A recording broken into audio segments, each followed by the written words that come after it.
Chapter 1. A trapped dragon enters the sea. Dragon Nation. Lingdu Prison. The warden's office.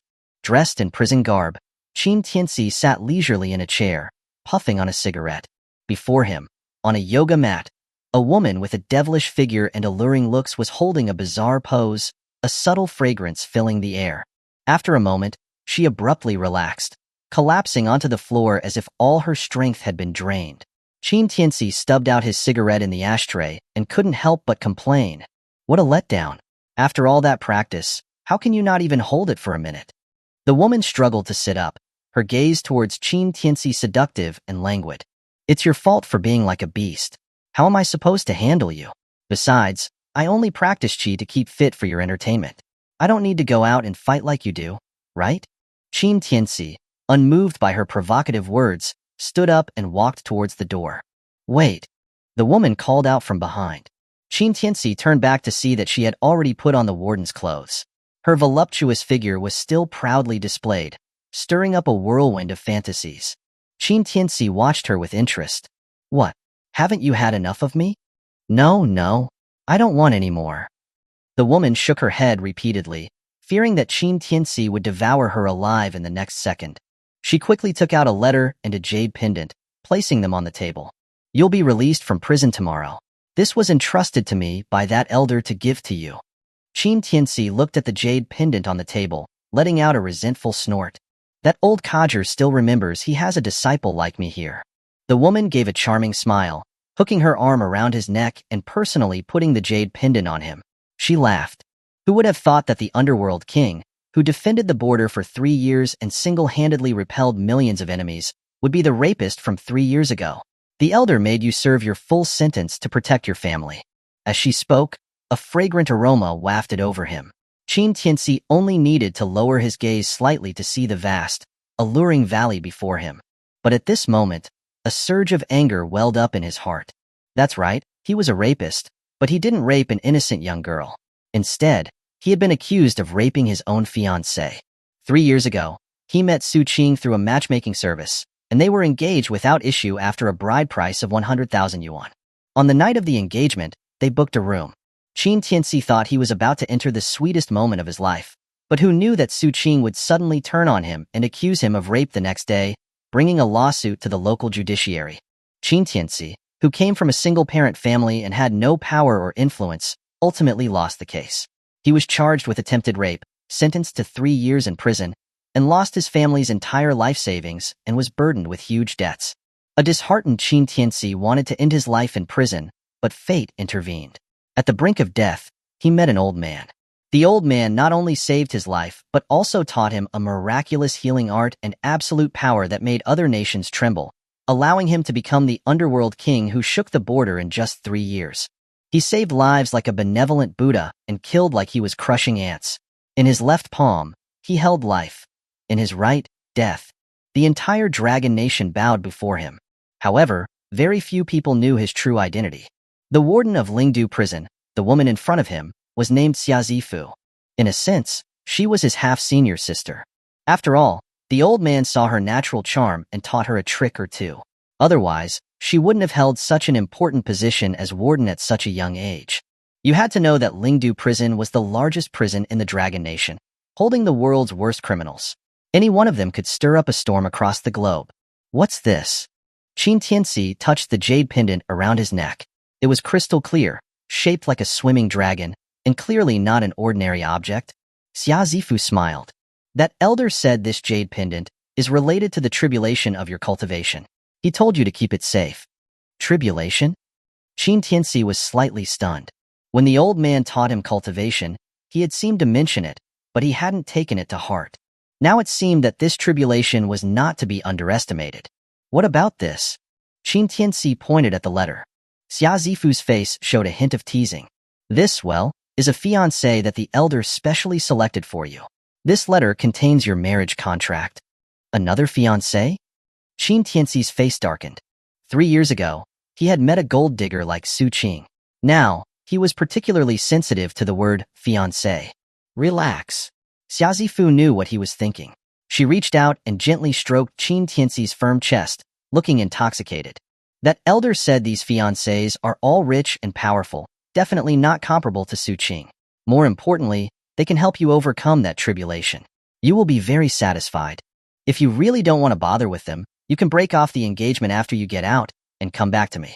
Although I can't handle it, I can call a few sisters. Qin Tianci looked at her with a half-smile. I think you're really hungry. Xia Zifu didn't deny it, leaning her entire body against him and biting his ear. Before you go, feed me one more time, okay? Hearing this, Qin Tianci's lips curved into a slight smile. He put Xia Zifu's leg over his shoulder and asked with a laugh, Can you withstand the final charge? I can withstand it. No, you can't. A few hours later, Qin Tianci's figure appeared at the gate of Lingdu prison. He lit a cigarette, hailed a taxi, and left the place that had changed his life for 3 years. Meanwhile, Xia Zifu, supported by her subordinates, stood in front of her desk with a body gone numb. On her desk were 6 letters identical to the one Qin Tianci had just received. What's the situation in the prison? There was a riot just now. They all wanted to see Mr. Qin off, but Mr. Qin suppressed them. These guys, they really think they can take over once my man is gone? Have those who participated in the riot today flushed with water for 3 days and nights? Yes. And one more thing, go send these letters for me with a note. The dragon has entered the sea. May you cherish yourself. Yes. After making the arrangements, Xia Zifu looked at the taxi that was driving away, her lips curving into a smile. He's troubled with one fiancé? The elder has arranged 7 for you. Once you've had enough, you'll naturally remember how good I am. Knock, knock, knock. Qin Tianci, following his memories from 3 years ago, knocked on the door of an affordable housing unit. But he knocked for a long time, and no one answered. Qin Tianci frowned slightly. Just as he was about to leave, the door was opened, and a couple, disheveled in their clothes, emerged. Knock, knock, knock. What the hell are you knocking for? Who are you looking for? Qin Tianci was taken aback and couldn't help but ask, Didn't a mother and daughter live here before? Who are you? You're knocking on my door, and you're asking me who I am? Are you sick in the head? The man looked at Qin Tianci's poor appearance, his tone becoming even more unpleasant. Qin Tianci didn't want to argue with him. He then took out his phone and dialed a long dormant phone number, but a voice message told him the number was out of service. You stupid thing, hurry up and get lost. Don't get in the way of my good time. The man, seeing this, cursed again and was about to close the door when Qin Tianci reached out to stop him. You're looking for... The man was about to spew his venom when Qin Tianci grabbed him and dragged him out of the door, slapping him hard across the face. Tell me, where did that mother and daughter go? The man was clearly a bully who was scared of the strong. Seeing Qin Tianci's menacing look, he immediately backed down. Big brother, please have mercy. I bought this house 6 months ago. As for where they are, I really don't know. Sold the house? Qin Tianci's pupils constricted slightly. Before he could continue to question him, he suddenly heard a light female voice behind him. Brother? Chapter 2. Healing. Qin Tianci turned around at the sound and saw a young woman who bore a striking resemblance to him, frozen in place, staring at him blankly. Yeah. Clatter. The wash basin in the girl's hands fell to the ground, her eyes instantly turning red. She glared at Qin Tianci resentfully, turned and ran without a word. Yeah. Qin Tianci released the man and immediately chased after her. Seeing Qin Tianci leave, the man became arrogant again, sneering. TCH, looking for a hooker and ended up here. Don't you know it's dirty? But the next second, Qin Tianci turned back, picked up the clothes and the basin, and slapped the man again. That's what you get for being a jerk. The man was completely dumbfounded, and could only watch helplessly as Qin Tianci chased in the direction Qinya had run. Yeah, open the door. In the basement of the affordable housing unit, Qin Tianci called out through the crack in the iron door. Get lost.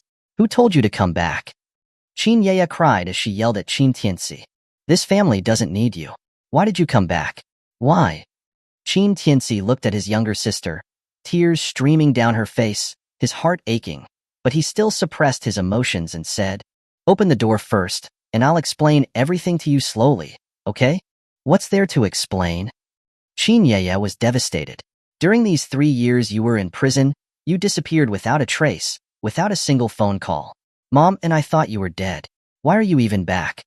Hearing this, Qin Tianci was speechless, not knowing how to explain. He had been sentenced to prison for attempted rape, and he was originally just in an ordinary prison.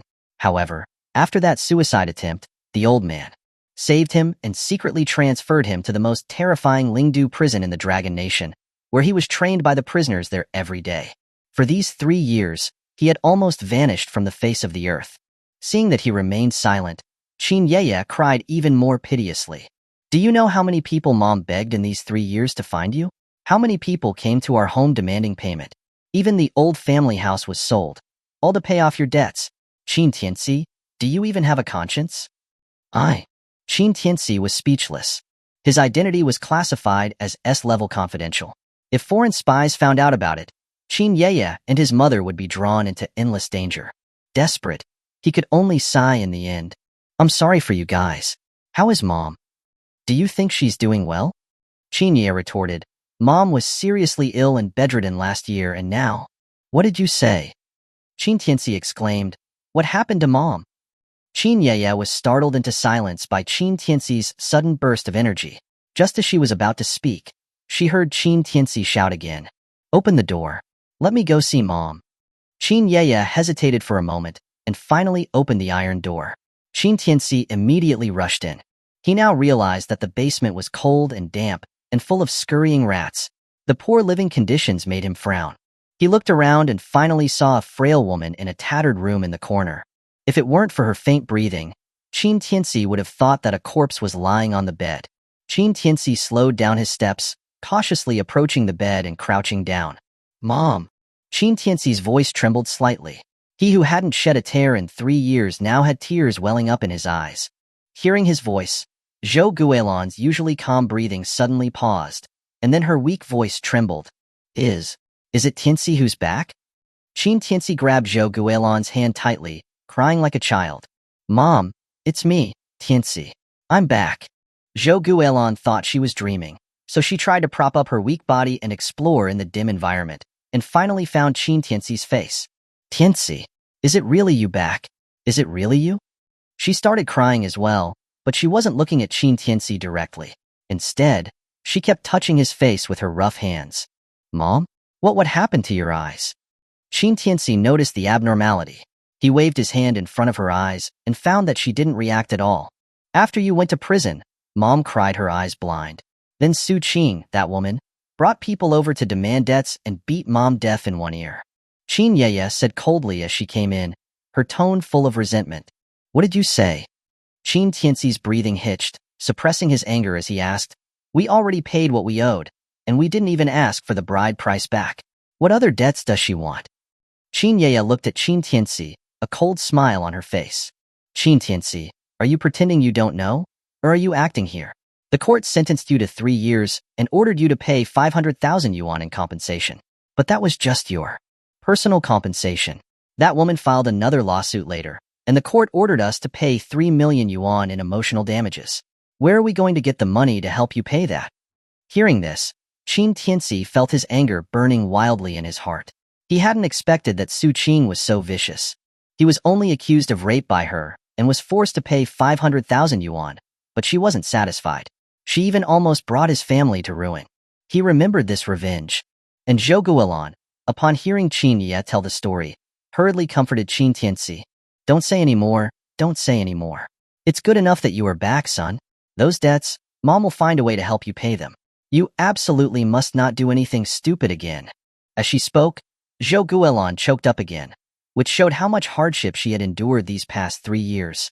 Qin Tianci felt unspeakably miserable looking at his mother in this condition. He suppressed his murderous anger and comforted Zhou Guolan. Don't worry, Mom. Your son is back, and I won't let you suffer any more grievances. Su Qing and her family will pay the price. What are you going to do? Qin Tianci almost jumped up at his words.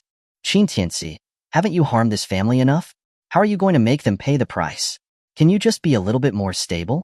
Isn't 3 years in prison enough for you to learn your lesson? Qin Tianci didn't explain her distrust. Instead, he held Zhou Guolan's wrist and said calmly, Prison, I don't care about that, but my family is my bottom line.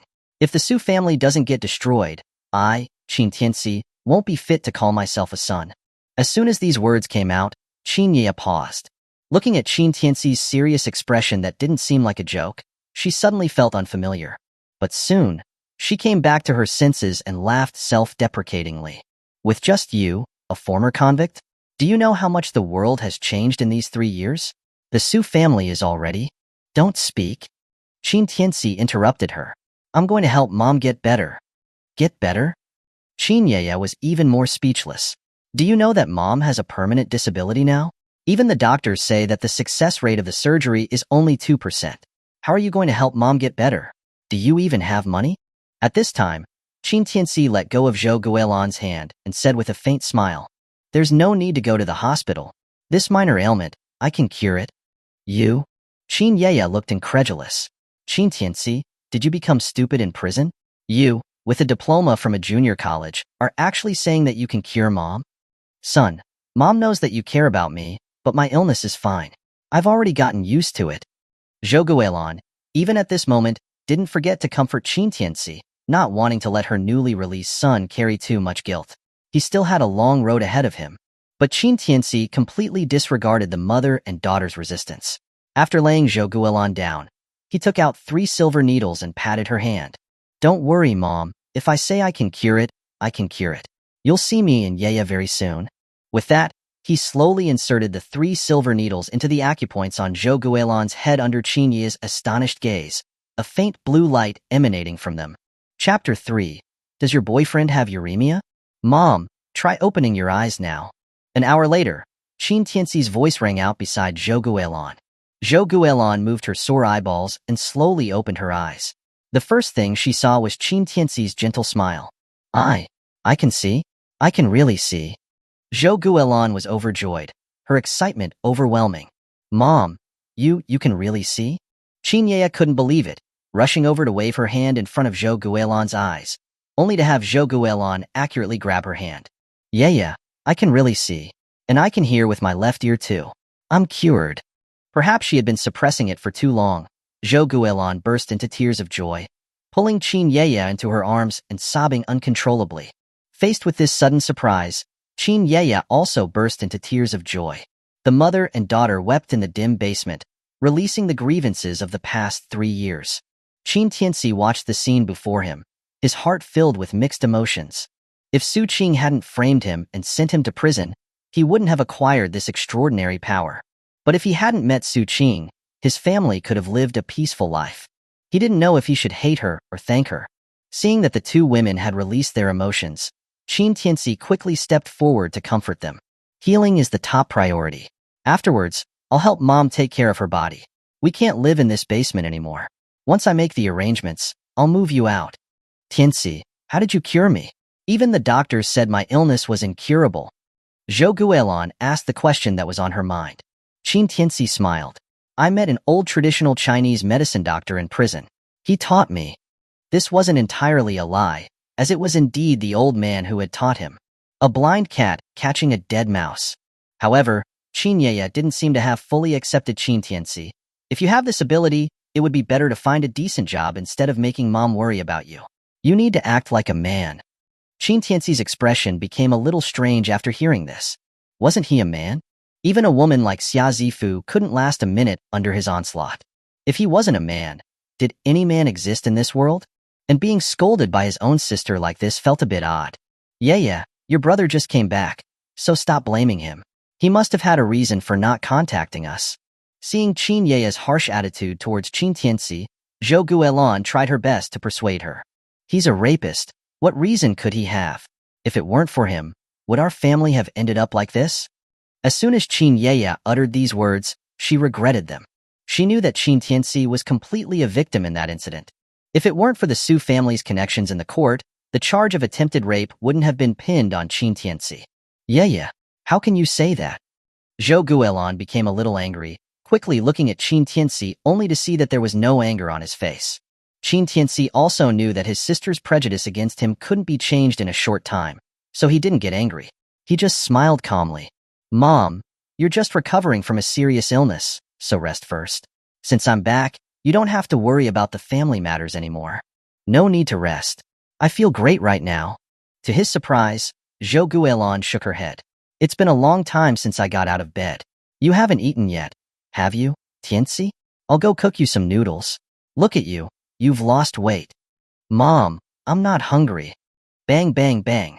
Before Qin Tianci could finish his sentence, a series of rough knocks echoed from the door. Hey, Zhou, open the door. Today's the deadline. If you don't pay up, we'll make your daughter pay instead. The sudden change in events made the mother and daughter's faces turn ashen instantly. Qin Tianci narrowed his eyes slightly and smiled reassuringly. Mom, I'll handle this. He was about to stand up and open the door when Qin Yeye grabbed him. Are you crazy? Don't open the door. If they find out you're back, you're finished. Bang. As soon as the words left her mouth, the iron door was kicked open. Immediately afterwards, a group of tattooed men rushed in, followed by a gaudily dressed woman and a fat man. Although their appearances had changed slightly, Qin Tianci recognized at a glance that this woman was Su Qing, the one who had framed him and sent him to prison. Su Qing's expression also changed when she saw Qin Tianci, seemingly surprised that he was here. But she quickly regained her composure and sneered. Well, if it isn't that disgusting rapist. Oh. The fat man beside Su Qing gave Qin Tianci a questioning look, then his face twisted into a sneer. Xiao Qing, is this the scum who tried to assault you 3 years ago? Did he break out of prison? Was his 3-year sentence up already? Before Qin Tianci could speak, Qin Yeye stood up and yelled at Su Qing. Su Qing, we've already paid what we owed for what happened back then, and you didn't suffer any loss either. We've been ruined because of you, so why can't you just let us go? Didn't suffer any loss? Su Qing laughed arrogantly, her voice full of mockery. What that trash did to me back then caused a lingering shadow in my heart, and now I have depression, not being able to sleep day and night. So what do you want? Qin Yeye was enraged by her unreasonable words and immediately questioned her. Money. Su Qing said matter-of-factly, the emotional damages and Long Ji's loan total 5 million. If you pay it off, we'll be square. 5 million? Didn't you say it was 2 million a few days ago? Qin Yeye was shocked. You know that was the price a few days ago, right? Su Qing smiled. You're extorting us. Qin Yeye's face was trembling with anger. Zhou Guilin couldn't sit still anymore and got off the bed, begging Su Qing and the man. Miss Su, we really don't have any money. Look, my son was punished because of what happened back then. Please, have mercy and stop charging interest. We will definitely find a way to get the money. No money? Su Qing screamed. If you have no money, why don't you and your daughter, you two sluts, go sell yourselves until you pay it off? There's always someone who'll be interested. You can't be so unreasonable. Zhou Guilin was infuriated by her venomous words. Reason? The man's face was full of mockery, and he pointed at the ground arrogantly. In this Jiangling city, I, Long Si, am reason. Cripple this scum, and take these two sluts to the club. They'll be open for business tonight. As he spoke, a few underlings rushed towards Qin Yeye and Zhou Guilin. Qin Yeye was so frightened that she began to cry. You'll be punished. You'll be punished. I'll punish you, bitch. Get over here. An underling cursed and reached out a demonic hand towards her, but it was intercepted mid-air. Everyone was stunned, only to realize that Qin Tianci was holding the underling's hand while smoking a cigarette. You dare to resist? The underling snorted and was about to draw the machete from his waist when Qin Tianci suddenly exerted force. Snap! The underling's hand bones were crushed into powder in an instant. The scream of agony instantly filled the entire basement. Before anyone could react, Qin Tianci had already taken down all 7 or 8 of the underlings, breaking their hands and feet, the scene extremely brutal. Throughout the entire process, not even an ash fell from his cigarette. Everyone was dumbfounded at the sight. This? Qin Yeye watched the scene in front of her with disbelief.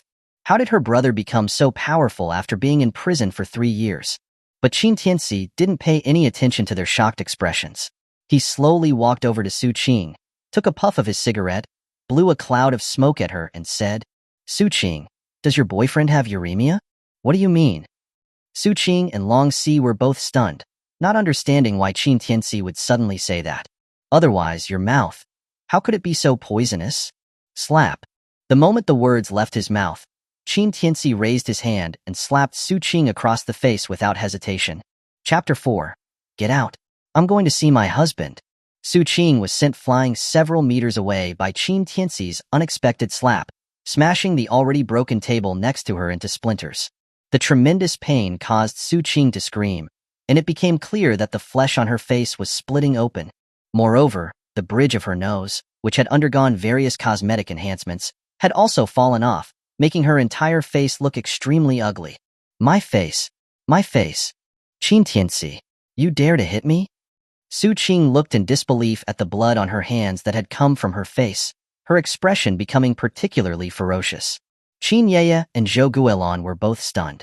Although Su Qing wore heavy makeup, she at least looked human before. But now she looked like a bloodthirsty ghoul that had crawled out of a village. Even Long Si was shocked by her hideous appearance. Was he seriously hooking up with this thing for so many years? She was too delicate. Qin Tianci's slap had long been the result of pent-up resentment. Hearing Su Qing's roar, he showed not a trace of emotion in his eyes, even with a faint smile, shaking his head and saying, "Not enough." Su Qing's pupils constricted. "What do you mean, not enough?" Qin Tianci said calmly. "Compared to the pain my family has endured for 3 years, just one slap is not enough." Su Qing's breathing hitched, and she screamed again. "Long Si, what the hell are you standing there for? Call for help." Long Si was pulled back to reality by her piercing scream. He had been through a lot, so naturally he wouldn't be intimidated by such a small scene. His face became particularly gloomy. "Kid, you've got some nerve. You dare to hit my woman?" "Your woman?" Qin Tianci scoffed. 3 years ago, I barely touched her, and she accused me of rape and almost ruined my family. Is your woman made of gold? You.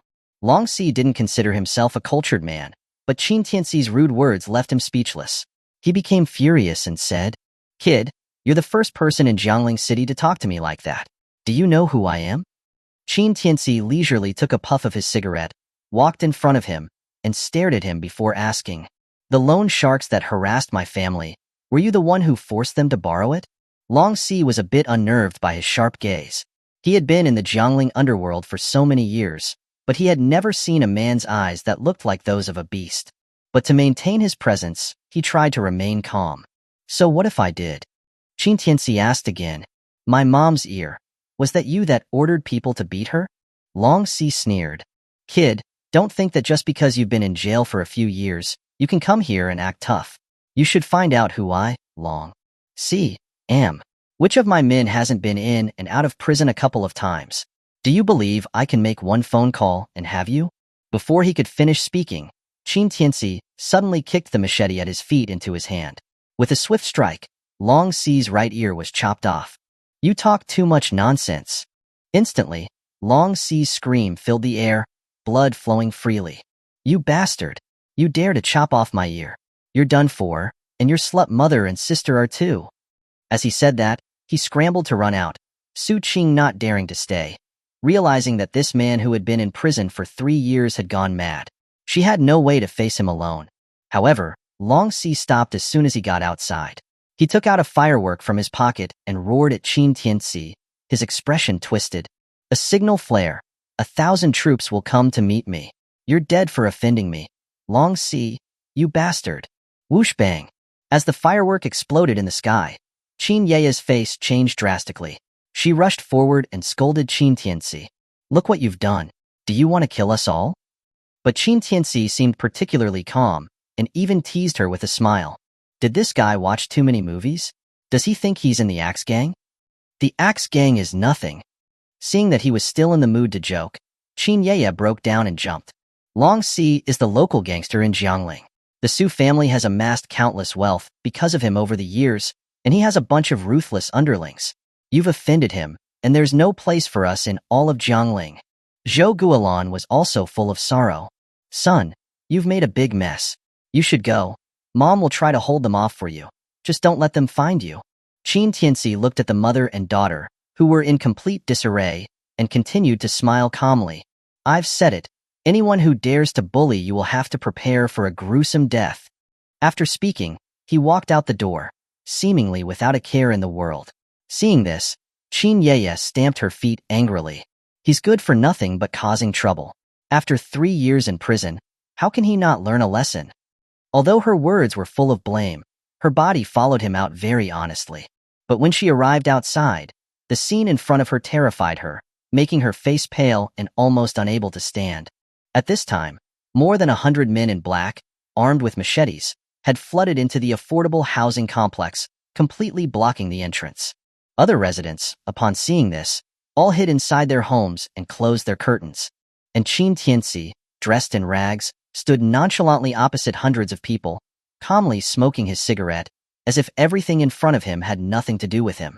Su Qing, seeing that Long Si's men had gathered, regained her confidence and yelled at Qin Tianci while covering her face.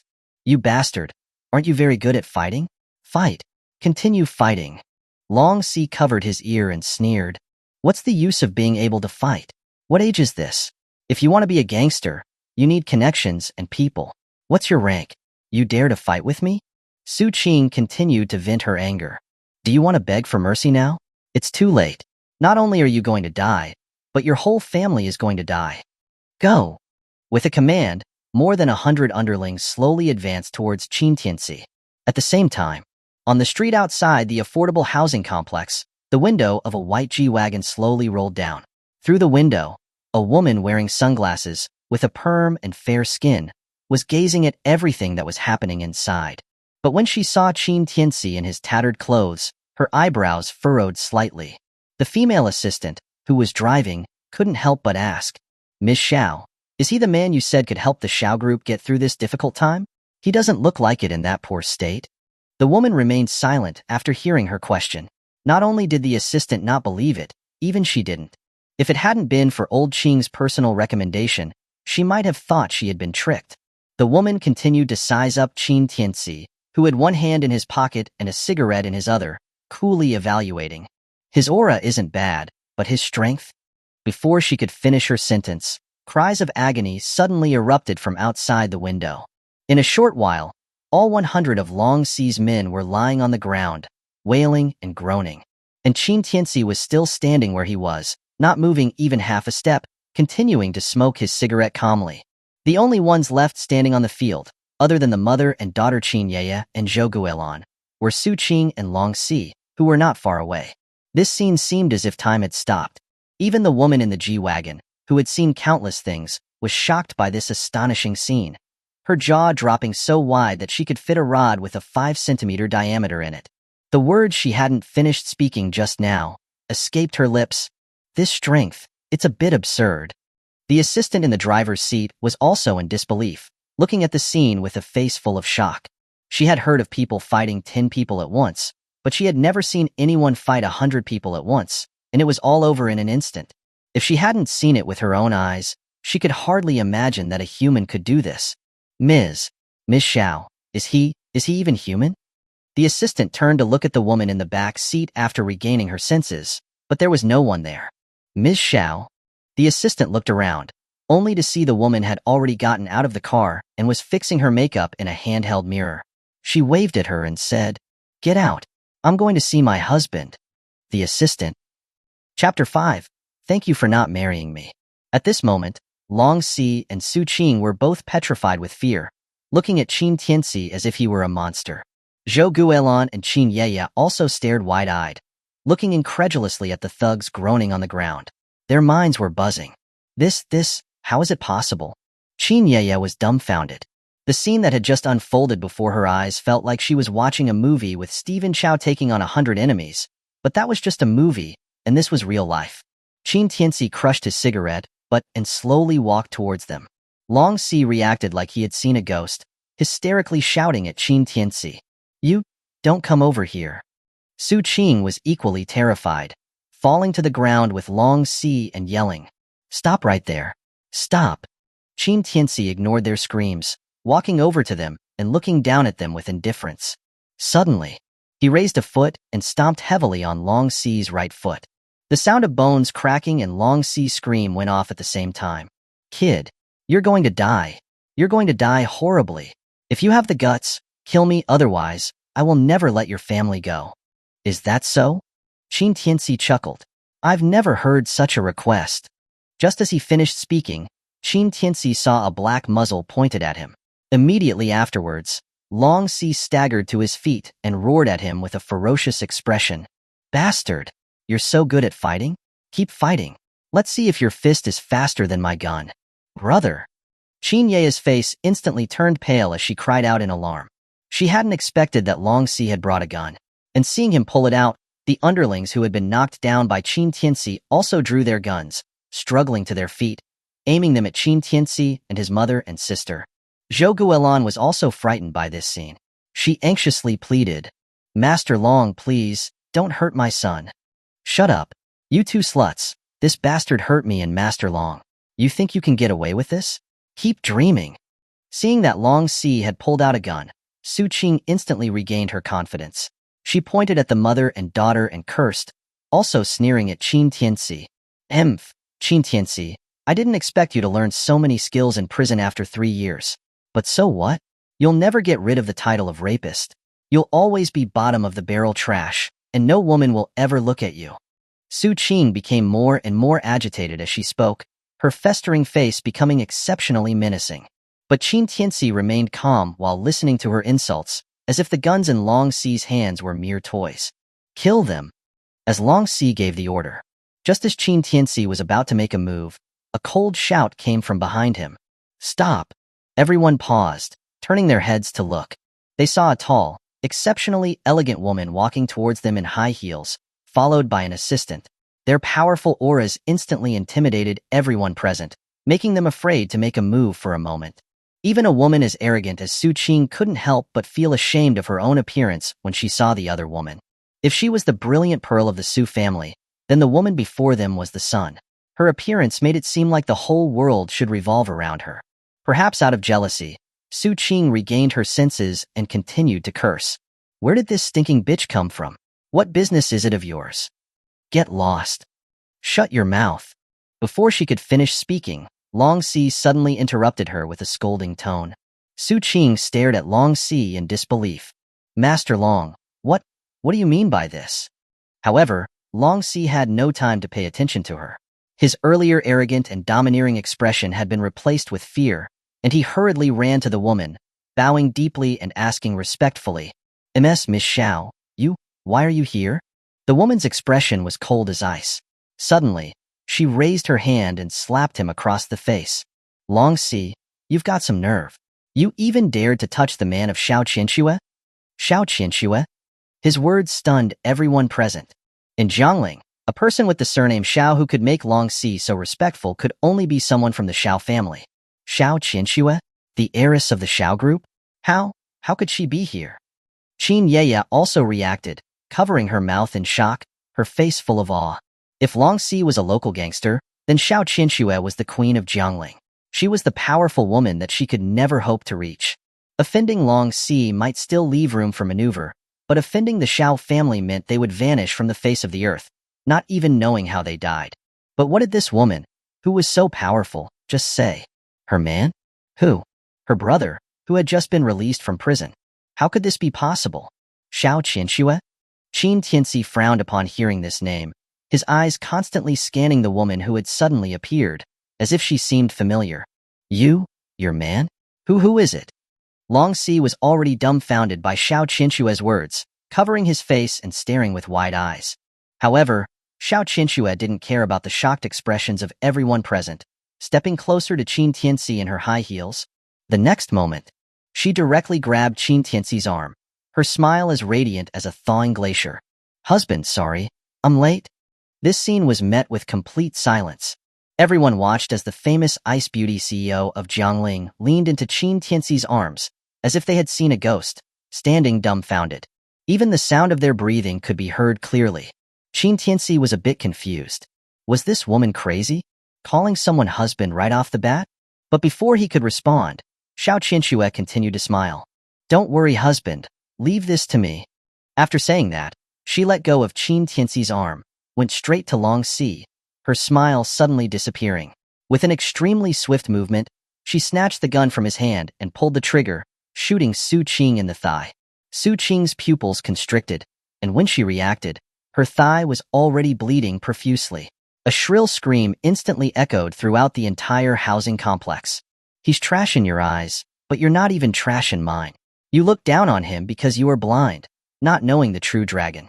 Dare to speak so disrespectfully, spewing rubbish, and I'll tear your mouth apart." Xiao Qianxue's beautiful eyes were sharp, with no trace of pity. She tossed the gun to the ground carelessly.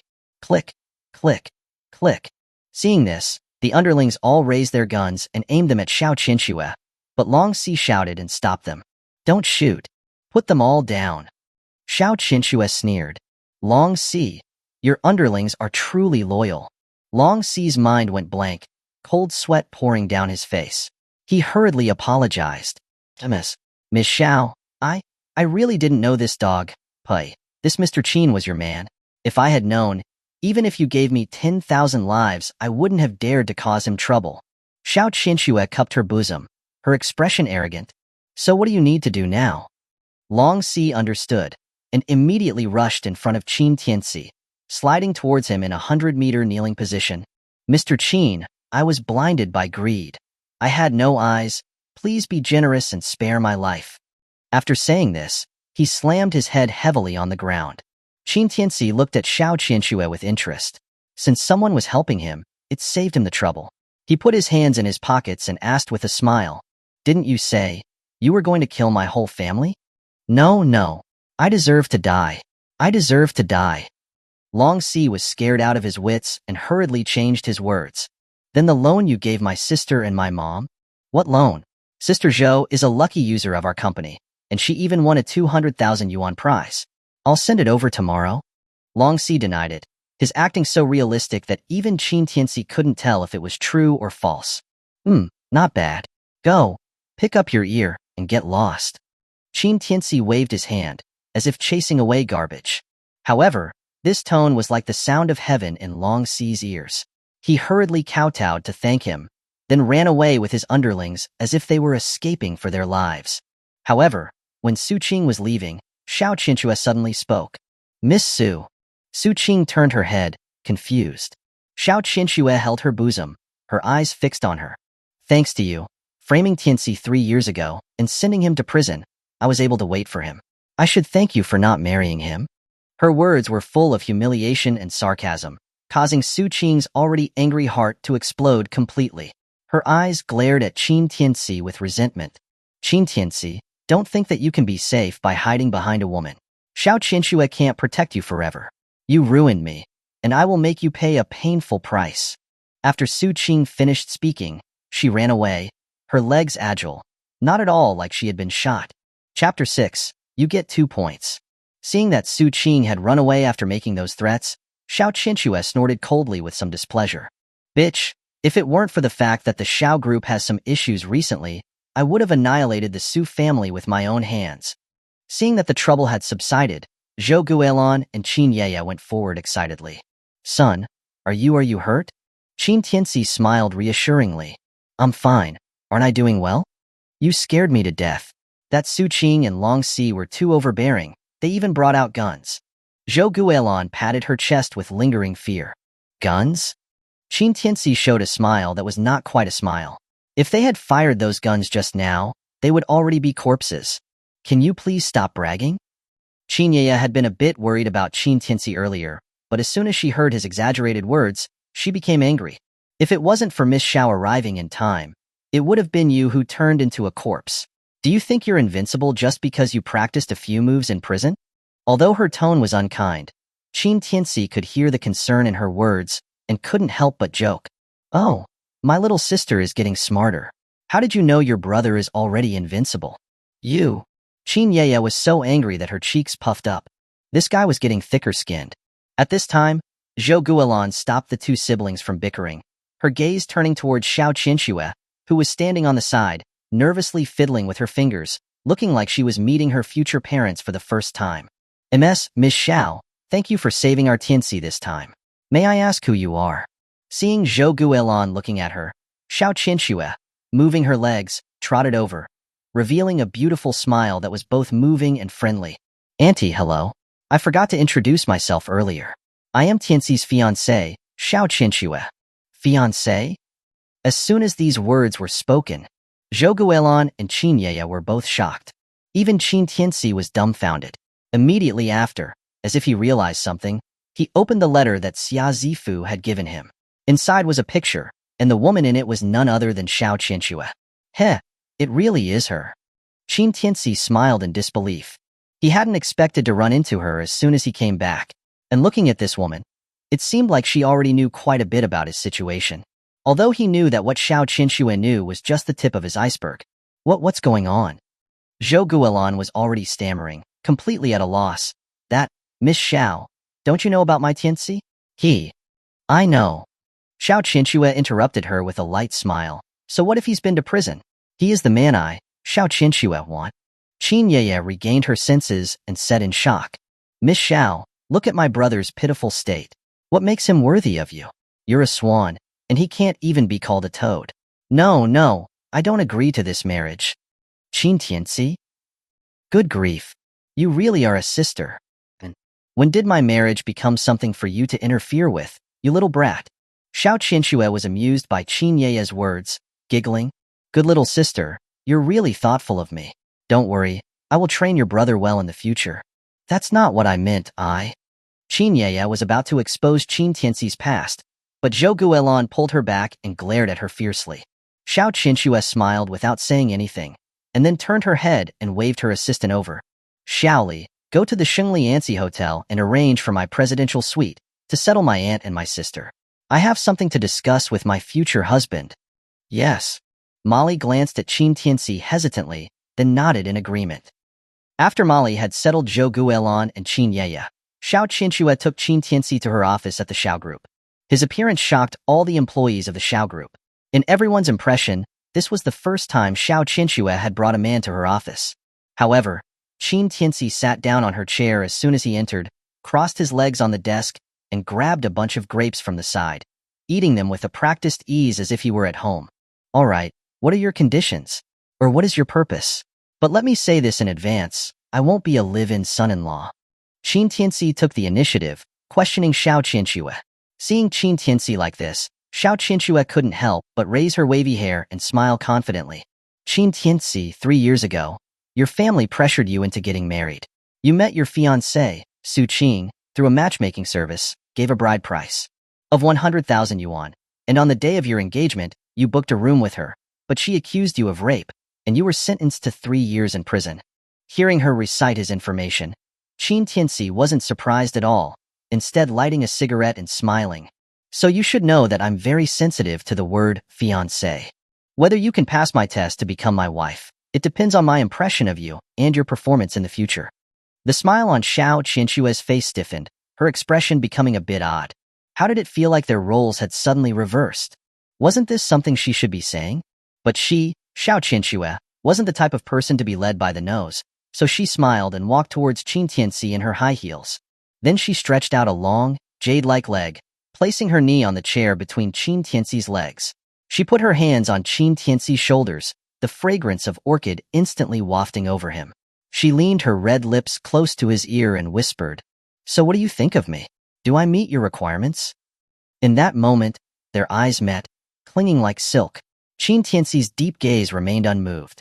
He blew a smoke cloud in Xiao Qinxue's face and said with a smile, "Average. Your figure is all right, your looks are passable, but you're a bit thin, not resilient enough. 7 points, barely." Xiao Qinxue? You. Xiao Qinxue was stunned. No one had ever used the word average to describe her, and not resilient enough? What did that even mean? Resilient where? Her face flushed with a hint of anger and embarrassment. She raised her hand to slap Qin Tianci, but he intercepted her hand in midair. With a sudden forceful pull, Xiao Qinxue's body collided into Qin Tianci's arms, her chest feeling instantly squeezed by a hard object. Before she could react, Qin Tianci's teasing voice rang in her ear again. Bad temper, 5 points. Ah. Xiao Qinxue was infuriated by Qin Tianci's humiliating words. Losing her composure, Qin Tianci, do you know who I am? I am the president of the Xiao Group, the heiress of the Xiao family. Why are you giving me 5 points? Qin Tianci used his hand to lift Xiao Qinxue's chin and laughed. Endocrine disorder, easily prone to madness, and also narcissistic, you get 2 points. Xiao Qinxue was dumbfounded. Was this man so insulting?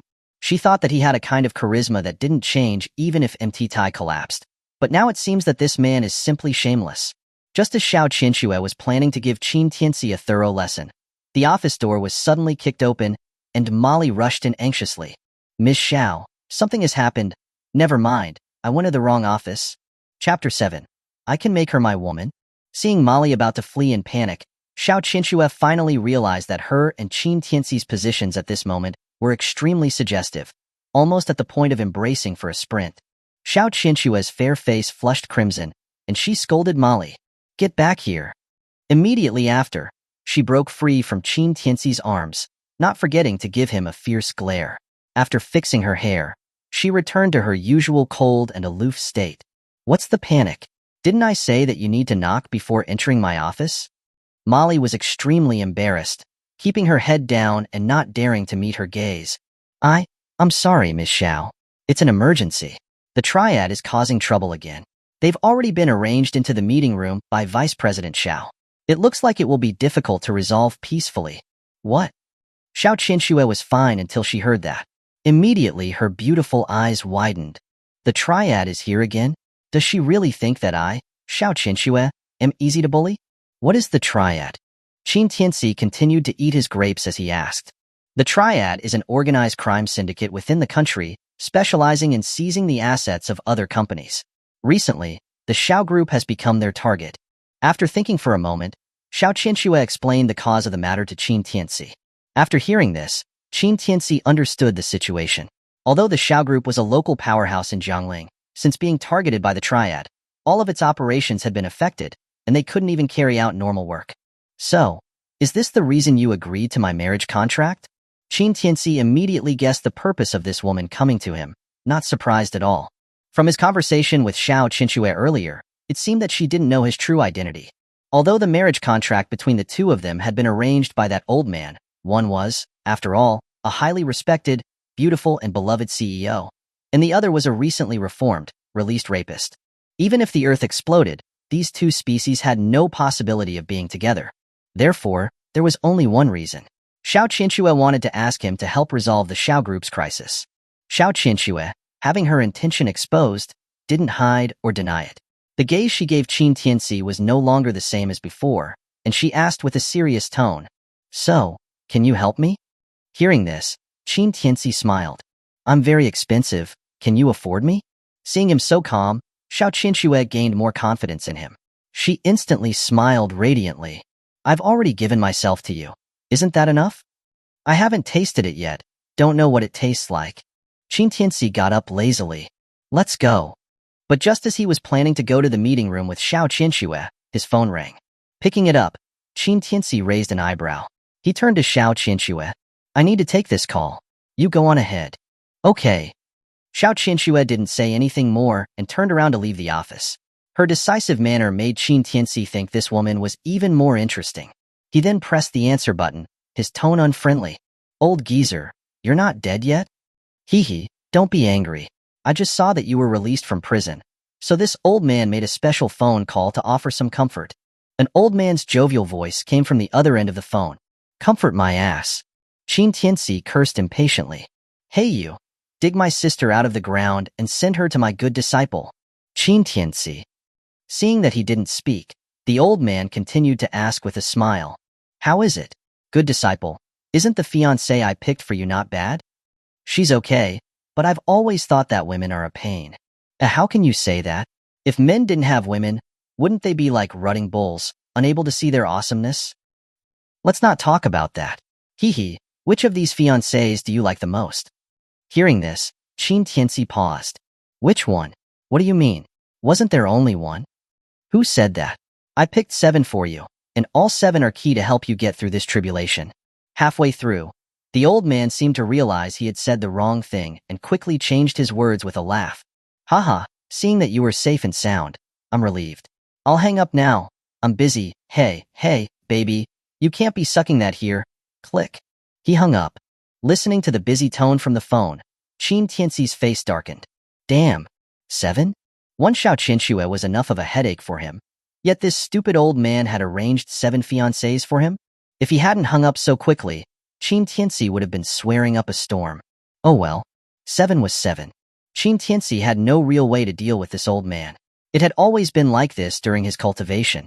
He could only begrudgingly accept this cruel reality. You had to remember that his family, including his mother, Zhou Guilin, were all very conservative. He put away his phone and walked out of the door, planning to see what trouble Xiao Qinshui had encountered. But as soon as he stepped out of the doorway, he saw Molly standing there with a folder in her hand. You didn't go with her? Molly, with a cold gaze, pushed her black-framed glasses up and said with a detached tone, I was waiting for you. Waiting for me for what? Qin Tianci asked, puzzled. I'm sorry, but I already have a fiancé. That's not what I meant. Molly, hearing him say something so narcissistic, got angry, and then took a bank card out of her bag and threw it at Qin Tianci's chest. There's 500,000 yuan here.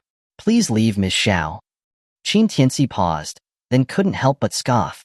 What's the reason? You're not worthy of her. Molly said coldly. Miss Xiao is the most beautiful woman in Jiangling City. She's worth over 100 million, and she's the heiress of the Xiao family. You, on the other hand, are a former convict with a rapist conviction. The two of you are simply not from the same world. Why do you think you have the right to freeload off her?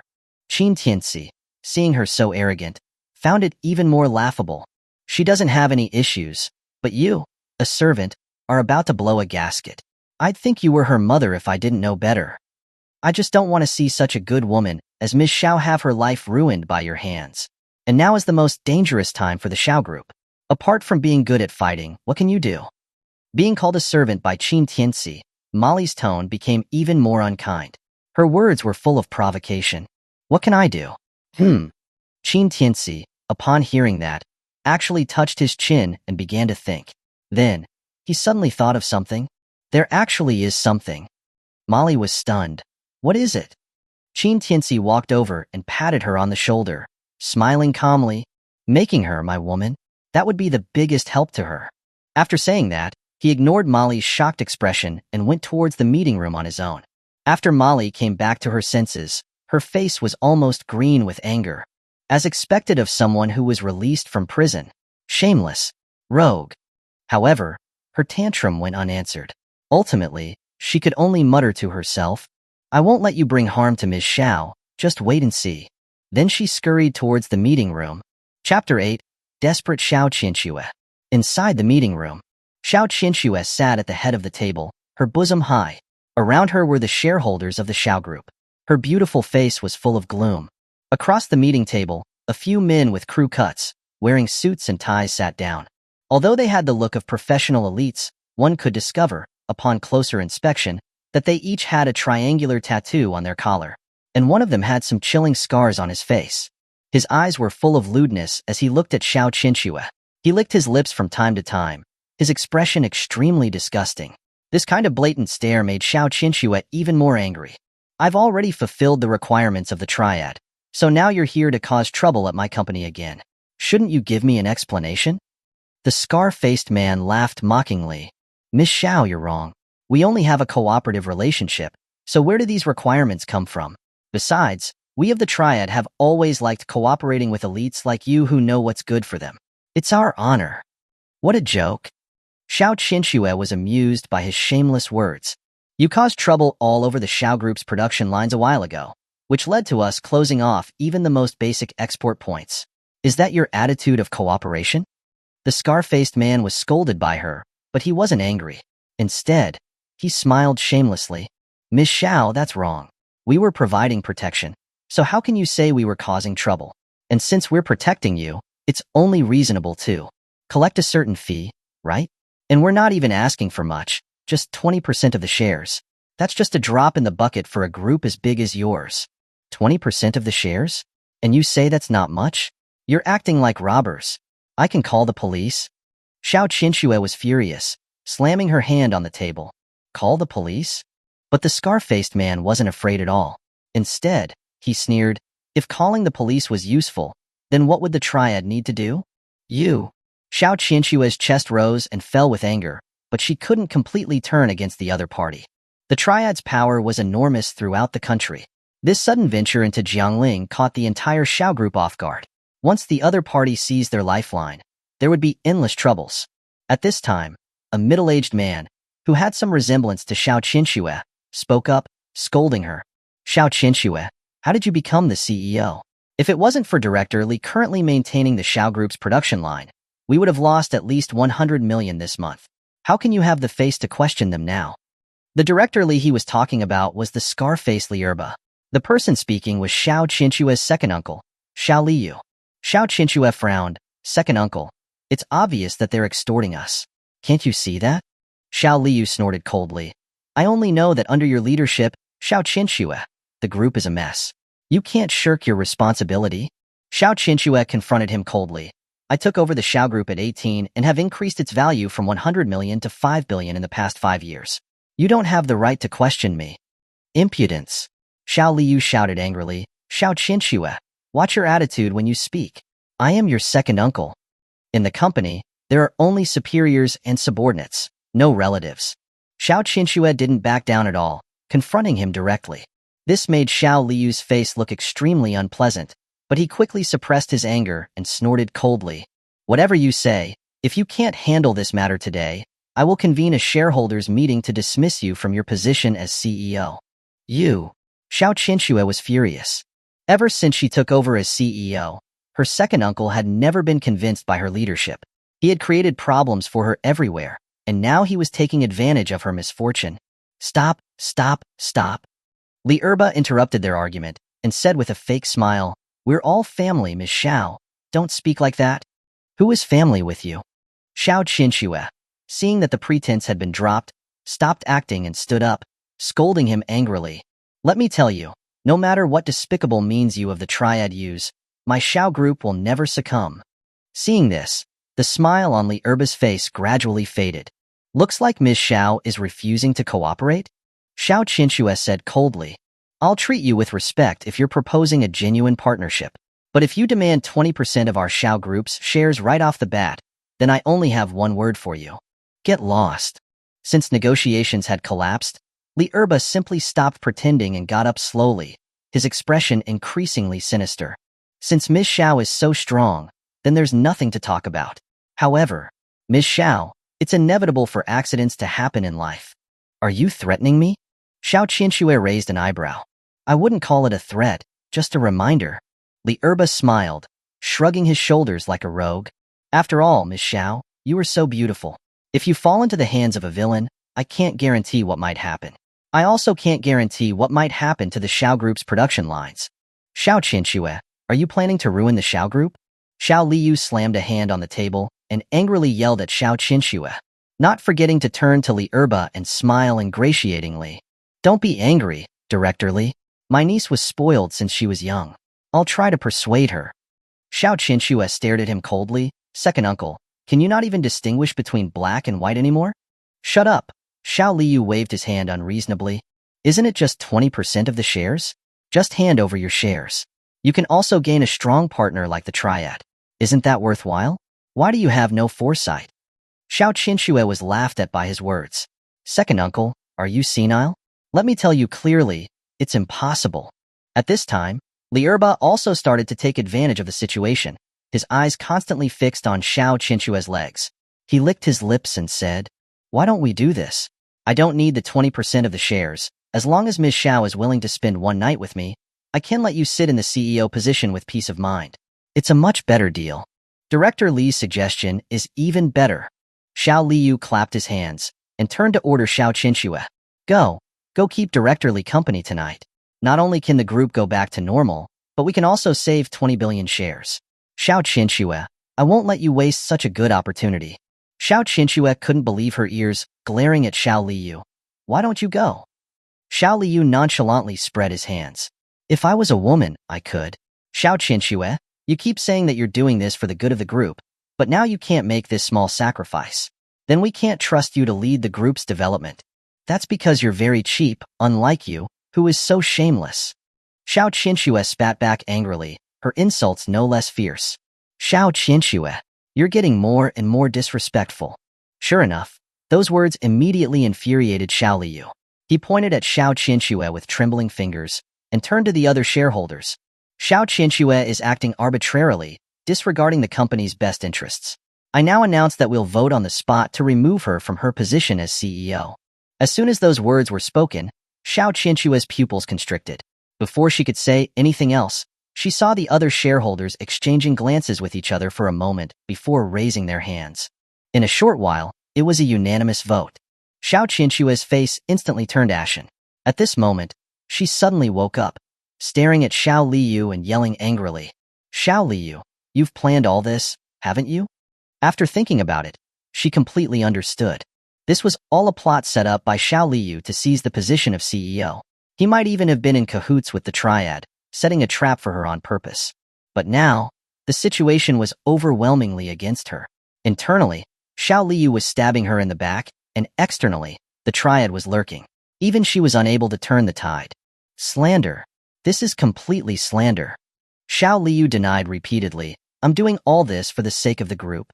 Then he walked over to Xiao Qinsue, said with arrogance, I officially announce that you, Xiao Qinsue, have been dismissed. I now order you to go and keep directorly company tonight. Otherwise, you will be expelled from the Xiao group.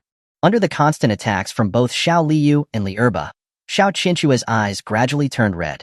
Thinking about all she had done for the group and how she had been reduced to such a state today, a sense of grievance welled up in her heart.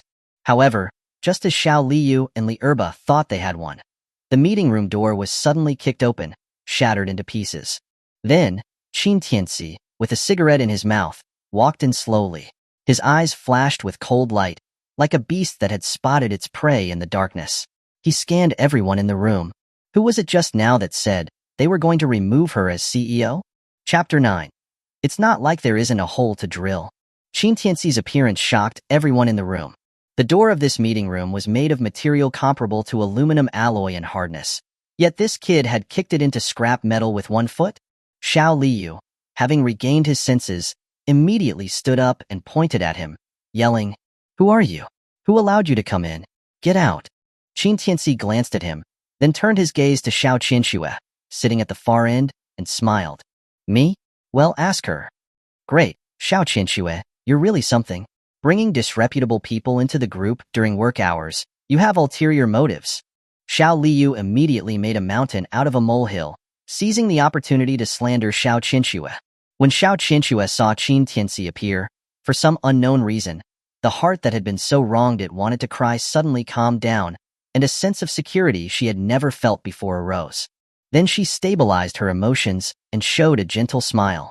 He's not some disreputable person, he is my fiancé. As soon as she said those words, the room instantly fell silent. Everyone's eyes widened, looking at Xiao Qinsue in disbelief. Even Xiao Liu was dumbfounded. He knew his niece very well. She had never had a boyfriend, not even held hands with a boy. How could she suddenly have a fiancé? What a joke, Xiao Qinsue. If you're going to find a scapegoat, at least find a decent one. Xiao Liu, naturally not believing it, sneered at Qin Tianci. Look at his poor appearance. People who didn't know him would think he was a beggar who eats poop off the street. Your fiancé? Haha, ugh. As soon as he finished speaking, Qin Tianci flicked his cigarette butt out. It flew accurately into Xiao Liu's throat. The latter's face immediately turned red as he frantically threw up on the floor. Qin Tianci ignored him. He hugged Xiao Qinshue's slender waist in front of everyone. The latter instinctively cried out in surprise. Then she heard Qin Tianci's slightly teasing voice. That's the interest. The principal will be collected next time. I'll help you solve this problem this time. After speaking, he released her and sat down on the meeting table, looking at Li Erba and asking calmly, You're from the Triad? Seeing that Xiao Qinsue was being hugged by another man, Li Erba's eyes showed a hint of viciousness. Although suppressing the Xiao group was what the higher-ups wanted, since he saw Xiao Qinsue, he had sworn to sleep with this woman and ravage her thoroughly. Now, when his plans were finally about to come to fruition, a random guy had appeared, taking advantage of Xiao Qinsue. This instantly made his blood boil and made him jealous. He stared menacingly at Qin Tianci. Kid, I don't care who you are. I'll give you 3 seconds. Get lost immediately, or suffer the consequences. Hearing this, Qin Tianci smiled. I'll give you 3 seconds too. Kneel and apologize to my wife immediately, or the Triad has no need to exist in this world. Boom. As soon as those words were spoken, the entire room was shocked. Even Molly, who had arrived, felt like she had been struck by lightning after hearing those words from Qin Tianci. How dare he?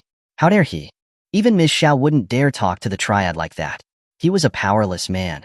So what made him think he could? He wasn't helping. He was clearly adding fuel to the fire. It's over. This time we're really screwed. Sure enough, Li Erba's expression changed to one of shock. He laughed maniacally. Haha, what an ignorant fool.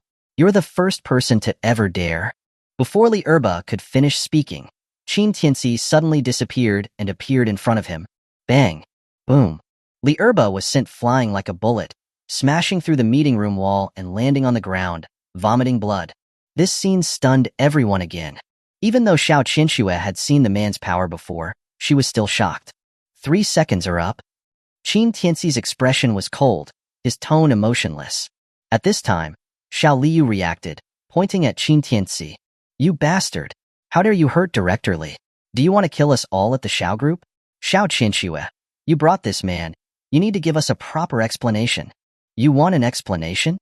Upon hearing this, Qin Tianci turned to look at Xiao Liu, whose voice immediately stopped. He cried out in terror. What do you want to do? Slap. Qin Tianci slapped him across the face, and several blood-stained teeth flew out of Xiao Liu's mouth. He fell to the ground, howling in pain. Qin Tianci walked over and smiled. Weren't you wanting my wife to sleep with him? Why don't you go? Xiao Liu, covering his mouth, cried out in agony.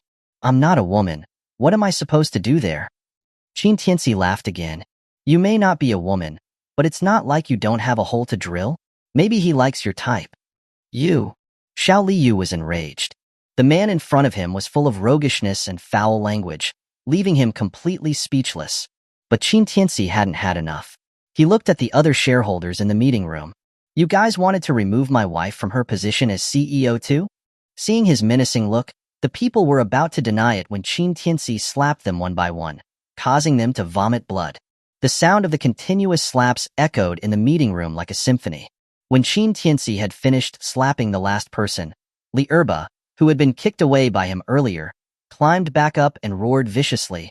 You bastard! You dare to hit me? Do you even know who the boss of the triad is? Qin Tianci asked with interest. Oh? Who is this blind person that brought out a bunch of you idiots? I'm really interested. The boss of the triad is the Butcher Mad King. You're dead for offending the triad. You've offended the Mad King. Li Erba roared. And the other people's faces turned pale upon hearing the name of Butcher. Boo! Butcher Mad King? The world-class villain Mad King? Molly covered her mouth in disbelief. The boss of the triad is Mad King? Damn, we're going to die. You don't even know Mad King? A few years ago, he slaughtered an entire nation alone and was labeled as an SSS-level dangerous individual. Globally, it took tens of thousands of joint special police units and thousands of deaths to even attempt to apprehend this supervillain. No wonder the triad acts with such impunity. I never thought that they were under Mad King's command. The others cried out in shock and talked amongst themselves, clearly afraid of Mad King. Molly quickly ran over to Qin Tianci, scolding, Quickly, apologize. Qin Tianci was confused. Why? That's Mad King. Do you want to get us all killed? Molly was close to tears. Did this man have any idea what he was doing? If you offend Mad King, no one can live. Mad King? Qin Tianci fell into contemplation after hearing this name. That's a name you can never hope to stand up against. Li Erba thought that Qin Tianci was frightened and laughed loudly. I've changed my mind now. I want you to personally send Xiao Qinxue to my bed. Isn't she your fiancée? I'm going to play with your fiancée. But as soon as he said this, Qin Tianci seemed to have suddenly remembered something. Under everyone's shocked gaze, he took out his phone and made a call. While everyone was wondering what he was doing, the phone call was answered. Without another word, Qin Tianci ordered, Is there someone called Mad King in the third-floor cell? Go beat him up. No need to worry about whether he's dead or alive, as long as he can still talk. Then have him talk on the phone. Chapter 10. Are you really eating that? Listening to Qin Tianci's outrageously arrogant words, everyone in the room fell silent, staring at him with wide eyes. What did he just say? Mad King? Beat him up? And it doesn't matter if he's dead or alive.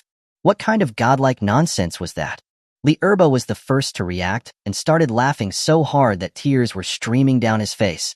Kid, I thought I was good at bragging, but I didn't think you were better at it than me. Molly's face turned furious as she regained her senses. What are you saying? Are you crazy? Mad King hasn't been captured until now. Even if you're trying to pretend, you should at least find a better excuse. This Qin Tianci was becoming too embarrassing. Mad King was locked in a cell? No one in the world knew about it except him? And he could just make a call and have someone beat him up? Who did he think he was? Even Xiao Qianxue couldn't help but furrow her brows at Qin Tianci's performance. She originally wanted to use Qin Tianci's abilities to help the Xiao group resolve this crisis, but she hadn't expected things to escalate like this. Although he was more than capable of dealing with the Triad's trash with his ability to fight 100 people, their boss was Mad King. Once he was targeted by that man, not just the Xiao family, but perhaps even Jiangling City's military defenses would not be his match. If this continued, the consequences would be unimaginable. Xiao Qianxue then said, "Tianci, that's enough. I'll handle the rest." Qin Tianci shook his head and smiled. These kinds of problems have to be solved completely, or there will be endless trouble later on. Haha, you're so ignorant. Don't blame me for not giving you a chance. If you can get our boss to talk to me on the phone today, I'll eat shit right here and now, Li Erba said arrogantly, his face full of disdain. But as soon as he finished speaking, Qin Tianci's phone rang again. This time it was a video call. After Qin Tianci answered the call, Xia Zifu's sweet and coquettish voice came from the phone. "Master, I've carried out your instructions. How are you going to reward me?" "Everyone." Qin Tianci. Ahem. Qin Tianci coughed awkwardly, glancing at Xiao Qianxue's darkening face as he said sternly, "Stop talking nonsense. Let that idiot take the video call." "Yes, sir." Xia Zifu had already seen that there were a lot of people on Qin Tianci's side, but she didn't restrain her alluring voice, making everyone in the room shiver. Qin Tianci didn't care about everyone's dead-looking faces. He tossed the phone to Li Erba. "Your call." "Humph. Let's see how long you can keep acting." Li Erba was about to sneer when he saw the person in the video, his words stopping mid-sentence. The next moment, hiss. "Bo. Boss." Boom. As soon as those words came out, everyone's expressions changed drastically. And seeing Li Erba's ghostly look, cold sweat poured down his face. Although the person in the video had been beaten into a pig's face, looking absolutely terrible, he recognized him immediately. Wasn't that the butcher Mad King? Their boss in the Triad. He was captured? Li Ergu, I'm going to curse your mother. Before Li Erba could speak, the man in the video started cursing, his body covered in injuries. "What the hell did you do outside using my name? I'm going to curse your mother. If you don't explain it to me, I'll get someone to kill your whole family." I didn't do anything, boss." Li Erba was close to tears as he spoke to the video. "I was just following your orders to acquire the Xiao group." "Acquire my ass." Mad King had already learned what had happened from Xia Zifu while he was being beaten. Learning that he had turned his attention to the company of that man's fiancée nearly scared him to death. "Why didn't you just take my life too? Hurry. You're going to go and apologize to Miss Xiao on my behalf. One step too late, and you will all die." Mad King's hysterical roar echoed throughout the entire meeting room. Everyone in the room was dumbfounded. In their impressions, Mad King was someone who feared nothing, even daring to challenge a country's military forces alone. What had happened to him today? What had made such a villain so terrified? "Oh, okay. I'll go right away." Li Erba didn't dare to disobey Mad King's words. He knelt in front of Xiao Qianxue with a thud, kowtowing frantically. "Miss Xiao, I deserve to die. I was wrong. We are willing to compensate you. How about 1 million? No, how about 100 million? Please, be generous and don't haggle with trash like me." Seeing the arrogant Li Erba begging for mercy like a dog at her feet, Xiao Qianxue showed no emotion on the surface, but her heart was surging with waves. The Triad had been entangled with the Xiao group for more than a year, and she hadn't been able to find a good way to deal with it. But now, just one phone call from Qin Tianci made him kneel on the spot and offer 100 million in compensation. Immediately, Xiao Qianxue turned her head sharply and looked at Qin Tianci, who was standing calmly not far away. Qin Tianci just happened to be lighting a cigarette, meeting her eyes from a few meters away. Qin Tianci's lips curled into a mischievous smile, winking at her. That action was like a high-voltage current, traveling from the soles of her feet to her heart, making her squeeze her legs together. The others were also shocked by Li Erba's actions, their faces full of disbelief. Especially Xiao Liu, who had been clamoring for Xiao Qianxue to sleep with Li Erba earlier. He went forward to help Li Erba up. "Director Li, what are you doing? Get up. Get lost." Li Erba pushed him to the ground, pointing the phone camera at him while yelling hysterically, "Boss, it's him. He wanted me to cooperate with him, join forces to remove Miss Xiao from her position as CEO, and take over the Xiao group. It was all his idea. It has nothing to do with me." Boom. Upon seeing this, Xiao Liyu's mind exploded, and cold sweat poured down his face. So it was you? I'll remember you. You wait, once I get out, I'll make you wish you were dead. Mad King roared into the phone, his ferocious look scaring Xiao Liyu so much that his legs went weak. Then, the video call was disconnected. Qin Tianci took a puff of his cigarette, walked to Li Erba, and said with a smile, "You said that if you got through to your boss, what were you going to do?" Hearing this, Li Erba paused and then, under everyone's shocked gaze, he got up and ran to the bathroom on this floor with a 100-meter sprint. Immediately after, everyone in the hallway could hear him throwing up uncontrollably. Everyone in the meeting room was dumbfounded. Molly, pale-faced, covered her mouth and felt a chill. Is he really eating that? Chapter 11. You belong only to me, Xiao Qianxue. Everyone in the conference room was stunned, watching Li Erba plunge into the restroom with gusto. Qin Tianci, his expression calm, turned to the others in the office. Anyone else want to remove my wife from her position as CEO? I'll make sure they get a feast with Li. Faced with his unreasonable, ruffian-like manner, these so-called high-ranking executives and shareholders had never witnessed such a scene, and they quickly fell silent. Just then, Xiao Liyu snapped out of his stupor and angrily yelled at Xiao Qianxue. Well, Xiao Qianxue, you've really done it. Now, bringing this thug into the company to cause trouble. I will definitely tell Grandpa about this. We'll see what you do then. Xiao Qianxue, seeing him seize the opportunity to make trouble, said indifferently, You don't need to worry about that, Uncle. Tianci is my fiancé. He'll be family soon. I'll take him to see Grandpa myself. Xiao Liyu, utterly silenced by her rebuttal, could only threaten with a twisted expression. Fine. I'd like to see what he's got that makes him worthy of entering the Xiao family. With that, he turned to leave this troublesome place, but he was shocked to find Qin Tianci standing behind him, blocking his path. What are you doing? Xiao Liyu asked, startled. Qin Tianci smiled. Nothing much, just inviting you to a feast. Xiao Liyu is, after all, my second uncle. Isn't it a bit too much to press his head into a toilet and flush it? Inside the car, Xiao Qianxue said to Qin Tianci with a hint of reproach in her voice, though the smile on her face never faded. Qin Tianci, leaning back in his seat, chuckled. If he wasn't your uncle, I wouldn't have flushed at all. Xiao Qianxue's smile widened, a hint of gloating evident in her eyes. Molly, in the driver's seat, looked at Xiao Qianxue with a strange expression. It had been a long time since she'd seen Xiao Qianxue this happy. Since taking over as CEO of the Xiao Group, she had always been cold and aloof, rarely laughing or talking to anyone. But Qin Tianci's arrival seemed to have brought back the carefree girl she once was.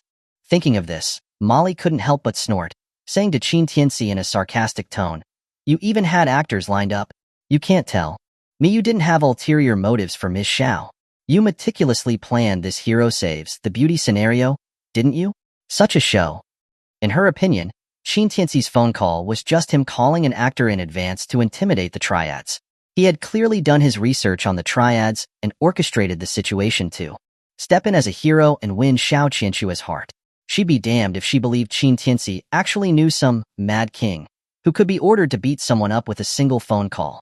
Ignoring the hostility in Molly's tone, Qin Tianci replied, It's a shame you're not writing novels. Instead, you're stuck driving my wife around. You? Molly was speechless, her anger rising.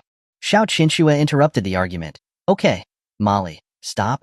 Even if that mad king was an actor, it just shows that Tianci is brave and resourceful. At least he solved a big problem for our group, didn't he? Although Xiao Qianxue didn't entirely believe the phone call either, the result was good, and she didn't want to investigate further. Over the years, Xiao Liyu had always used his status as an elder to criticize her decisions, even resorting to underhanded tricks, which had caused her much distress. He'd even secretly colluded with the triads to force her to step down. If it hadn't been for Qin Tianci, she would have been in grave danger today. She'd also had a chance to vent her frustration. Xiao Qianxue glanced secretly at Qin Tianci. His defined features, the stubble on his chin, and his deep eyes radiated a mature charm that was hard to resist. The more she looked at him, the more she was drawn to him. Just as she was lost in her thoughts, Molly, in the driver's seat, ruined the moment again. Himph. Our problem is solved, but his problems are just getting started. That woman on the phone, with her flirtatious voice, it's definitely not a normal relationship. Molly even shuddered, her face contorted with disgust. If she hadn't brought it up, Xiao Qinxue would have forgotten. Turning to Qin Tianci, she demanded, "That's right, I almost forgot. Who was that woman on the phone? Why did she call you master? And use such a flirtatious tone?" Faced with her pointed questions, Qin Tianci remained calm. He countered, "What is this? We're not even married yet, and you're already trying to manage my personal affairs?" Xiao Qinxue blushed, her heart beating rapidly under Qin Tianci's gaze. She feigned composure and said with a soft huff, "I'm your fiancé now. I don't care how many women you had before or what you did, but now it's all my business." Qin Tianci chuckled teasingly. "Then you'll have quite a bit to worry about." "What do you mean?" Xiao Qinxue asked, confused. Qin Tianci looked at her with a knowing smile. "Because you're not my only fiancé, and this isn't my only engagement." Screech. The car jerked to a stop as Molly slammed on the brakes. "You scumbag. You've had so much luck just getting engaged to Ms. Xiao, and you're still messing around with other women? You have multiple fiancés. It's outrageous." Molly shrieked, her expression furious, as if she could devour Qin Tianci. Xiao Qinxue was stunned by his words. She was the most recognized beauty in Jiangling City, with admirers stretching from Jiangling all the way to France. Yet, Qin Tianci was telling her that he had multiple engagements besides her. This was too much to bear. "Miss Xiao, there's no need to get involved with this scoundrel. He's not worthy of entering the Xiao family. Just throw him out of the car." "Stop the car." As Molly spoke, Xiao Qinxue said coolly, her face hidden behind her hair. Molly immediately obeyed, stopping the car and rushing out to open Qin Tianci's door, ordering him with a hostile tone, "Ms. Xiao told you to get out. Are you deaf? A scumbag like you who wants to eat from both bowls doesn't deserve to be with Ms. Xiao. Get out right now." But before she could finish, Xiao Qinxue, with her long, slender legs, had climbed over Qin Tianci and squeezed out of his door, slamming it shut with a loud bang. She then, without a word, jumped into the driver's seat at lightning speed. She locked the doors in one smooth motion. "I'm telling you, you bastard. No matter how many engagements you have, you belong to me, Xiao Qinxue, and nobody will ever take you away." Xiao Qinxue roared. With the pedal to the metal, the G-Wagon roared to life and sped away, leaving Molly standing in place, bewildered. After a while, she snapped out of her stupor and ran after them, shouting frantically, "Miss Xiao, I'm still here." Chapter 12. Meeting the Parents. Screech. A piercing screech of brakes announced the arrival of the white G-Wagon in front of a luxurious estate. Qin Tianci got out of the car, gazing at the sprawling estate with a sigh. "Wow, that's big and white." Xiao Qinxue, having just emerged from the vehicle, had already changed into a casual outfit. A short skirt paired with a white shirt accentuated her perfect figure. Her legs, as white and smooth as jade, made one's blood boil. Upon hearing Qin Tianci's comment, she thought he was referring to her and immediately blushed, spitting out, "Pervert." Then, she walked up to him and took his arm, leaning on him like a little bird, humming, "You should be grateful to be with this miss. Don't you dare think about other women. Do you hear? Once you step through that gate today, you're mine." Qin Tianci chuckled at her possessive behavior. "Don't you think that's a bit unfair?" "Why?" Xiao Qinxue asked, confused. "We all have engagements. They also have betrothal documents. At the very least, I should meet them all before making a choice for fairness." Qin Tianci replied with a smile. Hearing this, Xiao Qinxue's face flushed red with anger. "Do you think we are choosing princesses? Should we stand in a row for you to pick?" Qin Tianci seemed to consider it seriously. "If that's the case, it's not impossible." "Qin Tianci." Xiao Qinxue was about to explode with rage. How could someone be so shameless? Just as she was about to lash out, she heard a voice behind them. "Huh? Snow Sister?" They turned to see a handsome young man, decked out in designer brands and watches, stepping out of a LaFerrari. Upon seeing him, Xiao Qinshua's expression immediately returned to its usual indifference. She greeted him in a cool tone, "Cousin." Then, turning to Qin Tianci, she introduced, "This is Xiao Mingxian, my cousin, my second uncle's son." Seeing that they had encountered a relative, Qin Tianci didn't try to contradict her and offered a handshake. "Hello, my name is Qin Tianci, Qinshua's fiancé." However, Xiao Mingxian didn't reciprocate the handshake. Instead, he looked at him with a face full of provocation. "So, you're Qin Tianci? You're the one who beat up my father." Seeing his unfriendly attitude, Qin Tianci casually put his hand back in his pocket.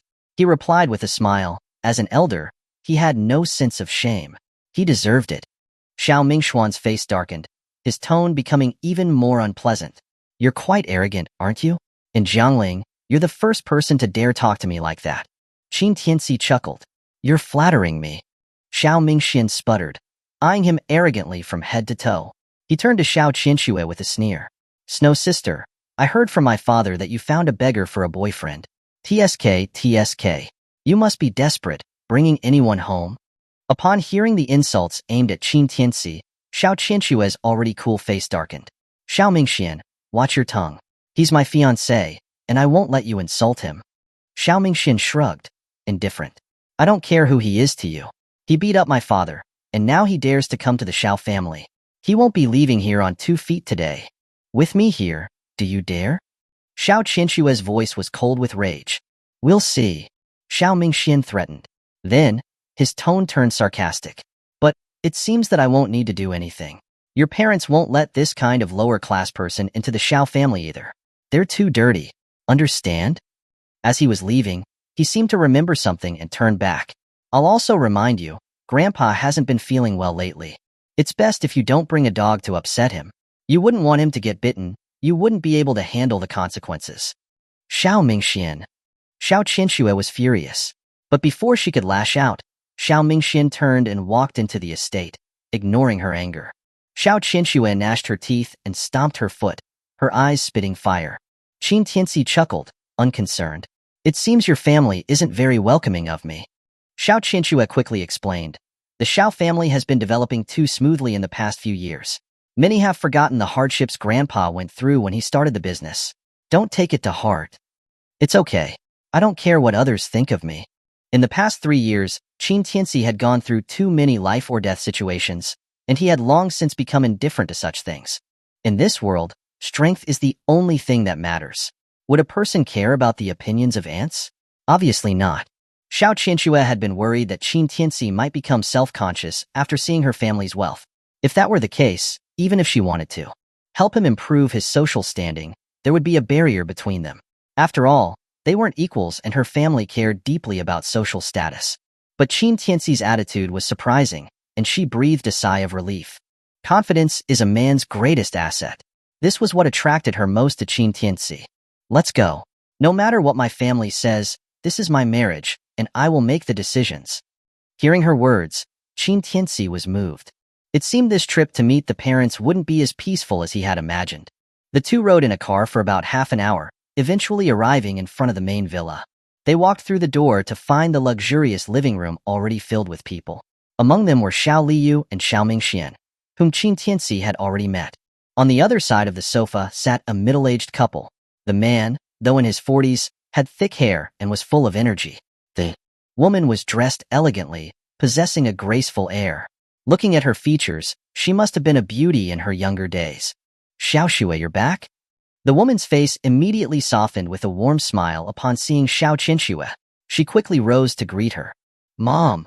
Xiao Qianxue stepped forward to hug her, then turned to introduce Qin Tianci. This is my mom, Xueqin, and sitting on the sofa is my dad, Xiaoliang. Aunt and uncle, hello? Qin Tianci politely greeted them, not showing any nervousness because of their status. So, this is young Qin? Not bad, not bad. He's really good-looking. Xueqin seemed impressed by Qin Tianci's aura and bearing. She had that mother-in-law looking at her son-in-law. The more she looks, the more she likes him vibe. However, Xiaoliang, sitting on the sofa, maintained a dark expression, only focused on drinking tea, not even lifting his head when Qin Tianci walked into the villa. That's him. Xiao Liyu stood up, pointing at him and yelling, Big brother, it's this dog who beat me up in the company, and he has designs on. Niece Qianxue. He's trying to cling to a rich family to freeload. If you don't do something about this, what will others think of the Xiao family? Uncle, you know why he beat you, don't you? Tianci. Xiao Qianxue quickly tried to intervene, but was interrupted by Xiao Liang's commanding voice. Silence. Xiao Liang put down his teacup, turned on the sofa, and looked directly at Qin Tianci, his expression sharp. You are Qin Tianci? Yes. Qin Tianci openly acknowledged, neither arrogant nor timid. Men. Suddenly, Xiao Liang yelled loudly. Immediately, a large group of men in black, wielding police batons, rushed in from outside and surrounded Qin Tianci. Then, Xiao Liang calmly lit a cigar, pointing at Qin Tianci, and ordered in a calm tone, "Take him down, break his legs, and throw him out." Chapter 13. The Volatile Future Father-in-Law. Dad. Xiao Qianxue, shocked by the scene, quickly rushed to Xiao Liang, pleading, "Tianci only acted because there was a reason. You can't treat him like this." Qin Tianci surveyed the black-clad men, a hint of surprise in his eyes. Each of these men seemed to possess considerable strength. In common parlance, they were all martial artists. These so-called martial artists primarily focused on honing their bodies, achieving levels of resilience and combat prowess 10, or even 100 times that of ordinary people. These were different from the triad thugs of Liurba. They were all professionally trained with incredibly strong physical attributes. It was no wonder the Xiao family, capable of hiring so many martial artists, was considered a first-class family in Jiangling. However, that was all it was. Qin Tianci looked away, his lips curving into a faint smile. "Uncle Xiao, what is the meaning of this?" "Meaning?" Xiao Liang scoffed, pushing Xiao Qianxue aside. He stood up to confront Qin Tianci. A junior failing to show respect to his elders is impolite. Lashing out against elders is disrespectful. And now you dare to pursue my daughter? Who gave you such gall? Qin Tianci chuckled, drawing conclusions without asking the reasons, without considering the cause. The Xiao family's strength isn't much, but you certainly have many rules. Presumptuous. Xiao Liang's face flushed with fury when he heard Qin Tianci's retort. "Old Liang, young Qin is right. The boy seems to be reasonable. You should at least ask him why he hit your second brother. How can you so easily jump to conclusions?" Xue Qin interjected anxiously, her expression grave. "Dad, it was second uncle who went too far. Tianci couldn't stand it, so he acted. If you want to blame someone, blame me. Don't blame him." The scene she most dreaded was unfolding before her. "Shut up." To the shock of his wife and daughter, Xiao Liang yelled, "Even if your second brother was in the wrong, he's still an elder. And you dare to hit him? Such a person clearly lacks manners." Xiao Qianxue's expression changed drastically upon hearing these words. "Dad, what are you saying?" She was furious. Her father wasn't usually like this. Why was he being so unreasonable today? Indeed, when she glanced at Qin Tianci, she noticed that the smile on his face had gradually turned cold. Xiao Liyu and Xiao Mingxian, standing on the side, were wearing triumphant expressions. It was obvious that the father and son duo had poisoned the well before their arrival. "Old Liang, you're going too far." Xue Qin reminded him, her eyebrows furrowed. Only then did Xiao Liang realize that his words were indeed hurtful. His expression softened slightly as he glared at Qin Tianci. "All right, I can overlook the matter of the beating. But tell me, what gives you the right to marry my daughter? What abilities do you have?" Seeing the situation, Xue Qin immediately stepped in to mediate. "Young Qin, come on. Introduce yourself to your Uncle Xiao." She winked at him, signaling for him to highlight his strengths and ease the awkwardness of their first meeting. Seeing his future mother-in-law trying to protect him, Qin Tianci's aggression subsided somewhat. He found a chair, sat down, lit a cigarette, and said with a faint smile, "Qin Tianci, 25 years old, male, likes women, served 3 years in prison for rape, currently unemployed." Silence descended upon the room. Even Xue Qin was stunned. What the hell? She wanted him to introduce his strengths, not his criminal record. Xiao Qianxue covered her face, utterly mortified. This was a disaster. Even Xiao Liyu and Xiao Mingxian were left speechless. They had thought Qin Tianci was just an ordinary person, but it turned out he was an ex-convict and, even worse, a hated rapist. This was beyond unexpected. As expected, after Qin Tianci's introduction, Xiao Liang's just softened expression completely exploded. His chest heaved with anger, his face turning pale. "Get him out of here. Never let him appear within 100 meters of my daughter again. If he dares to come near her, break his arms and legs." His daughter was the most outstanding woman in Jiangling City. He had turned down countless wealthy young men who sought to pursue her. Now, a rapist had the audacity to show up and talk big in front of him. It was no longer a matter of a beautiful flower being stuck in cow dung, but a moon falling into a pile of shit. Utterly absurd. "Dad." Xiao Qianxue tried to intervene, but Xiao Liang slapped her across the face. "Xiao Qianxue, have you lost your mind? Even if we're trying to force you to get engaged to the Jiang family's young master, you don't need to find such a person to anger us." Xiao Liang's roar echoed through the villa, showing no respect for Qin Tianci. However, Xiao Qianchua's eyes turned red from the slap, yet she remained steadfast. Dad, I'll decide my own marriage. Besides, Grandpa approved of my engagement with Tianci. Tianci is not the kind of person you think he is. He's a rapist. What kind of person do you think he is? An ex-convict? Or a rapist? Have you run out of men? Xiao Liang's fury intensified seeing his daughter's defiance. If the outside world finds out that a rapist entered the Xiao family, decades of our family's reputation will be completely ruined. Xiao Mingxian, regaining his wits, added sarcastically, "That's right, Snow Sister. Grandpa was senile, but are you senile too? You are still so young and have your whole life ahead of you. How is a rapist worthy of you?" Xiao Liu joined in. Exactly. If you're shameless, we still have our face. If you want to marry such scum, then you no longer have the right to represent the Xiao family. Get out of the family. Xiao Qianchua's temper flared. I don't care what he did before.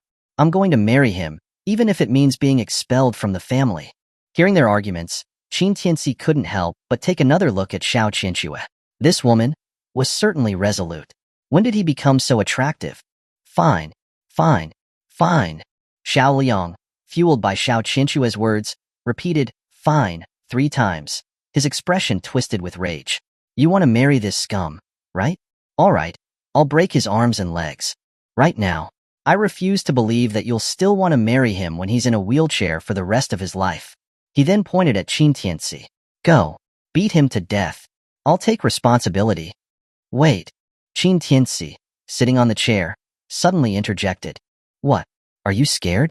If you get out of my Xiao family now, I might consider you a man, Xiao Yang. Thinking that Qin Tianci was intimidated, threatened in a cold voice. However, Qin Tianci shook his head, his expression remaining calm. Uncle Xiao, I understand your concern for your daughter, but I advise you not to make a move. Otherwise, the consequences will be severe. Huh? Xiao Yang, want to cripple someone? What consequences do you think I'd face? Xiao Yang scoffed. Qin Tianci shook his head, his smile particularly warm. No. I'm reminding you that fists and feet don't have eyes. If they get hurt, it will ruin the harmony between us. You better think it through. After all, out of respect for Qianchua, I don't want to hurt anyone in the Xiao family. Chapter 14. I told you it would ruin the harmony. Xiao Liang was taken aback by these words. Though his life had been relatively uneventful, he was still an experienced man.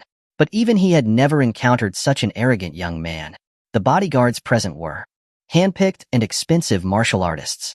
Even a top soldier would have trouble gaining an advantage over them. Yet, Qin Tianci had the gall to claim that he was afraid of hurting them. It was simply foolish. Dad, Tianci is not lying. He's really very... Enough. Xiao Yang interrupted Xiao Qianchua, glaring at Qin Tianci. He said coldly, All right, boy, you have guts, daring to challenge the Xiao family's martial artists. You're the first one. Don't blame me for not giving you a chance. If you can last 3 minutes against them, I, Xiao Yang, will acknowledge you as my son-in-law. Xueqin's expression changed drastically. She frowned and scolded, Old Liang, are you being ridiculous? How can young Qin possibly be a match for them? If you don't want your daughter to get married, you don't have to resort to such a method to retaliate. A woman's kindness is foolish. You understand nothing? Xiao Liang's mind seemed set. He continued to provoke Qin Tianci with his words. Isn't he arrogant? Isn't he powerful? Then let's see if he's worthy of being my son-in-law. Xueqin tried to persuade him, but Xiao Qianchua secretly pulled her back and shook her head. Xiao Qianchua was still very confident in Qin Tianci's martial arts skills, and she also had a rough understanding of the strength of their bodyguards. Though they were martial artists, they were at the lowest level. Qin Tianci would have no problem handling them. On the side, Xiao Liu and Xiao Mingxian, upon hearing Xiao Liang's words, were about to climax with excitement. They fanned the flames. That's right. You're so powerful, aren't you? Then try to last 3 minutes. If you're a man, don't back out. If you want to marry my cousin, you need some real skills. In their eyes, a convict challenging the Xiao family's martial artists was nothing short of suicide. It was a perfect opportunity to get revenge for the slaps they had received earlier. Seeing the conditions laid out by Xiao Liang, Qin Tianci smiled. Old man, you said it yourself, so don't back out later. In an instant, Qin Tianci's body shot forward, attacking one of the bodyguards. The bodyguard didn't seem to expect that Qin Tianci would attack first. He instinctively tried to dodge, but it was too late. With a loud thud, the bodyguard was sent flying, crashing into and shattering a $1 million vase, collapsing onto the ground, unconscious. The scene shocked everyone present. No one expected that this guy would be so ferocious. Go. Go now. No need to show. Before Xiao Liang could finish the word, mercy, Qin Tianci had already crushed the last bodyguard's hand and kicked him away. In the blink of an eye, the dozen or so martial artist-level bodyguards were lying motionless on the ground. Hiss. The crowd gasped collectively as they regained their senses. Especially Xiao Liang, whose eyes were wide with disbelief. His heart was in turmoil. In less than 10 seconds, his hand-picked bodyguards were wiped out. Even Xiao Qinxue had covered her mouth, her face pale with shock. She knew Qin Tianci was strong, but she never expected him to be this strong. A dozen martial artists together, yet they couldn't even last 10 seconds against him? Was this the man she had fallen for? He was too powerful. The Xiao father and son were dumbfounded. They had hoped to use the bodyguards to get revenge, but they couldn't even scratch him. What kind of monster was this? Sigh. I told you it would ruin the harmony. Why wouldn't you listen? Qin Tianci walked to the chair, picked up his half-smoked cigarette, and took a puff, his tone utterly nonchalant. Everyone else. You. Xiao Liang was stunned into stuttering, seemingly at a loss for what to do. Xiao Liu, recovering, pointed at Qin Tianci with a livid face, shouting, You rapist! We just asked you to spar, but you went so far. Do you have any respect for the Xiao family? Yes, that's right. Xiao Mingxian also seized the opportunity to attack. Uncle just asked you to spar, and you broke their limbs. You went too far. You clearly have no respect for the Xiao family. You're absolutely right.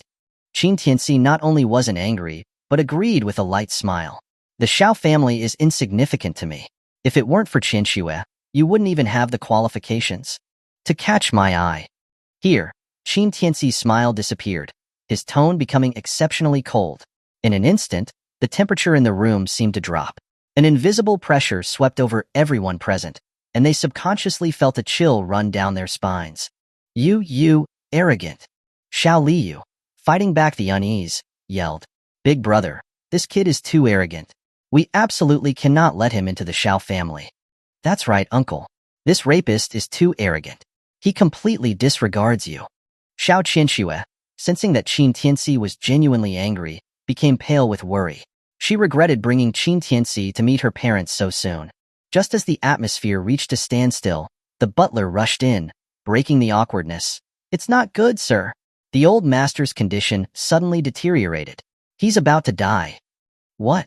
Xiao Qinxue exclaimed. What happened to Grandpa? The situation is not good. You must go and see him. Let's go. Let's go see old master first. Xiaoliang didn't dare delay, and rushed out with the others. Xiao Qinxue pulled Qin Tianci. Tianci, can you come with us?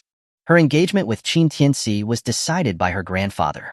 Now that he was on the verge of death, and at worst, to let the elder see that his granddaughter's important.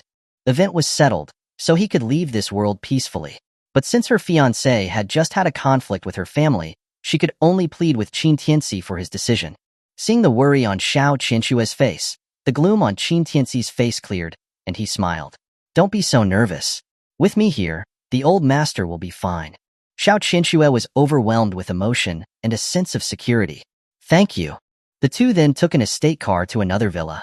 Upon entering, they found medical personnel bustling about, the atmosphere extremely tense, as if facing a great enemy. Doctor, how is my father doing? The white-coated doctor, whom Xiao Liang had grabbed, removed his mask and said gravely, the old master's condition suddenly deteriorated. It's beyond control. You must be prepared. Chapter 15. The old master's critical condition. What? The doctor's words instantly drained the color from everyone's faces. Xiao Qinxue, who had just arrived, couldn't help but cover her face and sob. How could this happen? Why so suddenly? And you still have the nerve to say that? Xiao Liu pointed at Xiao Qinxue without reason, blaming her. If you hadn't insisted on bringing a rapist into the house, would the old master have been so upset that he couldn't get out of bed? It's all your fault, Xiao Qinxue. You brought a rapist to anger Grandpa. He was too kind to refuse you, but how could he accept it? Xiao Mingxian also started to attack. Qin Tianci frowned. What a father and son duo. They had the same talent for fabricating stories. However, Xiao Liang didn't want to deal with such trivial matters at the moment. He immediately urged the doctor, "Doctor, no matter what the cost, you must save my father. I'm willing to offer 10 million in consultation fees." "It's not about the money." The doctor shook his head helplessly. "The old master's illness has gone deep into his bones. Even a miracle worker could not save him, unless it is the Dragon Dao Saint Physician. Otherwise, it's hopeless." The Dragon Dao Saint Physician? These words sent everyone into despair. He is the legendary divine physician of Dragon Country. Rumor has it that no one has ever seen his true face. Where am I supposed to find him now? Xiao Liang lamented, filled with self-blame and regret. Hearing this name, Qin Tianci couldn't help but make a strange face. Dragon Dao Saint Physician? Wasn't that the name given when he practiced medicine by treating rare diseases for free after learning from that old man? How did it become a legend? If we cannot find the Dragon Dao Saint Physician, I can contact Master Zhang. He'll be able to save the old master. Xiao Liu clapped his hands, seeming to remember something. That's right. Master Zhang has been helping the old master take care of his body all these years. How could I forget about him? Xiao Liang also remembered and immediately ordered someone, no matter the cost, bring Master Zhang here immediately. But now, the Xiao family was in a panic, grasping at straws. Who is Master Zhang? Qin Tianci asked. Xiao Qianxue explained. Master Zhang is a recluse, with exceptional medical skills. He said that Grandpa's old illness wouldn't last 2 months, but he helped him live for 5 years. He's very impressive. Reclusive expert? Qin Tianci frowned, sensing something amiss. These days, people who called themselves masters were not so easily found. Even that old codger with such heaven-defying medical skills and power was hiding in prison. If he hadn't attempted suicide, they would never have discovered his identity. After Xiao Liang sent people to find Master Zhang, while he and others anxiously paced in the hall, Qin Tianci walked upstairs, seemingly unconcerned. What are you doing? Xiao Liang immediately shouted. Qin Tianci didn't turn around, saying lightly, if you don't want a funeral today, just wait quietly downstairs. Despite his words, the Xiao family dared not let a rapist like Qin Tianci roam free. They all followed him upstairs. Upon entering the room, a strange smell assaulted Qin Tianci's nose, causing him to frown deeply. At that moment, a withered old man was lying on the bed, Xiao Zhenshan, the old master of the Xiao family. If it wasn't for the slight fluctuation in the instruments, they would have thought they were looking at a corpse. Without saying a word, Qin Tianci walked forward and checked the old man's pulse. Just then, the rest of the party rushed into the room. Bastard! What do you think you're doing? Xiao Liu yelled. Don't tell me that you, a rapist, know medicine. Let me tell you, if anything happens to the old master, I'll hold you responsible. As soon as he finished speaking, Qin Tianci suddenly flicked a silver needle, which pierced Xiao Liu's throat. His face instantly turned red, and he fell to the ground in pain. If you say one more word, the next needle will go into your heart. Qin Tianci's voice was cold, as if he had become a completely different person, devoid of the arrogance he had shown earlier. Xiao Liang's heart skipped a beat at this scene, unable to help asking, Boy, can you really heal the old master? If you talk more nonsense, even if I could, I wouldn't bother to. At this moment, he didn't need to show Xiao Liang any respect. If it wasn't for the old master arranging his engagement with Xiao Qianxue, he wouldn't have even bothered looking at the Xiao family. Also, there was another reason why he wanted to save Xiao Zhenshan. Xiao Liang was silenced by his words. Although he was very angry, after seeing Qin Tianci's needle silence Xiao Liu, he suddenly realized that this young man was more mysterious than he had imagined. He hesitated for a moment and said to the others, Let's go outside first. Uncle. No, he's a rapist. Xiao Mingxian tried to object, but after catching Qin Tianci's sharp gaze, he swallowed the words and obediently followed the others out of the room. For a moment, the room was quiet. Qin Tianci also enjoyed the rare quietness for a while, but he frowned again soon after. After taking his pulse for a few minutes, he took 3 silver needles and pierced them into Xiao Zhenshan's body. In the next second, the skin that had previously been like ash suddenly turned rosy. Xiao Zhenshan suddenly gasped, staring at the ceiling with wide eyes. His breathing became stronger as he woke up from his coma. You are? Upon seeing Qin Tianci, Xiao Zhenshan seemed confused, but at the same time, He also felt strangely familiar. Old Master Xiao, you dare marry your granddaughter to someone you don't know? I admire your courage. Qin Tianci chuckled upon seeing he was awake. You are Tianci? Upon hearing these words, Xiao Zhinshan became agitated and tried to sit up. Qin Tianci pressed him down, saying, You cannot get out of bed now. Let me remove the parasite from your body first. Parasite? What do you mean?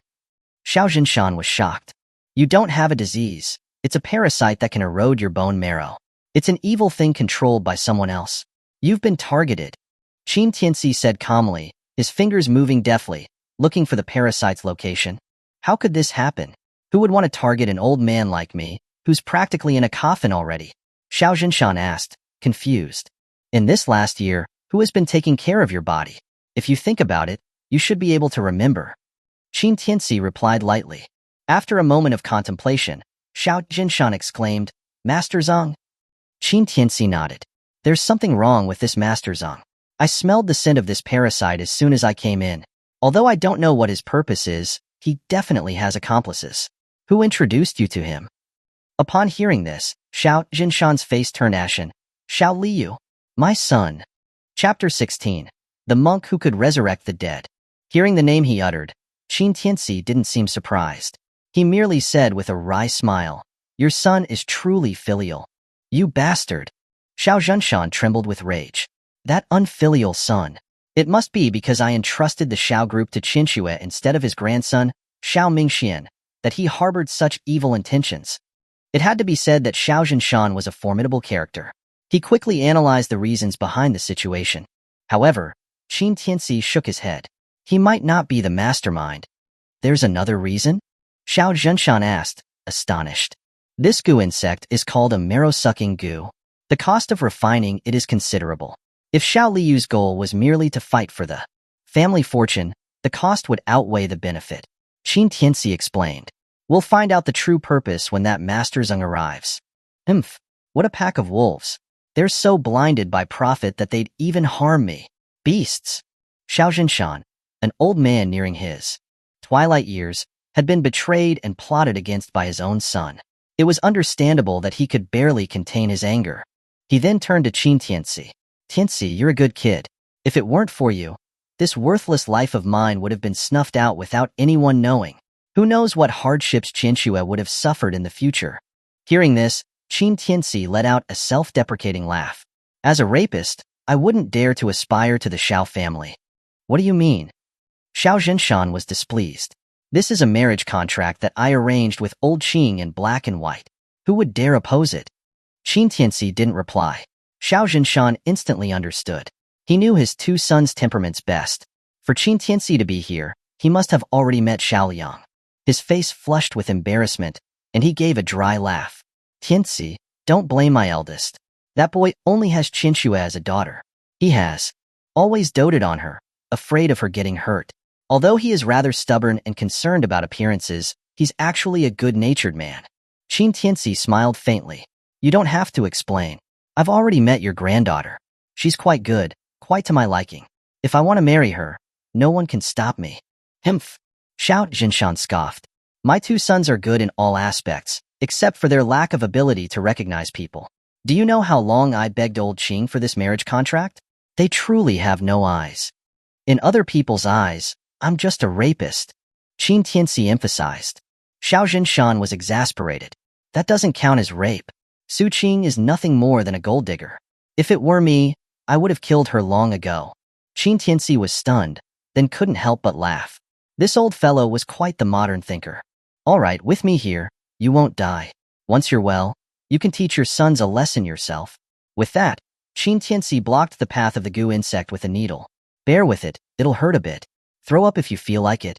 As soon as he finished speaking, Qin Tianci plunged a needle in. Xiao Zhinshan's face changed drastically. He puffed out his cheeks and with a wah sound, vomited a viscous black substance.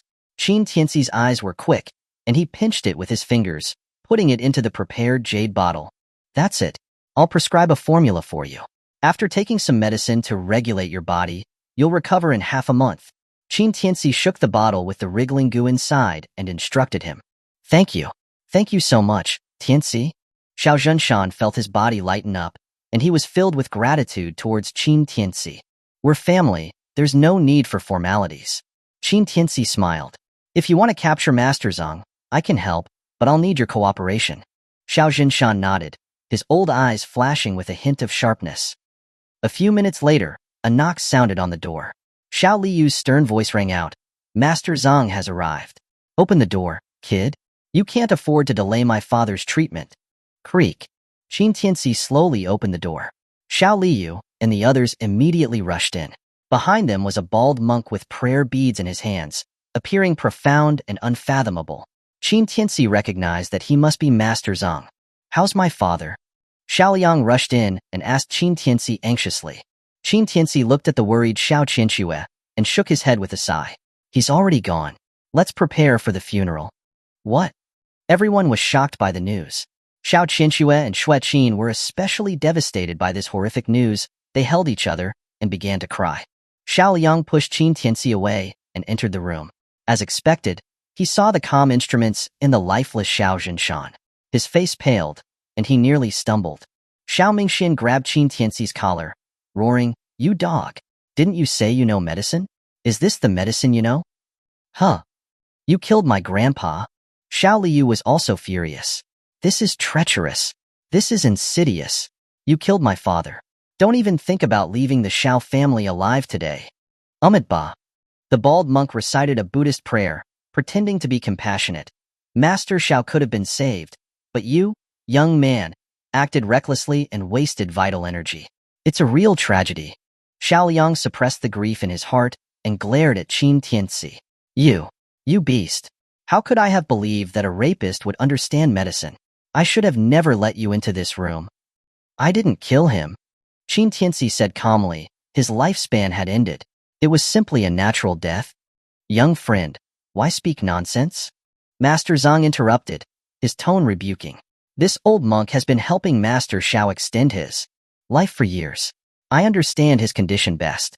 Today was just a minor blip, yet he lost his life. How dare you say you didn't kill him? Master Zhang, please, go and see if there's still a chance to save my father. Xiao Liang, desperately seeking hope, rushed forward to seek Master Zhang's help. Master Zhang shook his head with a sigh. This old monk only knows a bit about medicine. I am not a god. However, it might not be impossible to try, but everyone needs to leave first. We'll leave. We'll leave right now. Without another word, everyone retreated, except for Qin Tianci, who remained still. You bastard, get lost. What are you still doing here? Xiao Liyu scolded angrily. However, Qin Tianci ignored him. He just looked at Master Zhang with a mocking smile. My skills are lacking. I want to learn here, to learn this art of resurrection. Ba. Master Zhang urged once more, young friend. You have already committed such a terrible sin. Why trouble yourself further? What if I just don't leave? Qin Tianci sneered. Master Zhang did not expect Qin Tianci to be so unyielding. He hesitated for a moment and then sighed. This monk is compassionate at heart. Since young friend wants to learn, this old monk is willing to impart some wisdom. After saying this, he began to feel all over Xiao Zhinshan, seemingly looking for something. He didn't find anything after searching for a long time. Xiao Liang, outside the door, was extremely anxious. Master, is there any hope at all? Master Zhang was a little impatient. Don't rush me. This method is profound and mysterious. It takes a lot of time. Qin Tianci asked at this moment, Master, is the person dead or alive right now? Of course, he's dead. Master Zhang replied frankly while turning his back to him. If he weren't dead, how could this old monk use the art of resurrection? I don't think you're resurrecting him. You're just looking for this thing, aren't you? Qin Tianci sneered and held out the jade bottle in his hand, showing it to everyone. Chapter 17. Master Zhang's Goo. The instant Master Zhang laid eyes on the jade vial, his face underwent a drastic change. You have, he stammered. Qin Tianci chuckled, turning his head to address Xiao Zhinshan, who was lying on the bed. All right, Grandpa Xiao, stop pretending. Get up. As soon as he spoke, Xiao Zhinshan sat up in bed, to the shock of everyone present. Xue Qin and Xiao Qianxue, mother and daughter, were utterly aghast. Dad. Xiao Liang was the first to rush forward, grabbing Xiao Zhinshan's hand with fervent excitement. Dad, you're not dead. Xiao Zhinshan snorted, his voice laced with irritation. I'm not dead, but your stupidity might just kill me. This? Xiao Liang was completely bewildered, not knowing what was going on. Xiao Liu also pushed his way through, feigning excitement. Master Zong is truly a divine being. He actually brought my father back from the dead. Amazing. Xiao Mingxian was equally exuberant. It's all thanks to Master Zong. What was that Qin character? Some kind of useless bum. He almost killed Grandpa.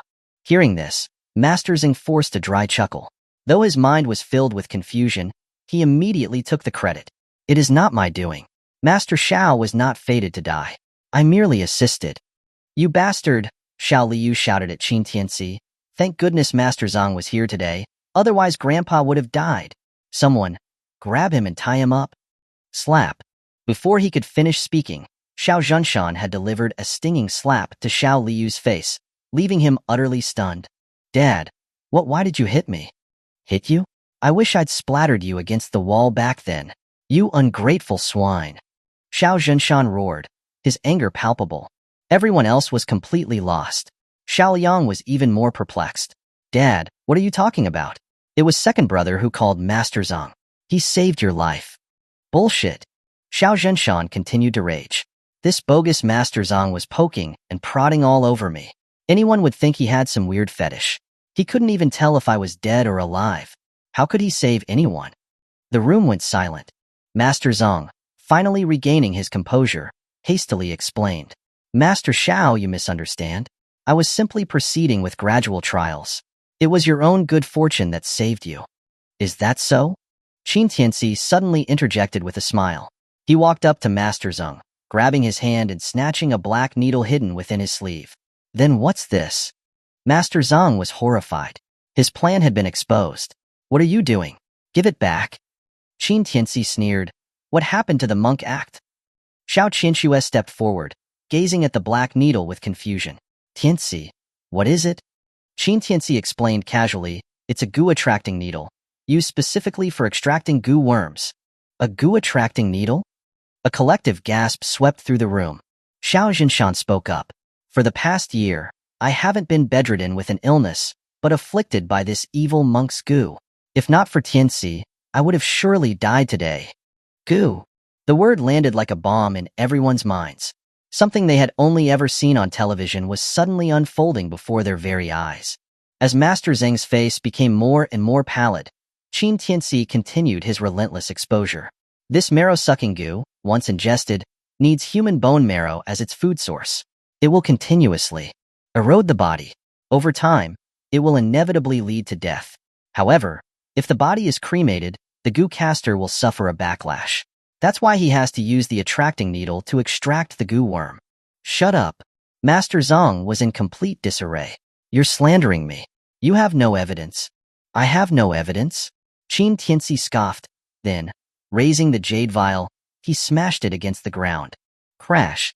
The vial shattered, scattering shards of jade across the floor. Black, writhing goo worms spilled out, scrambling away in panic, and visibly burrowing into Master Zeng's sleeves. The sight sent a wave of horror through the room. Xiao Liang's eyes widened in fury. Master Zong, it really was you.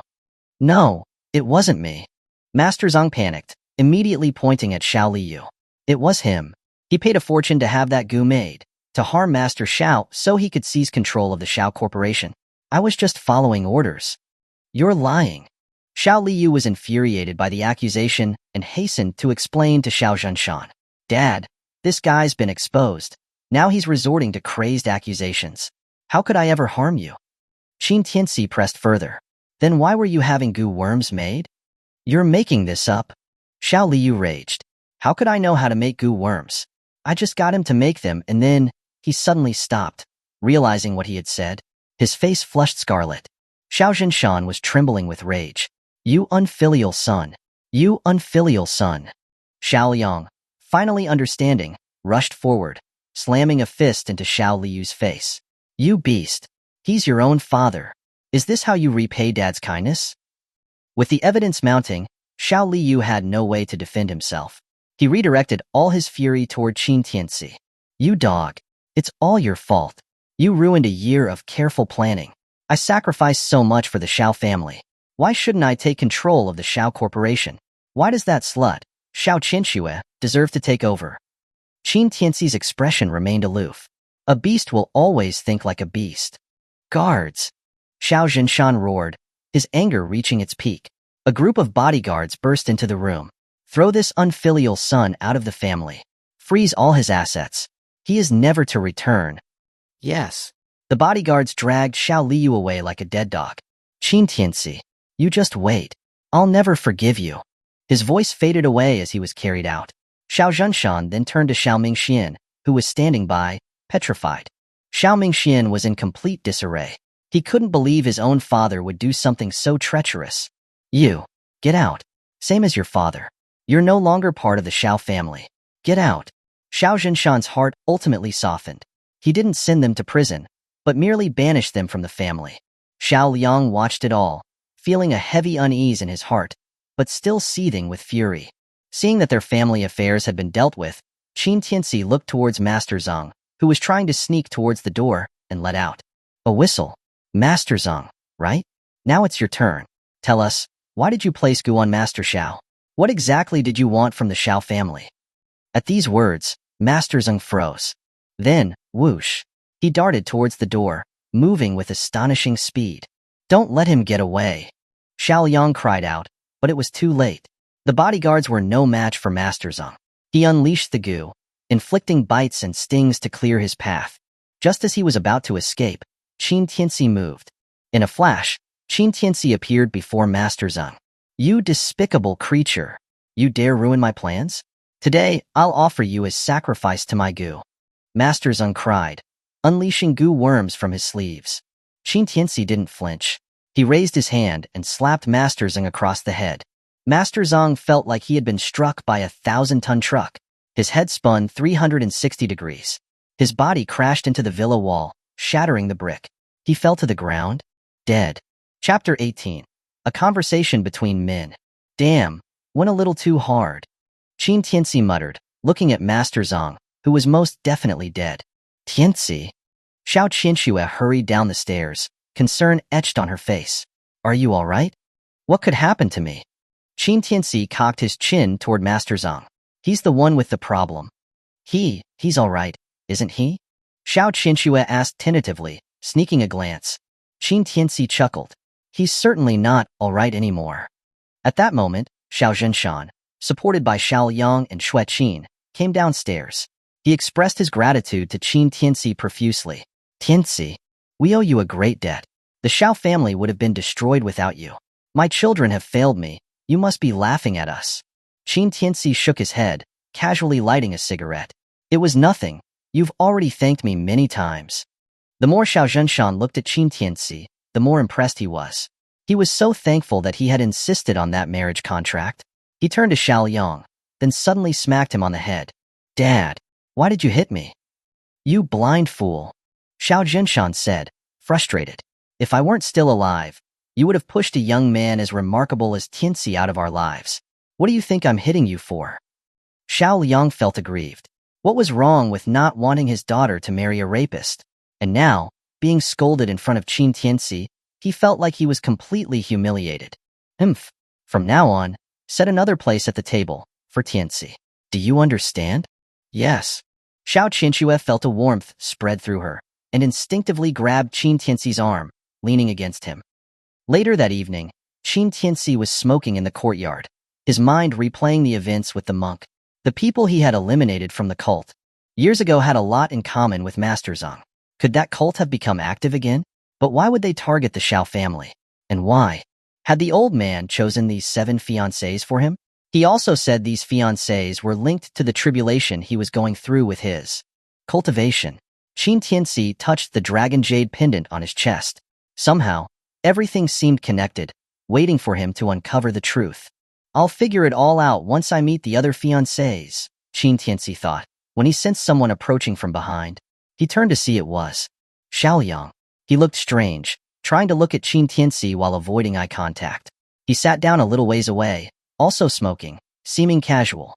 They sat in silence for a while, neither of them speaking. After a time, Xiao Yang pulled another cigarette from his pocket and tossed it to Qin Tianci. Qin Tianci looked at him, a bit puzzled. Xiao Yang turned his head away, pretending to be casual. Special issue. Good flavor. Have a taste. Seeing this old man act so aloof, Qin Tianci chuckled and took the cigarette, turning it in his fingers but not lighting it. Then, Xiaoliang spoke. Qinxue told me about her trouble at the company today. Did you deal with that triad problem? Qin Tianci replied casually. It was a small thing. If you want to thank me, I guess I could accept it. Xiaoliang's face froze. He turned his head, exasperated. Forget the thanks. My second brother has been targeting Qinxue for years, and I did nothing. As a father, it's my fault. Qin Tianci said without holding back. You didn't know what was going on with your daughter, or with your brother's treachery. You've been quite negligent. You. Xiaoliang was speechless. He couldn't deny it, but could only snort, and then said, I also heard about you going to prison. Hey, man, you know, it's normal to encounter a few gold diggers in life. What's important is now, and the future. You're still young. Qin Tianci turned to Xiaoliang. So what's your point? Xiaoliang didn't evade his gaze this time. He pulled out a check from his pocket and held it out to Qin Tianci. 10 million. Leave my daughter. Qin Tianci's eyes narrowed. Is this how you repay those who help you? It's separate. You solved the crisis for the Shao Corporation and saved the old man. I'm grateful. So here's 10 million. You can live comfortably for the rest of your life. I can even find you a job, groom you to be someone of influence, but Xiaoliang's tone changed. You were in prison, and you come from an ordinary family. I know the Shao family doesn't care about criminal records, but in the end, people should be with their equals. My daughter might seem like she likes you now, but marriage is not like dating. Once the novelty wears off, problems will inevitably surface when two people from such different worlds come together. Is that a threat? Qin Tianci asked. No, it's advice. Xiaoliang said. I am older than you, and a man. I speak from experience. I don't know why the old man arranged such a strange marriage for his granddaughter, but in my opinion, it's absurd. Qin Tianci suddenly chuckled. So you're just saying I'm not good enough for your daughter. I'm not looking down on you. Xiaoliang continued. With your medical skills and fighting ability, I'm sure you'll be successful. But just successful. Do you understand what I mean? So, what kind of person would be good enough for your daughter? Qin Tianci asked back. Xiaoliang fell silent. After a long while, he said, Do you know about martial artists? Qin Tianci laughed. You mean those drunks and weaklings you had me fight today? Xiaoliang. He took a deep breath, as if confiding in him. Martial artists are the only force in this society that can legitimately use weapons. The more powerful martial artists are, the more powerful their families become, and are known as martial arts clans. We, the Shao family, might be influential in Jiangling, but we're still ants in front of a martial arts clan, even a third-rate one. He turned to Qin Tianci. Our family has reached a bottleneck. No matter how hard we try, we can only reach low-level martial artists. Qin Tianci smiled. So the Shao family needs to latch onto a martial arts clan if they want to advance. Exactly. Xiaoliang nodded. Those who can't progress are eliminated. It's the eternal truth of family development. I believe Qinxue will understand my good intentions. It was Qin Tianci's turn to fall silent. Xiaoliang's gaze remained fixed on him, until he saw Qin Tianci reach out and take the check. He felt a pang of disappointment. His daughter had, after all, placed her affections in the wrong person. Click. A lighter ignited. Xiaoliang looked closer, only to see Qin Tianci using the check to light the special issue cigarette he had given him. In an instant, Xiaoliang was dumbfounded. It was a check for 10 million. Using it to light a cigarette? Even Xiao Yunfat wasn't this extravagant, was he? Qin Tianci took a deep drag, exhaling a thick cloud of smoke. He chuckled. So your ceiling is just those third-rate martial arts families? I guess I overestimated you. Xiaoliang was stunned, then frowned. Young man, don't be so high and mighty. Do you know what martial arts families are like? Especially the 4 great martial arts families of the imperial capital? Their influence, in my eyes, is nothing. Qin Tianci interrupted, his voice filled with an unprecedented arrogance. Xiaoliang was shocked, and then scoffed. You are reckless and ignorant. The 4 great martial arts families have over a dozen grandmasters alone. So what? Qin Tianci laughed, dismissively. Seeing him so calm, even regarding grandmasters like ants, Xiaoliang felt bewildered. The two men stared at each other in the night sky for a long time. Finally, Xiaoliang stood up silently and left. But he stopped at the door. Young man, what's important is to be grounded and realistic. Anyone can talk big, but being unrealistic will only hurt yourself and Chinchua. Before you have a clear sense of who you are, I will not agree to anything with you and my daughter. His tone was stern, like an elder scolding a junior. Then he turned and left. Qin Tianci smiled and watched the old man's back disappear into the house. After a while, he finished the cigarette, a cold glint in his eyes. He chuckled to himself. Grandmasters, huh? It's not like I haven't killed them before. Chapter 19. What do you want? Say it clearly. After dinner, Xiao Qinchue gave Qin Tianci a key. What's this? Qin Tianci asked curiously, turning the key over in his hand. It's the key to a villa in the city, Xiao Qinchue said, a blush creeping up her cheeks. Grandpa said it's a part of my dowry. Qin Tianci laughed, his eyes fixed on Xiao Qinchue. The old man's in a hurry, isn't he? Xiao Qinchue grew even more embarrassed. Not daring to meet his piercing gaze, she pulled a gold business card from her bag. Oh right, and this? Another part of the dowry? Qin Tianci teased, noticing that the card was engraved with his name. No, not this one, Xiao Qinchue said, pouting. This card is proof of ownership of the St. Honest Hotel. I've already had the ownership transferred into your name. You're the owner now.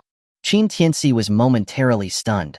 Then he deliberately adopted a stern expression and asked, pretending to be angry. A hotel and a villa? What do you think I am, some gigolo? Xiao Qinchue, worried she had angered him, waved her hands and quickly explained. No, I didn't mean that. I just thought that since you just got out of prison, instead of looking for a job, you could use the hotel to gain experience. I didn't mean anything by it. No need to explain. Qin Tianci snorted, his tone still rough. He stuffed the card into his pocket. You know how to pick him. Xiao Qinchue was bewildered. She was a goddess in her own right, beautiful and wealthy. She had turned down countless handsome and wealthy suitors, yet here she was, inexplicably drawn to this man. It felt weird, so weird. Xiao Qinchue sighed in exasperation, then leaned on Qin Tianci's shoulder. Andy Zhou and Xiaoye can't keep staying in a hotel. Let's pick an auspicious date and move them into the villa. Xiaoye is still in university, right? I can find her a job. What do you think? Qin Tianci looked down at the beautiful woman leaning on him. He reached out and flicked her nose. Not bad. You've saved me a lot of thought. You're very perceptive. Xiao Qinchue felt a thrill at his intimate gesture, and her mind suddenly went blank. She swung her leg over him, straddling him and wrapping her arms around his neck. Her face was flushed. That thing you wanted to do to me in the office, are you not going to finish it? Qin Tianci was taken aback, and then a smirk played on his lips. He raised his hand and gave her bottom a loud smack. And what do you think I want to do to you? Xiao Qinchue was feeling hot and bothered. A strange sensation surged through her, clouding her judgment. She bit her lip, her eyes gradually becoming glazed. I don't know.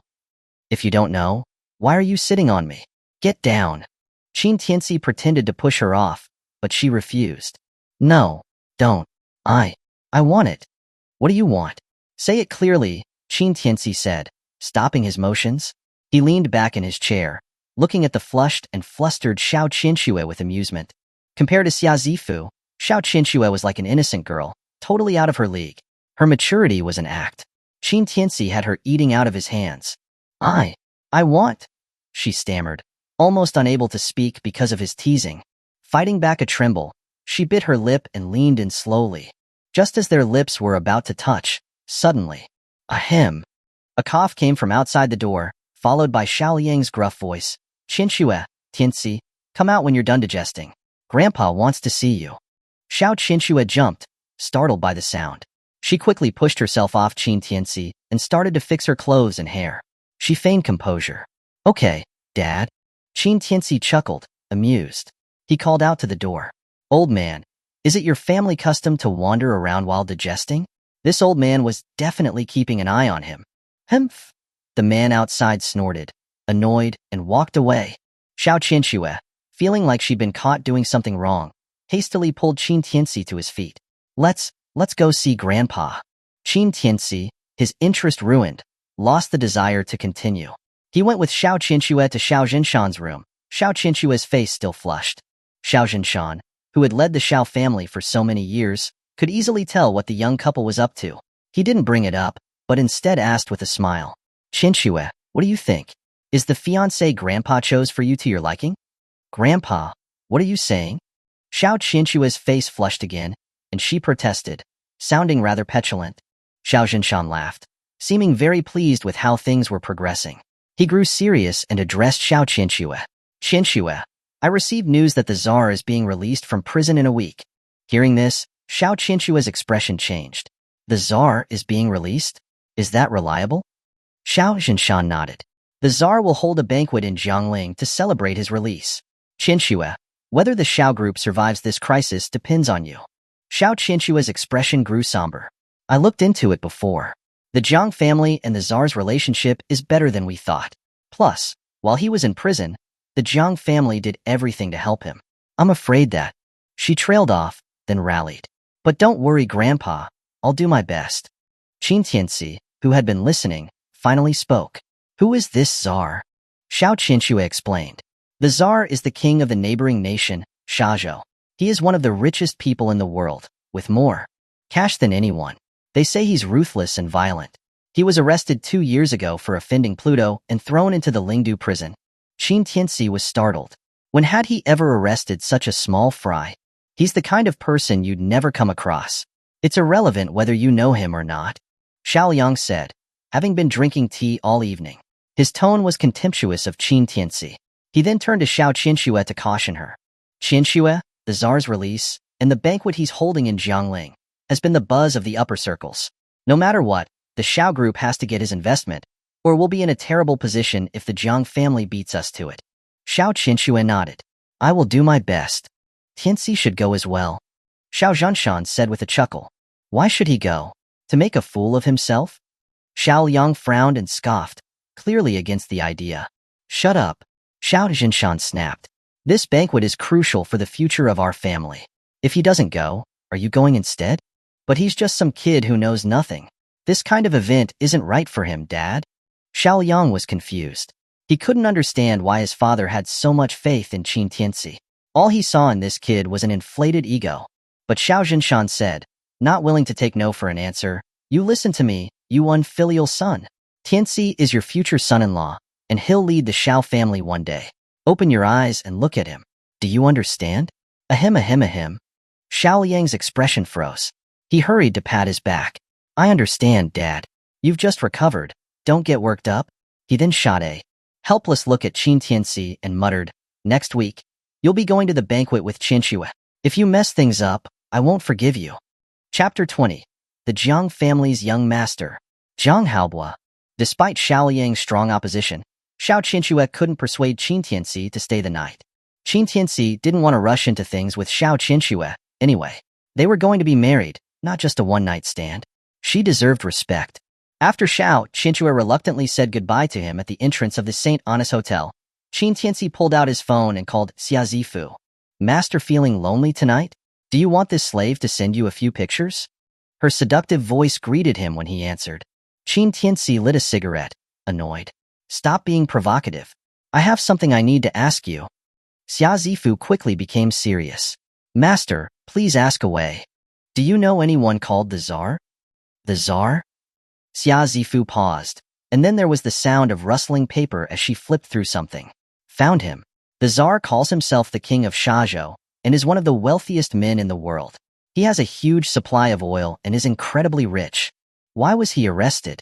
Qin Tianci asked, while watching a girl on the street giving him the eye. Master, don't you remember? Xia Zifu said. 2 years ago, that old man said in a speech that the Dragon Kingdom was not a threat to him at all, and you beat him half to death and threw him in jail. Qin Tianci? I kind of remember something like that.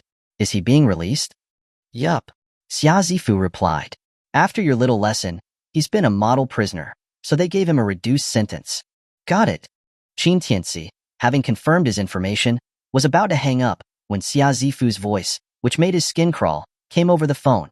Master, this slave is itching for you. When are you going to come see me? Qin Tianci smiled. Where's it itching? Everywhere, Master. I need you to come here and use your essence to soothe the itch. Xia Zifu said sweetly. Send a picture first to stop the itch. You got it, Master. Ding. The phone call ended, and a selfie instantly popped up on Qin Tianci's WeChat. In it, Xia Zifu was using her hands to squeeze her breasts into a heart shape. Her sexy lingerie and stockings accentuated her seductive body, making his blood boil. Qin Tianci shook his head with a helpless smile. What a vixen! He was about to put the phone away when he realized a small head was peeking at his screen. Seeing the photo, she gasped, "Oh, you, how can you do this?" Qin Tianci was startled and realized it was Qin Ye. "What are you doing?" Qin Tianci pulled his phone away, annoyed. "Why are you wandering around so late instead of sleeping? You're one to talk," Qin Ye said, face flushed, pointing at Qin Tianci accusingly. You're doing something illegal at night? What illegal things?" Qin Tianci was dumbfounded. Had his sister become crazy? Qin Ye, seeing that he wouldn't admit to it, grew even more agitated. "You dare deny that you were trying to pick up prostitutes?" Picking up prostitutes? Qin Tianci was bewildered. Then he suddenly flew into a rage. "You little brat. Who do you think you're calling a prostitute picker? With my charm, do you think I need to find prostitutes?" If Xia Zifu found out that Qin Ye had mistaken her for a prostitute, she would probably come all the way from Lingdu prison to blow up the hotel. "Who else would send you such photos?" Qin Ye said, growing angrier, her chest swelling with indignation. Qin Tianci was speechless. He really didn't know how to explain. Was he supposed to tell Qin Ye that this was the warden from his former prison? Not only would Qin Ye not believe him, she would probably take him to a mental asylum that very night.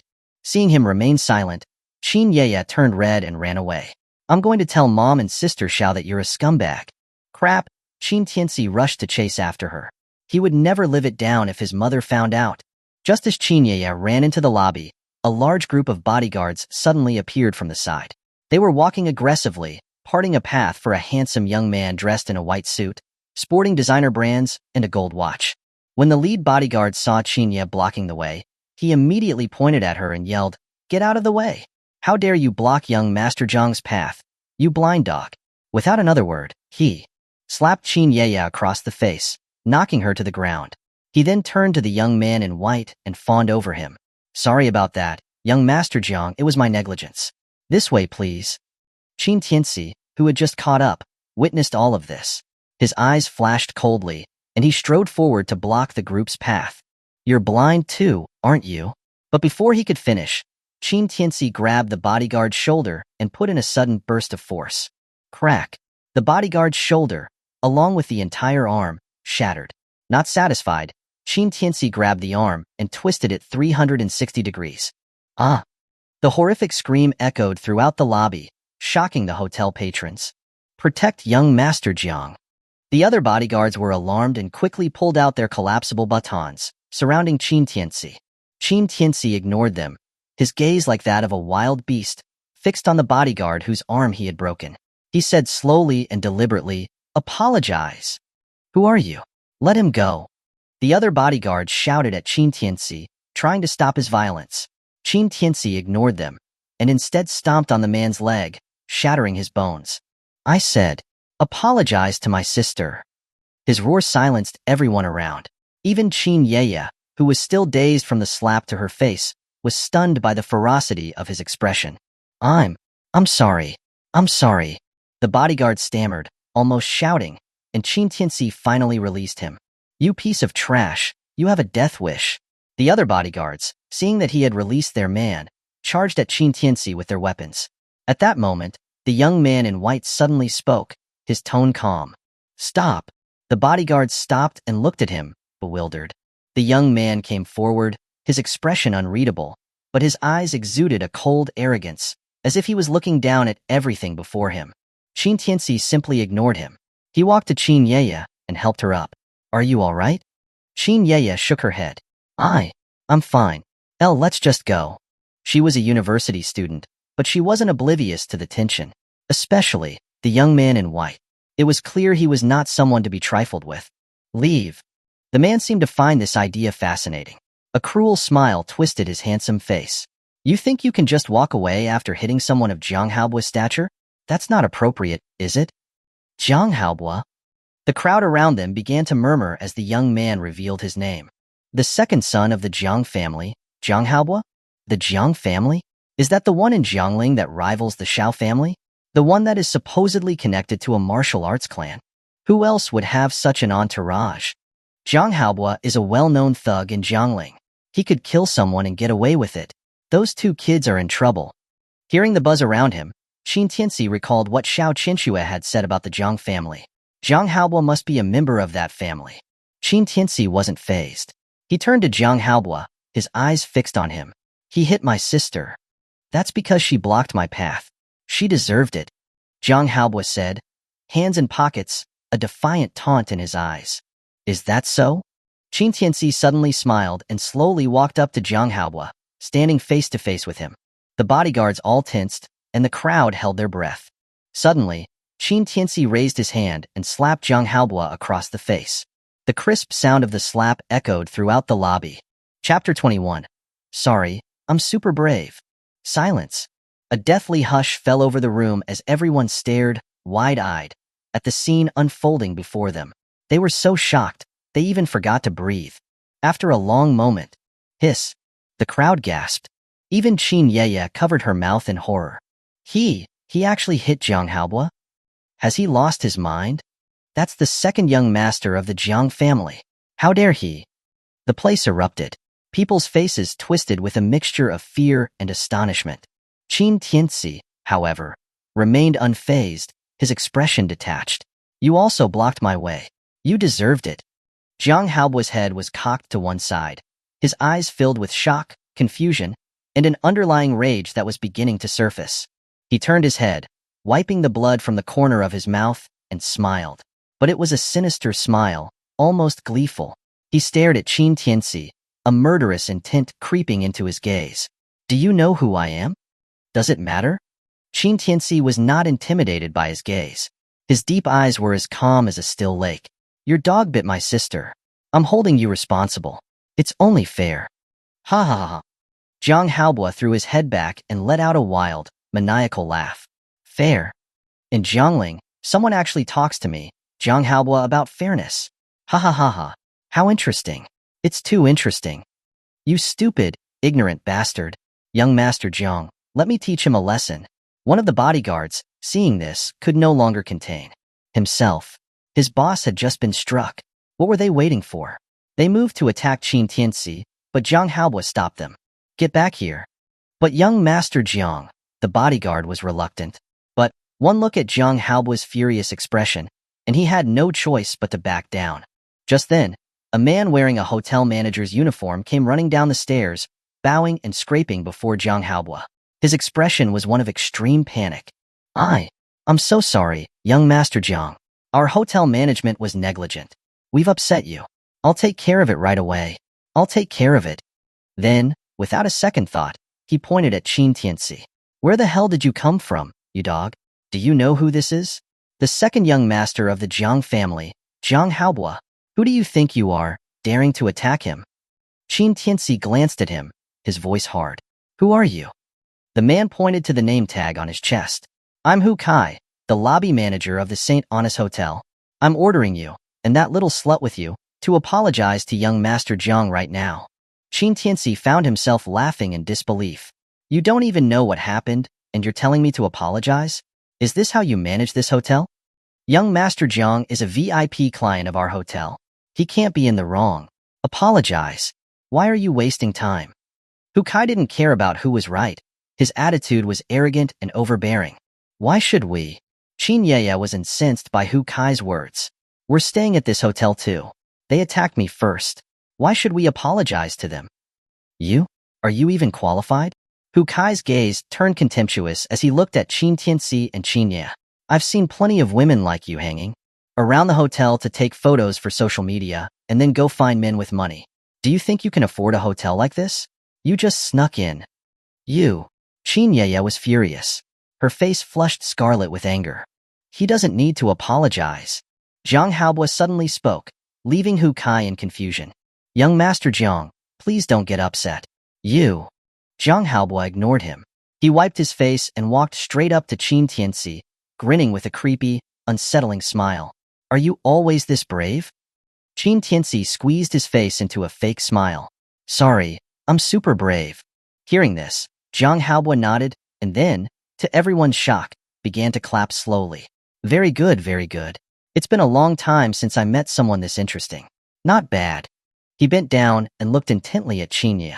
Qin was startled and subconsciously hid behind Qin Tianci. What do you want? Let me tell you, I'm not afraid of you. Zhang Haobo was not upset. He even licked his lips in a strange, perverse way. He patted Qin Tianci's shoulder. Your sister is very pretty.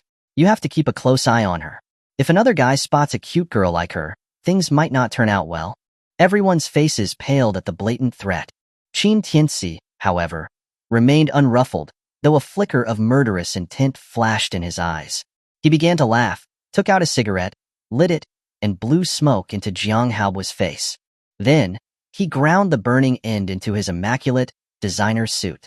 The crowd was in shock. Who was this kid? Was he trying to die? Even Zhang Haobo was stunned. He had never imagined that an unknown nobody would dare to provoke him like this. Qin Tianci flicked the cigarette butt away, then looked at him and smiled. My sister. I've been protecting her with my life since she was a child. If you even lay a finger on her, you'll be in trouble. And I mean not just you, but your whole family. Out here, you have to be careful what you say. Hiss. The room went silent. Time seemed to have stopped. The next moment, Zhang Haobo threw his head back and laughed again, as if he had just heard the funniest joke in the world. Ha ha ha ha.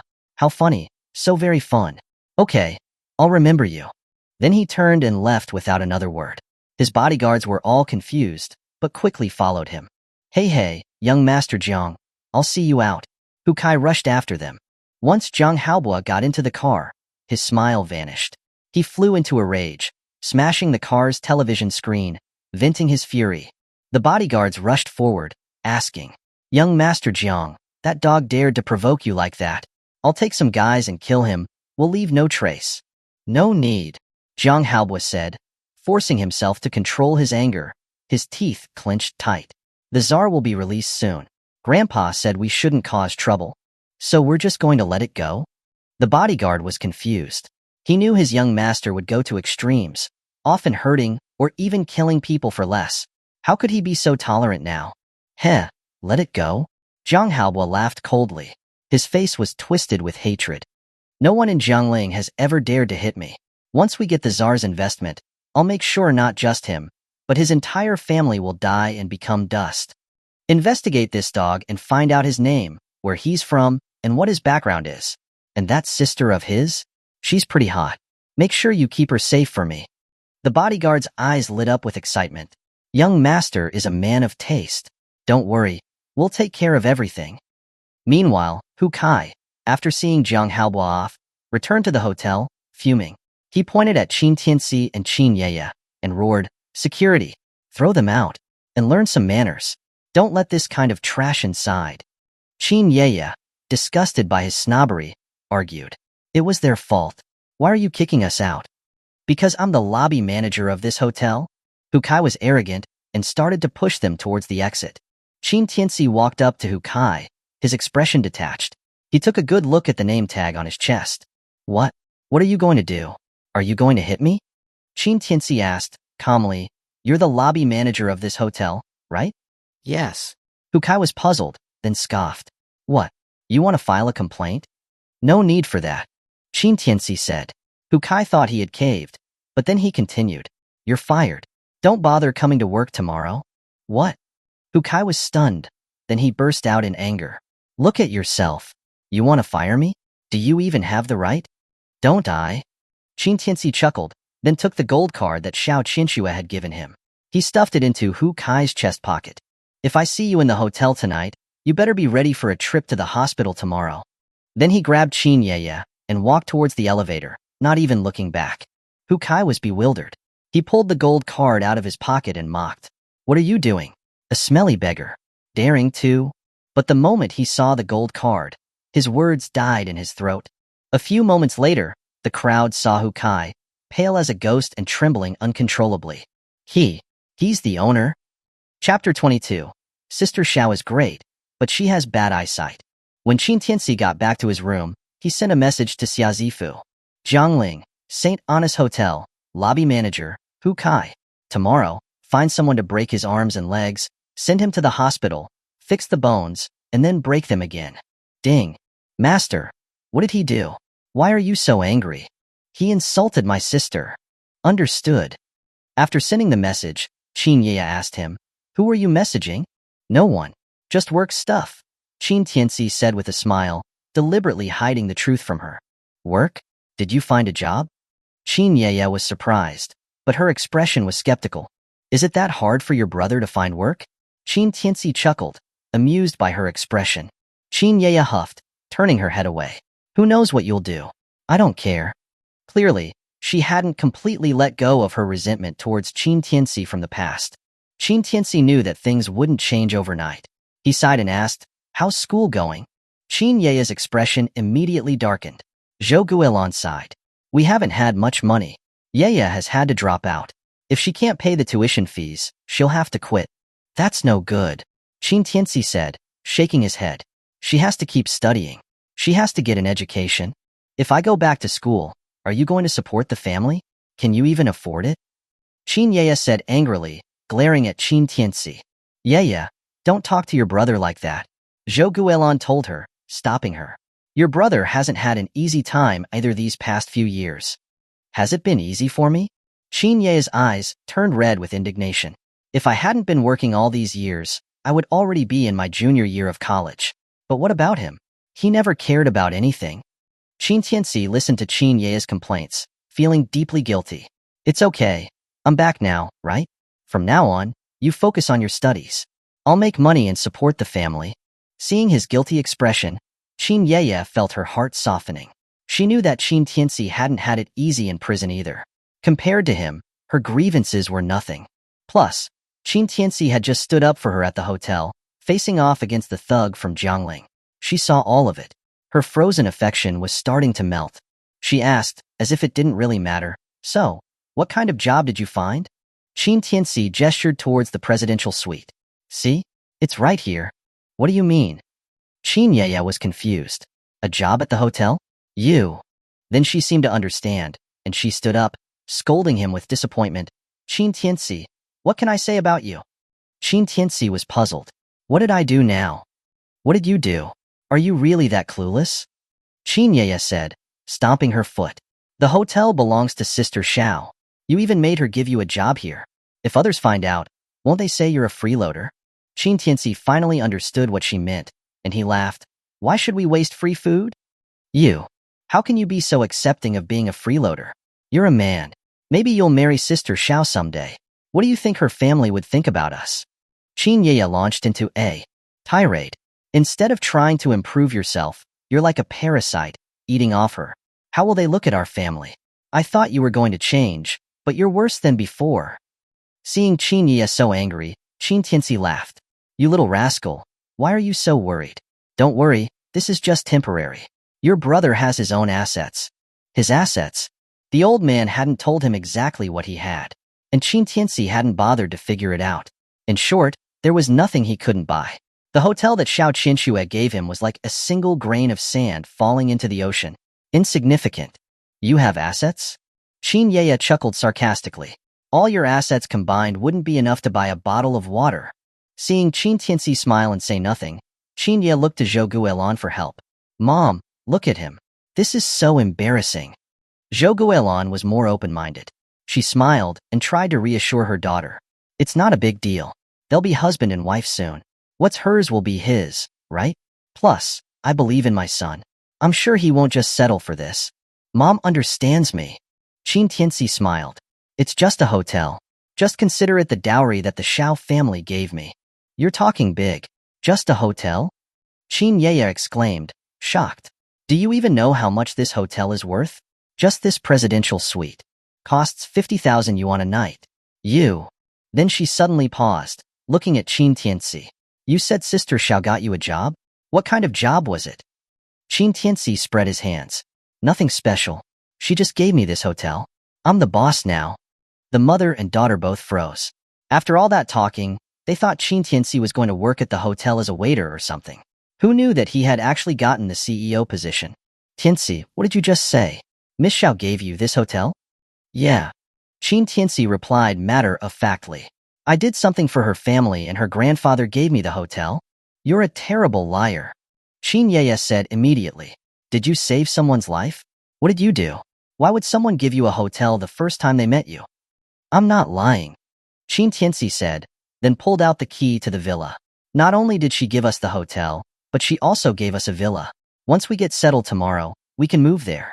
Qin Yeye. Zhou Guilin. Seeing that Qin Tianci didn't seem to be lying, they both panicked. Zhou Guilin pulled Qin Tianci aside and questioned him about what happened at the Xiao family. But after she learned that Qin Tianci had saved the old man from the brink of death, and remembering how Qin Tianci had cured her eyes, she was willing to believe it. He really saved his life? Qin Yeye murmured, still in shock over their sudden fortune. Zhou Guilin cautioned him. Tianci, no matter what, this gift is too big. You know our family situation. You have to work hard. You can't disappoint Miss Xiao.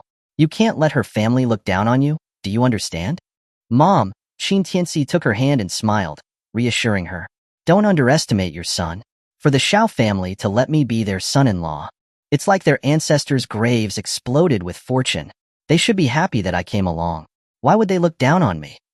Qin Ye rolled her eyes, watching Qin Tianci's utter confidence. She held back her comments for a long moment, but then finally sighed. Oh, Sister Xiao is perfect, in every way. Why did she have to be so blind?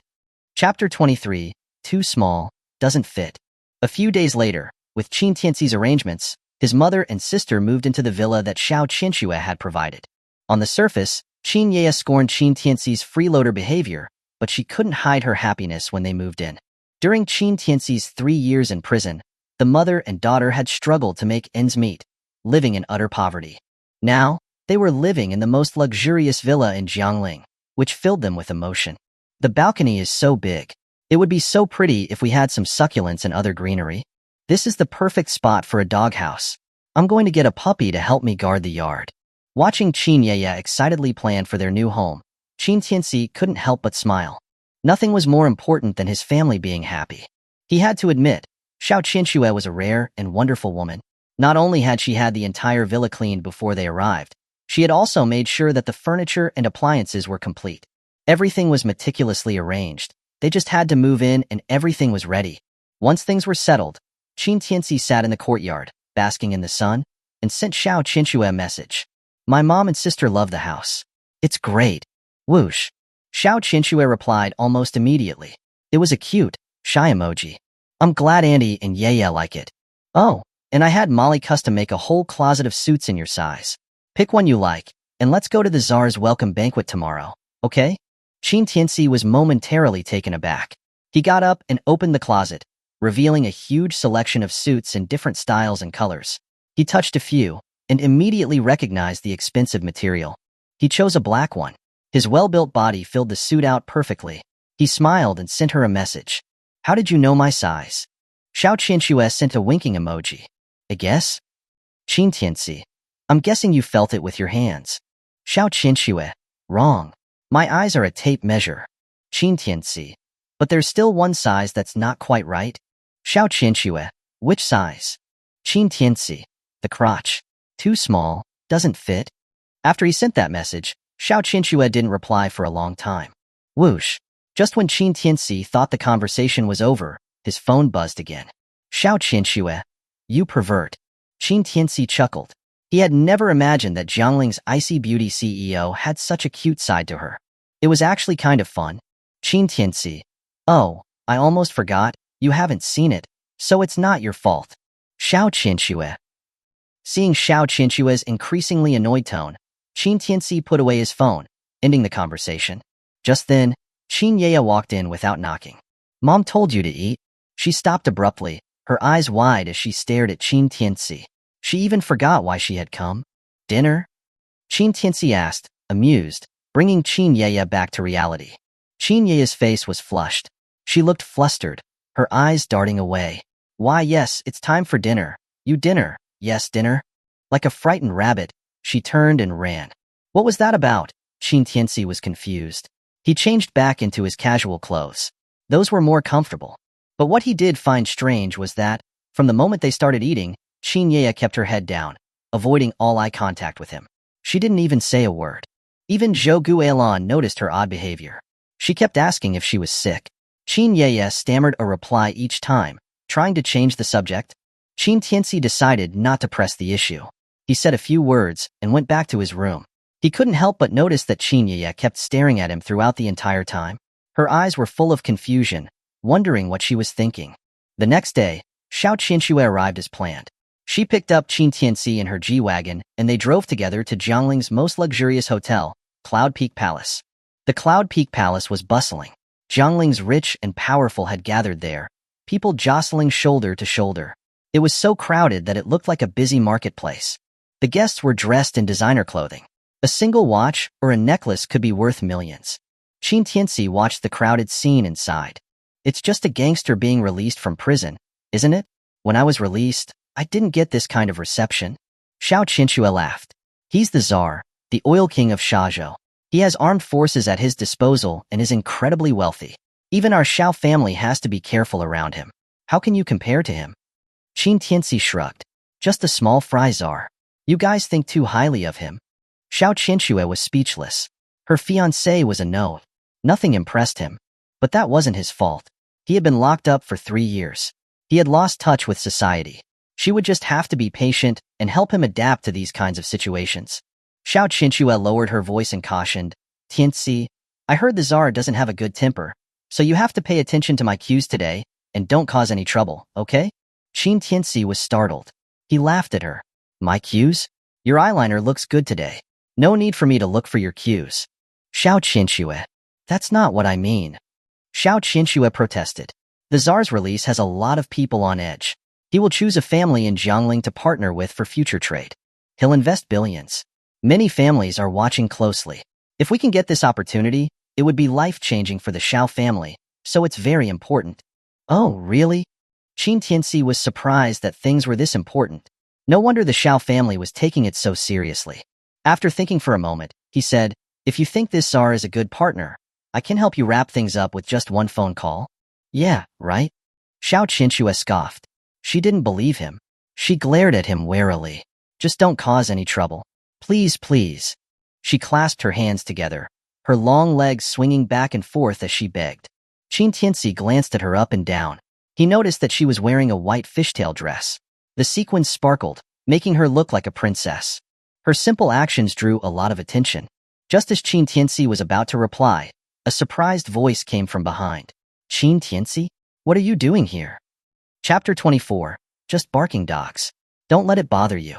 Qin Tianci was startled. How could he run into an acquaintance here? He turned to see Su Qing staring at him from across the room. It really is you. Su Qing's face darkened instantly. She walked directly towards him, pointing her finger at Qin Tianci. Who allowed you to come in? Do you know what kind of event this is? Get out of here right now. Xiao Qianxue hadn't expected to run into Su Qing. She saw that she was targeting her man, and her face turned icy. I brought him here. Do you have a problem? Actually, on second thought, how did a cheap imitation like you even get in? You. Su Qing was speechless, but she quickly recovered. She smiled mockingly. Sorry, I'm a VIP guest specifically invited by the Jiang family. My family, the Su family, is also one of the organizers of this event. What about your Xiao family? You can only enter with invitations we provided. Xiao Qianxue was stunned. She hadn't realized that the banquet was hosted by the Su family. She quickly recovered. She let out a soft laugh. Hee hee, just a watchdog of the Jiang family, yet you act so important. What's the point? Su Qing's smile froze at her watchdog comment. Her expression turned murderous, and she stared at Xiao Qianxue, gritting her teeth. Xiao Qianxue, today is the czar's welcome day. All the influential families are gathered here. The Jiang family has organized this grand banquet to welcome the czar. So what? Xiao Qianxue cut her off coldly. The czar wants to partner with the Jiangling family. What does that have to do with the Su family? Why are you here? Did they send you here to pick up their scraps? Qin Tianci was dumbfounded. He hadn't realized that his fiancée was so unreserved and unfiltered when she wanted to be. And Su Qing, why would she offend Xiao Qianxue of all people? She was not someone she could afford to mess with. Su Qing's face twisted with fury, completely losing it. Why does that matter to you? Xiao Qianxue, stop acting like you're so much better than everyone else. The entire city is watching the czar's release. Why would you bring a rapist to such an important event? Her voice was loud, drawing the attention of everyone nearby. When they heard the word rapist, Their expressions turned to disgust and scorn as they stared at Qin Tianci. Xiao Qinshue's face changed. She hated it when people called her man a rapist. Su Qing continued to fuel the flames, yelling like a shrew, "Everyone, look here. The CEO of the Xiao Group, Xiao Qinshu, has brought a rapist to the Tsar's welcome event. It's a blatant insult to the Tsar." Her words drew everyone's attention. People began to swarm them. Many of those present knew Xiao Qinshu. When they saw Qin Tianci, they began to criticize them. "Miss Xiao, how could you bring a rapist to such an important event?" "Yes, Miss Xiao. The Tsar will be here personally. It's disrespectful to bring someone like him. If he gets angry and withdraws his investment, who will be responsible?" "That's right. The Tsar was in prison for 2 years. He's very sensitive about anything related to jail. You are being completely insensitive, Miss Xiao." Listening to the crowd insult and humiliate Qin Tianci, Xiao Qinshue's face darkened. Su Qing, seeing that her opponent was losing, felt a rush of smug satisfaction. She continued to add fuel to the fire. "Miss Xiao, you're so young, beautiful, and successful. Why would you settle for a rapist when you could have any of the talented young men of Jiangling? What do you want with him? It would be better to marry a dog." The room went silent, their gaze focused on Qin Tianci and Xiao Qinshu in shock. The bombshell news hit all the single men at the event, and they went into shock. Xiao Qinshu was the dream girl of so many single men in Jiangling. Now, she was engaged to a rapist? The crowd glared at Qin Tianci, their faces twisted with hatred. Hearing Su Qing's insults, Xiao Qinshue's chest heaved with anger. Without a second thought, she raised her hand and slapped Su Qing across the face. She didn't care about where they were. Her voice was icier than ever. "I think your face recovered too quickly. Do you want me to make you and your Su family disappear?" Even though Qin Tianci had beaten her face in so badly, Su Qing had somehow managed to recover in such a short time. But now, Xiao Qinshu had slapped her face until it was red. She was furious. "Xiao Qinshu, you bitch. How dare you hit me? Because you're a vulgar, loose-mouthed hag," Xiao Qinshu said coldly. Then, to everyone's surprise, she wrapped her arm around Qin Tianci's. It was as if she was announcing to the world, "No matter what you think, I don't care what you think. He, Qin Tianci, is my man. From this moment on, anyone who dares to insult him is my enemy. I, Xiao Qinshu, will keep my word." The room erupted. No one had ever imagined that Xiao Qinshu would defend a rapist so fiercely. In their memories, this was the first time Xiao Qinshu had ever cared so much about a man. Even Su Qing hadn't expected Xiao Qinshu to make such a move. In the upper circles, people were very particular about their social status. But Xiao Qinshu was trying to force a rapist to be their equal. It was an insult to all the elites in Jiangling. How absurd. Simply absurd. Someone called out in anger. "A rapist has no right to stand here with us and meet the Tsar." "That's right, Xiao Qinshu. We don't care if you want to bring the Xiao family down, but don't drag us into it." "Yes, he doesn't deserve to be here." Qin Tianci watched their faces, filled with indignation. His expression was calm. He even felt like laughing. But he was surprised that Xiao Qinshu was so loyal, that she would rather offend all the wealthy families in Jiangling than let him be insulted. She was really a remarkable woman. Seeing Xiao Qinshu's face grow even more pale, Qin Tianci patted her hand and said with a calm smile, "Just barking dogs. Don't let it bother you." His voice was low, but it silenced everyone. Even Xiao Qinshu was stunned. She stared blankly at him. "Hey kid, what did you say? Who did you call a dog? Once a rapist, always a rapist. No manners." "Xiao Qinshu, if you don't kick him out of here today, we'll all team up and cut off business with your Xiao family." "Yes, that's right. We'll cut off business with your family." Xiao Qinshu came back to her senses. She saw that Qin Tianci wasn't affected by their words, and she felt more confident. She looked at the crowd and laughed coldly. "Cut off business? Who cares? I don't." Everyone was speechless, their faces contorted with anger. Just as Su Qing was about to say something else, a cold and low voice cut in, interrupting their argument. "Don't care? You would offend all the families in Jiangling for this useless man, and trample on the Tsar's dignity.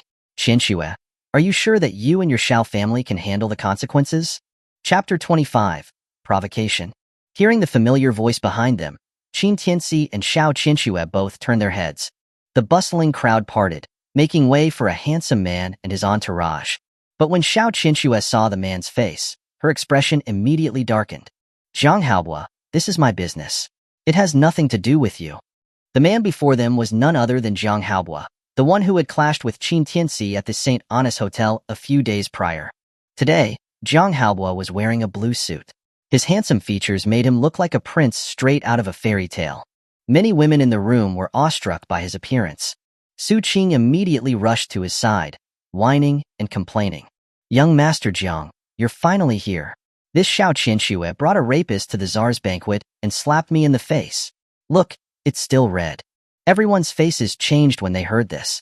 They looked at Xiao Qianxue and Qin Tianci with a mixture of glee and disdain. But just as they were expecting Jiang Haobua to stand up for Su Qing, he slapped her across the face, his expression cold and aloof. "What do you think you are? So what if Schwer hit you? Just because she didn't think you weren't worthy of getting her hands dirty doesn't mean you get to be a nuisance. Who do you think you are to act up here?" "Young Master Jiang, you." Su Qing was bewildered, tears welling up in her eyes. She didn't understand. "Get out of here. You're an embarrassment," Jiang Haobua yelled. Su Qing glared at Qin Tianci and Xiao Qianxue with venom in her eyes and slunk away behind him. Jiang Haobua walked forward and smiled at Xiao Qianxue. "Schwer, I'm back." "Back? Does that mean you can leave again? I'll get a band to play for you tomorrow. I'll make sure you leave and never come back." Xiao Qianxue snapped back. Jiang Haobua's face froze. His gaze darkened. "Schwer, I just got back. Are you sure you want to treat me this way? Don't forget, we're engaged." "Hold it right there." Xiao Qianxue interrupted him, as if he had stepped on a landmine. "Jiang Haobua, stop making up lies. I never agreed to your and the Xiao family's engagement. Don't make things up." She pulled Qin Tianci closer to her, leaning on him intimately.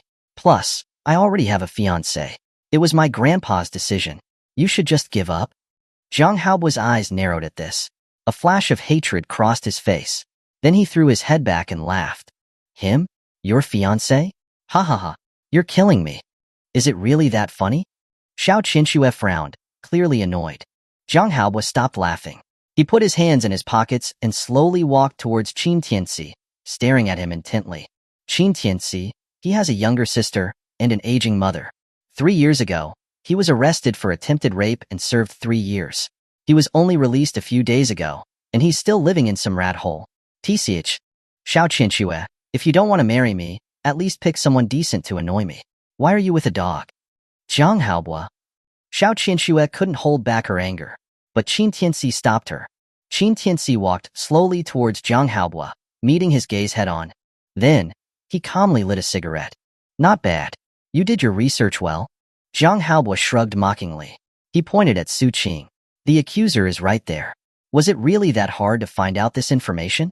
The crowd's expressions changed dramatically. They hadn't realized that the person Qin Tianci had tried to rape 3 years ago was Su Qing. Su Qing, seeing his old wounds exposed, didn't feel ashamed at all. Instead, she felt smug. She pointed at Qin Tianci and hissed. "He smokes in such an important event. That's the bare minimum of saying you're bad-mannered. You're so uncultured. I'm so glad I saw your true face 3 years ago. Otherwise, I would have regretted it for the rest of my life." Hearing this, Qin Tianci looked at the crowd and asked innocently, "Oh, is smoking not allowed here?" The crowd scoffed at him. Some even waved their hands in front of their noses to express their disgust. "My apologies. It's my first time at such an important event." Qin Tianci looked apologetic. Then, to everyone's surprise, he threw his cigarette but on the ground and stomped on it. Su Qing smirked. Did he cave in so easily? He was not so tough, after all. But just when everyone thought that Qin Tianci was ashamed, he pulled another cigarette out of the pack, put it in his mouth, lit it, and took a drag. Then, he blew the smoke directly into Jiang Haobua's face. The entire room was stunned. It was a clear provocation, and it was a provocation towards the faces of everyone who considered themselves to be superior. Even Xiao Qianxue had not expected Qin Tianci to do this. It was like he was slapping everyone in the room. That was what made him her man. He had such courage. Jiang Haobua's smile faded as he watched Qin Tianci's arrogance. The last time, he used his cigarette to burn his suit, and now he was provoking him like this. He had a death wish. "Kid, I don't know where you got the courage to act tough in front of me, but this will definitely be the last thing you ever do." He had meticulously planned the event. Now, he didn't have any more reasons to tolerate Qin Tianci. His tone was cold. "Oh, really?" Qin Tianci asked, a mocking smile playing on his lips. Sorry, I've never regretted anything in my life. Not even 3 years ago, when you went to jail because of this Su woman. I don't regret it. I even want to thank her. Thank me? Su Qing was completely baffled. Qin Tianci chuckled. Of course. If it weren't for you making me spend 3 years in prison, I wouldn't have met such a great woman like Qianxue. Su Qing's face froze. Xiao Qianxue had said similar things to him. It was a cruel dig, so hateful. Ha ha ha. Zhang Haobo burst into laughter again. Your woman? Qin Tianci, have you lost your mind from spending 3 years in prison? You really think just because Shuer is protecting you now, she'll be your woman in the future? Xiao Qianxue immediately stepped forward to shield Qin Tianci. I'm already his woman. What? Do you have a problem with that? Already? Zhang Haobo's eyes widened in disbelief. Then, he seemed to realize something. His expression turned vicious and hateful. Okay, Xiao Qianxue, I really misjudged you. I just left the country for 1 year, and you already dare to be with another man. Fine, fine. Since that's how it is, I don't need to leave you any face. Xiao Qianxue frowned, feeling a sense of unease. What are you planning to do? Zhang Haobo sneered. What am I planning to do? Heh. Xiao Qianxue, I know you're only here to secure the Tsar's trade rights and investment for your Xiao family. I'm not afraid to tell you. I've already contacted the Tsar's confidants. Today, the Tsar will only recognize my family, the Jiang family. Your Xiao family has no chance. Chapter 26. Extreme Arrogance. Hearing his words, Xiao Qianxue's face went pale. She was furious. Zhang Haobo, you're despicable. The Tsar's selection process was supposed to be fair, but you've been manipulating it from behind the scenes. Haha, manipulating? Zhang Haobo sneered, his expression twisted. Over the years, how many prison guards did my Jiang family secretly bribe? How much money did we spend to pull strings? How many years of his sentence did we reduce? Do you think all of that was for nothing? You. Xiao Qianxue was shocked. She had heard about this from Xiao Zhinshan, but she hadn't realized that the Jiang family had done so much. Not only Xiao Qianxue, but the others were also shocked by Zhang Haobo's words. They looked at each other and began to murmur. Then, someone took the lead and started to flatter Zhang Haobo. Old Master Jiang is so far-sighted. I'm impressed. Yes, I didn't think that even the Tsar would support the Jiang family. It's a blessing for Jiangling. That's right. From now on, the Jiang family will be the leaders of Jiangling. It's our honor too. These people hadn't hoped to get any investment or trade opportunities from the Tsar. They only wanted to see who the Tsar would pick, so that they could try to curry favor with them. With so much trade volume and investment, the Jiang family couldn't possibly take all of it. They would definitely leave some opportunities for others. That was enough for them. Now that they knew the truth, they had to show their support for Zhang Haobo. The Xiao family, which had been on par with the Jiang family, was different. Both families had been the leaders of Jiangling's business community. But partnering with the Tsar meant getting more than just funds. It also meant that the Tsar, as the king of Shazhou, had countless martial artists under his command. The Jiang and Xiao families were just ordinary families. But if they had the Tsar's support, they would have the chance to transform into a martial arts clan. Even a third-rate martial arts clan could become legendary figures that would be feared throughout Jiangling. The Jiang and Xiao families could see all of these potential advantages. The commoners could see it as well. When Xiao Qianxue heard all of this, she knew that the Xiao family's opportunity was gone. She felt a sense of foreboding. But as everyone was congratulating Zhang Haobo, Qin Tianci suddenly spoke. So you're saying that your Jiang family has been bribing prison guards at Lingdu prison for the last few years? The room fell silent. Zhang Haobo didn't understand why Qin Tianci was focusing on this. He scoffed. Oh, so you know about Lingdu prison? Oh, you also went to prison, didn't you? Lingdu prison is the place where the biggest criminals in the Dragon Kingdom are locked up. It's normal for you to know it. Qin Tianci ignored him. He pulled out his phone and called Xia Zifu, while the room looked on in confusion. Check which guards have been taking care of the Tsar these past 3 years. Then check their financial records. And after you figure it out, do what needs to be done. Everyone? Zhang Haobo? Xiao Qianxue? Everyone was bewildered by Qin Tianci's words. What did he just say? He wants someone to check the financial records of the guards who were watching the Tsar in Lingdu prison? I think that's what he said. Has that kid gone crazy? Lingdu prison is a place where only the highest officials can get access. He thinks he can just make a phone call and get through? Xiao Qianxue stepped forward, confused. Tianci, Who did you just call? Qin Tianci said casually. Oh, nothing. I just asked the warden of Lingdu prison to check on the prison guards who have been accepting bribes these last few years. Xiao Qianxue was stunned. She stared at him, her eyes filled with disbelief. Ha ha ha. Jiang Haobo burst out laughing, clutching his stomach. Kid, what did you just say? You're calling the warden of Lingdu prison? Yeah. Is there a problem? Qin Tianci asked calmly. Ha ha ha ha. Jiang Haobo laughed even harder, almost running out of breath. If you said you knew the czar, I might have had some doubts. But you know the warden of Lingdu prison? Ha ha ha. I can't take it anymore. I'm dying of laughter. The others began to mock him, laughing in disbelief. They all thought that Qin Tianci had lost his mind. Qin Tianci, confused, turned to Xiao Qianxue. What are they laughing at? Xiao Qianxue looked embarrassed and awkward. Lingdu prison is the Dragon Kingdom's highest security prison. All of the guards there are high-ranking law enforcement officers. The warden is said to be a mysterious and powerful figure who manages thousands of criminals from all over the world. You're saying you know her, that's? She didn't finish, but the message was clear. Even she didn't believe that Qin Tianci knew the warden of Lingdu prison, let alone anyone else. But after hearing this, Qin Tianci was stunned. Xia Zifu was mysterious? He had explored all of her most mysterious parts. What was there to be mysterious about? Xiao Qianxue, you have great taste. Jiang Haobo said, sarcastically. Where did you find this, Jim? He acts so convincingly. I almost believed him, haha. Su Qing sneered as well. Qin Tianci, did 3 years in prison make you lose your mind? You're a rapist. You don't even have the right to enter Lingdu prison, much less know the warden. Do you think you're some kind of hidden legend in prison? Qin Tianci laughed dismissively. How do you know? The czar is a turtle. He had the gall to control the prison guards. I bet he won't be investing in the Jiang family anymore. He might be having a jail entrance party instead of a release party. The room went silent. Everyone stared at Qin Tianci, their eyes wide. They looked like they had seen a ghost. Xiao Qianxue quickly pulled him aside. Be careful what you say. The czar is not someone we can offend. Even I can't protect you if you make him angry. You're incredibly arrogant. Su Qing seized the opportunity to attack Qin Tianci. A rapist, a scumbag, dares to insult young Master Jiang? And now he's insulting the czar. You're dead. Jiang Haobo looked smug, clapping his hands. What an arrogant dog. Xiao Qianxue, you really found a great man. Now not only he is dead, but your Xiao family is too. Xiao Qianxue's face changed, but she quickly stepped in front of Qin Tianci.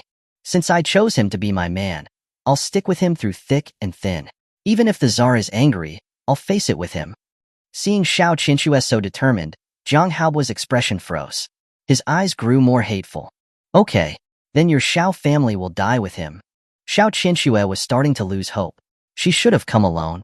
Now they had gotten themselves into so much trouble. The czar was too powerful for them. He could destroy the Xiao family with just a snap of his fingers. Tianci, you should go. I'll handle the rest. But Qin Tianci just smiled. Don't talk nonsense. It's just a small fry czar. You're letting him scare you. If he even thinks of harming the Xiao family, I'll make him disappear from this world. Hiss. He was so arrogant. Not only was Qin Tianci not remorseful, he even dared to say such arrogant words. Tianci, don't say any more. Xiao Qianxue was shocked. Was this man not scared of anything? Didn't he realize the consequences of offending the czar? Jiang Haobo was thrilled. He had planned to cooperate with the czar, and then slowly take over the Xiao family. Then, Xiao Qianxue would be his. But now, this rapist was walking to his own doom. He had finally given him the perfect excuse. He was already imagining how he would torment Xiao Qianxue after the Xiao family was destroyed. Just then, a powerful and imposing voice came from the second floor of the banquet hall. Oh, really? I would like to see who dares to make me disappear from this world. Chapter 27. Just out of jail, be discreet. A powerful voice reverberated throughout the hall, causing everyone to tremble. They all looked up toward the second floor. They saw a middle-aged man, dressed in an extravagantly luxurious golden robe, holding a scepter. He was slowly walking down, supported by attendants. The czar is here. Greetings, your majesty. Everyone bowed their heads in respect when they saw him. Even the ever-proud Xiao Qianxue's expression changed slightly when she saw the czar. She lowered her head, not daring to look him directly in the eye, showing his imposing power. The only person who seemed unfazed was Qin Tianci. He was still smoking calmly, a subtle smile playing on his lips. It was as if he didn't even see the Tsar. Qin Tianci, you're so disrespectful. You're not bowing to the Tsar. Su Qing yelled immediately, seizing the opportunity to cause trouble. Zhang Haobua stepped forward, bowing respectfully to the Tsar. Your Majesty, today is your celebration of your release from prison. My Jiang family has gathered all of Jiangling's elite to honor you. But this Qin dog not only caused chaos at this event, he's also using arrogant words, not showing any respect for you at all. Hearing this, Xiao Qinshue's face turned pale. She whispered urgently to Qin Tianci. Hurry, bow. The Tsar hates it when people look him directly in the eye. And he cares about decorum. We have to stay patient right now, and I'll try to fix this later. But Qin Tianci simply smiled at the anxious Xiao Qinsue. A flash of arrogance appeared in his eyes. Bow. We, the backbone of the Dragon Kingdom, only bow to heaven, earth, and our parents. We don't bow down to foreigners. He is just the king of a small, insignificant country near the Dragon Kingdom. Does he deserve it? The room fell silent. Even Xiao Qinsue was stunned. She looked at Qin Tianci, her eyes wide with shock. Tianci, you? How dare you? How arrogant can you be? Zhang Haobua yelled, rushing to the Tsar to complain. Your Majesty, did you see that? Today is your celebration. The Xiao family not only didn't send anyone to congratulate you, they brought this trash here to insult you. This behavior is unforgivable. You're just a rapist. Who do you think you are calling yourself the backbone of the Dragon Kingdom? How shameless can you get? Su Qing yelled as if she was fighting for justice. Xiao Qinsue, can you keep your man in line? Don't let him bite everyone. If he bites His Majesty, does your Xiao family think you can afford the consequences? Xiao Qinsue saw that Qin Tianci was so arrogant. He had no respect for the Tsar. So she stopped pretending to be polite. She looked up at Su Qing. I think Tianci is right. He's just the king of some tiny country, a prisoner who was just released from Lingdu prison. I'm pretty sure we're being polite by not discriminating against him. Why should we bow before him? Whoosh. The room erupted. Everyone was stunned. No one had ever imagined that Xiao Qinsue would say such things in front of the Tsar. Even Qin Tianci was taken aback. Did you change your mind? You were right. He's just a prisoner. Nothing special. Why should I give him face? Xiao Qinsue smiled slightly. If he wants to work with us, he should set his pride aside and talk properly. If he doesn't want to work with us, I don't care. We, the people of the Dragon Kingdom, will never bow down to other countries. And besides, this is what my man said, so I have to support him. Qin Tianci glanced at her. Why are your legs shaking? Xiao Qinshue's face flushed. She said, It's my first time stirring up trouble with you. I'm nervous. Qin Tianci chuckled. Xiao Qinsue was really interesting. Even though she knew what she said would cause trouble, she chose to stand by his side anyway. He didn't know if she was being foolish or adorably naive. Did you see that? Did you see that? Did you see that? Su Qing repeated herself, pointing at Xiao Qinsue in anger. Your Majesty, this bitch and the man she brought here aren't here to work with you at all. They're insulting you and showing you no respect. Zhang Haobua saw that Qin Tianci and Xiao Qinsue were still flirting even under such circumstances. His hatred grew even stronger. Xiao Qinsue, you better think carefully about what you're saying. The Tsar is right here. You'll be responsible for everything you say. Xiao Qinsue took a deep breath, trying to calm her nerves. Then, she said decisively, Zhang Haobua, everything I said today is my opinion, as well as the opinion of the Xiao family and Tianci. As for whether the Tsar wants to work with the Xiao family, that's his choice. You can all lick his boots if you want, but leave me and my family out of it. Don't embarrass us, the people of Jiangling. You. Zhang Haobua's face turned red with anger. He was about to explode, but the Tsar stopped him with his scepter. Your Majesty. Zhang Haobua stepped back in shock when the Tsar lightly tapped him with the scepter. The Tsar, as if he hadn't noticed this, slowly walked toward Qin Tianci, his expression arrogant and disdainful. His gaze was sharp, like that of a lion staring at an ant. So you're the one who said you were going to send me back to prison? Although the Tsar's face had hints of his Shazhou origins, he spoke fluent Chinese. But Qin Tianci didn't try to avoid his piercing gaze. He simply smiled. In front of me, you better not call yourself I. You just got out of jail, be discreet. Otherwise, you'll have to go back. Hiss. The room sucked in a collective breath. Everyone looked at Qin Tianci as if he were a ghost. Was this guy trying to die? How could he keep jumping back and forth in front of the gates of hell? Xiao Qianxue's heart was racing at Qin Tianci's arrogant words. Even though she had chosen to stand on the same side as him under these circumstances, they were still facing the Tsar. Ha ha ha ha. The Tsar laughed in anger at the audacity. Okay. I've been in prison for 2 years, and it seems like many of you young folks have already forgotten me. You have courage, kid. But you used that courage on the wrong person. Qin Tianci calmly took a drag of his cigarette, smiling ironically. Before you start making threats, give them a chance to listen first. See if they want to listen to your crap. The Tsar's face turned purple. His expression was murderous. Fine, then I'll indulge you. From today on, I'm investing 100 billion in the Jiang family. They will be solely responsible for all the trade. I'll make you and the Xiao family disappear completely from Jiangling within a month. Chapter 28. Then you'll be the second. 100 billion in investment? The entire room gasped. Even Jiang Haobu's eyes were wide with shock. 100 billion in investment. That was huge. Even though the Jiang and Xiao families were rivals in Jiangling, their assets and industries added up to more than 100 billion. But 100 billion in investment and 100 billion in assets were two completely different things. Plus the Tsar had all the trade rights. If they could manage things properly, the value of their assets would definitely exceed 1 trillion. Jiang Haobu couldn't hide the excitement on his face. He had thought that if he could persuade the Tsar, he could get around 10 billion in investment. But because of Qin Tianci, he got 10 times that amount. Jiang Haobu's attitude towards Qin Tianci softened a bit. This kid had shown up at the perfect time. Xiao Qianxue covered her mouth with her hand. Her face was as white as a sheet. She hadn't expected the Tsar to go to such extreme lengths because of his hurt pride. 100 billion in investment was enough for the Jiang family to completely wipe out the Xiao family in Jiangling. She really regretted it for a moment.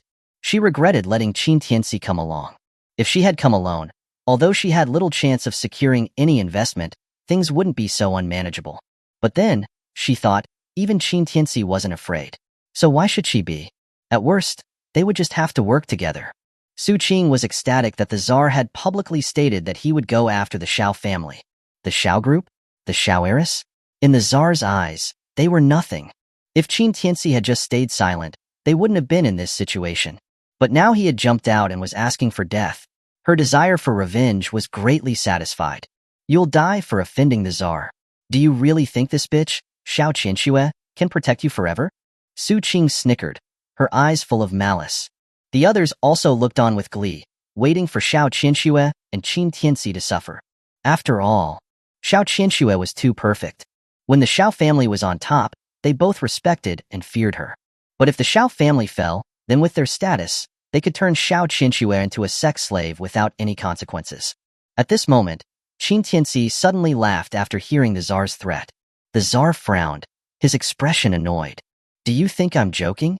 Qin Tianci slowly calmed his laughter. He suddenly kicked the Tsar in the chest. The Tsar hadn't expected Qin Tianci to attack. He stumbled and fell face first on the ground, dropping his scepter. Xiao Qianxue was stunned. Su Qing was stunned. Jiang Haobu was stunned. Everyone was stunned. Even Molly, who had just arrived, was stunned. What was going on? She had just gone to park the car.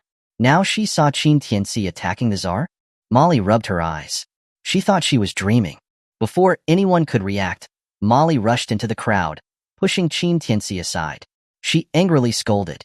Qin Tianci, have you lost your mind? Who told you to hit someone? Do you know who he is? Tianci, you're being too reckless. Xiao Qianxue was also panicking.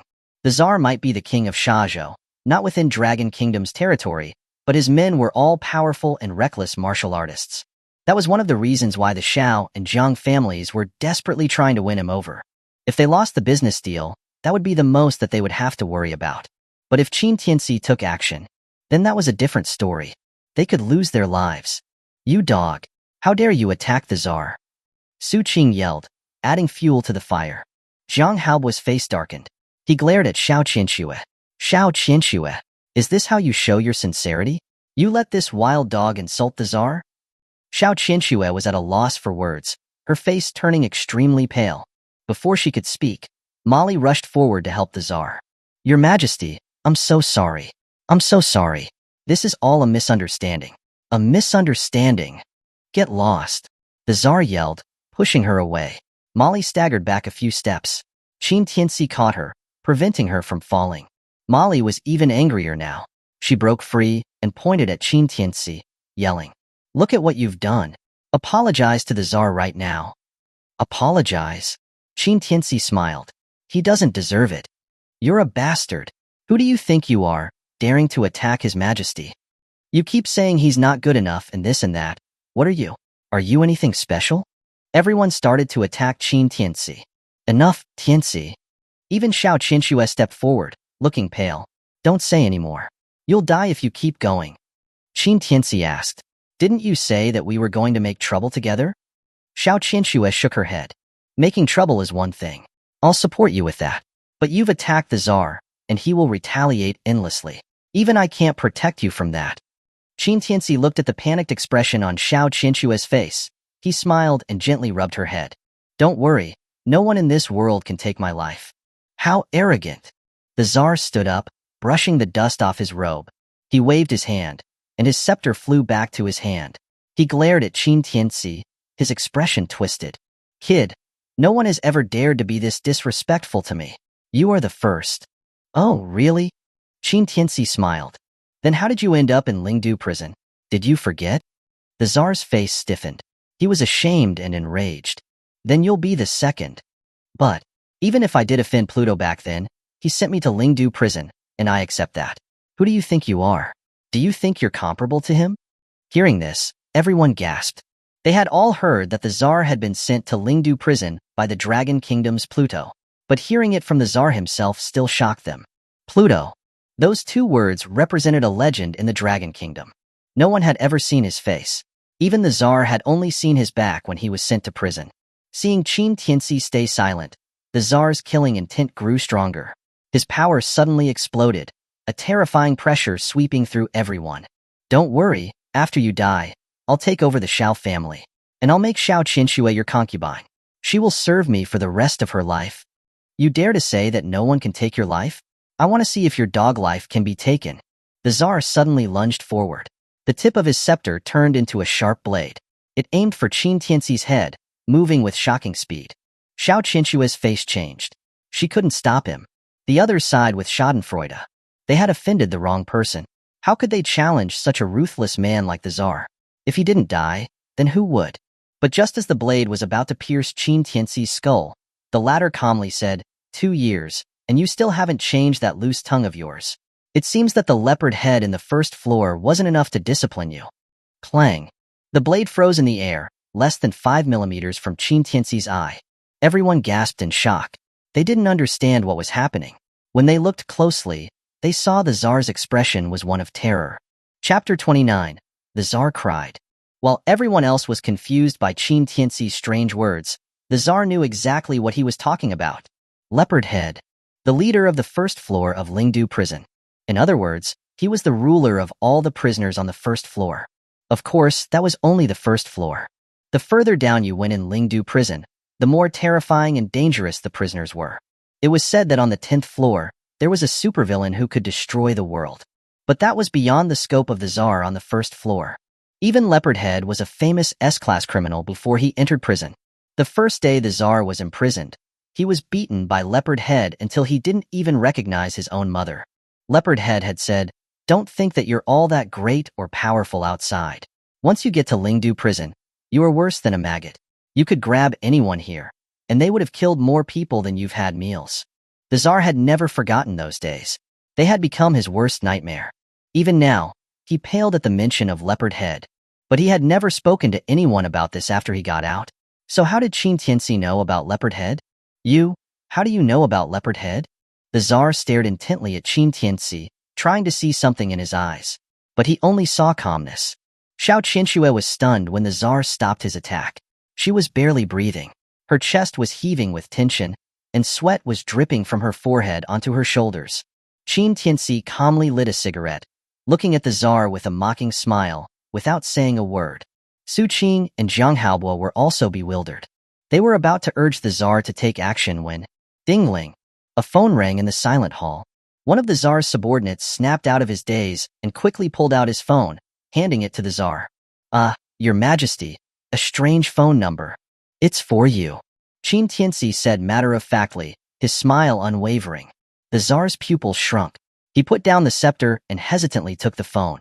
Hello. The room was silent. All eyes were on the Tsar and Qin Tianci. The sudden phone call made no sense to them.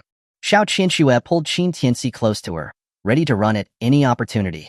But Molly wasn't letting him off that easily. She glared at Qin Tianci and scolded him.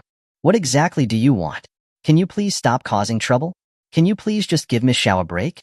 She then looked at Xiao Qianxue reproachfully. Miss Xiao, why did you bring him here? It's causing nothing but trouble. Xiao Qianxue sighed. Tianci needs to grow. He'll have to face situations like this sooner or later. I wanted to bring him along so that he can gain some experience. You brought him along so he can gain some experience? Heh. Zhang Haobo sneered when he heard their conversation. He's certainly showing us something. No one has ever dared to talk to the Tsar like that before. He won't live for long. You're not afraid of the rapist, are you? That's great. A rapist is going to die soon. Let's see how you're going to protect him. Su Qing also chimed in, her expression smug. She even cursed with a distorted face. Once the Tsar hangs up this phone, that trash will be dead. Let him die, haha. Xiao Qianxue's face fell when she heard their taunts. She didn't understand why the Tsar had suddenly stopped his attack because of Qin Tianci's strange words. But this was probably just a delay. What Qin Tianci had done had already angered the Tsar. What? Just then, the Tsar yelled, drawing everyone's attention. The Tsar's expression had completely changed. His eyes were wide, and his face was ashen. Huge beads of sweat were dripping from his forehead, sliding down his face. He looked like he had heard something incredibly terrifying. But what could possibly make the king of Shazhou feel so afraid? Aya! Just as everyone was wondering, the Tsar screamed and dropped the phone. Then, the Tsar fell to his knees and cried. Everyone was completely bewildered. What was going on? Why was he suddenly crying? Ding ding. The phone rang again. The Tsar flinched like a startled bird. He grabbed the phone. He looked at the photo he had just received on his phone with shaking hands, then at Qin Tianci, and then, Aya! He cried even louder. Zhang Haobo was dumbfounded. What did he hear on the phone? What had made the Tsar so worked up? He quickly tried to help the Tsar. Your Majesty, what's wrong? As he was helping him, he stole a glance at the Tsar's phone. He saw a pixelated photo. It was a one-time, view and delete photo. He could make out the blurred figure of a person, but he couldn't figure out who it was. I'm guilty. I'm guilty. The Tsar didn't respond to Zhang Haobo.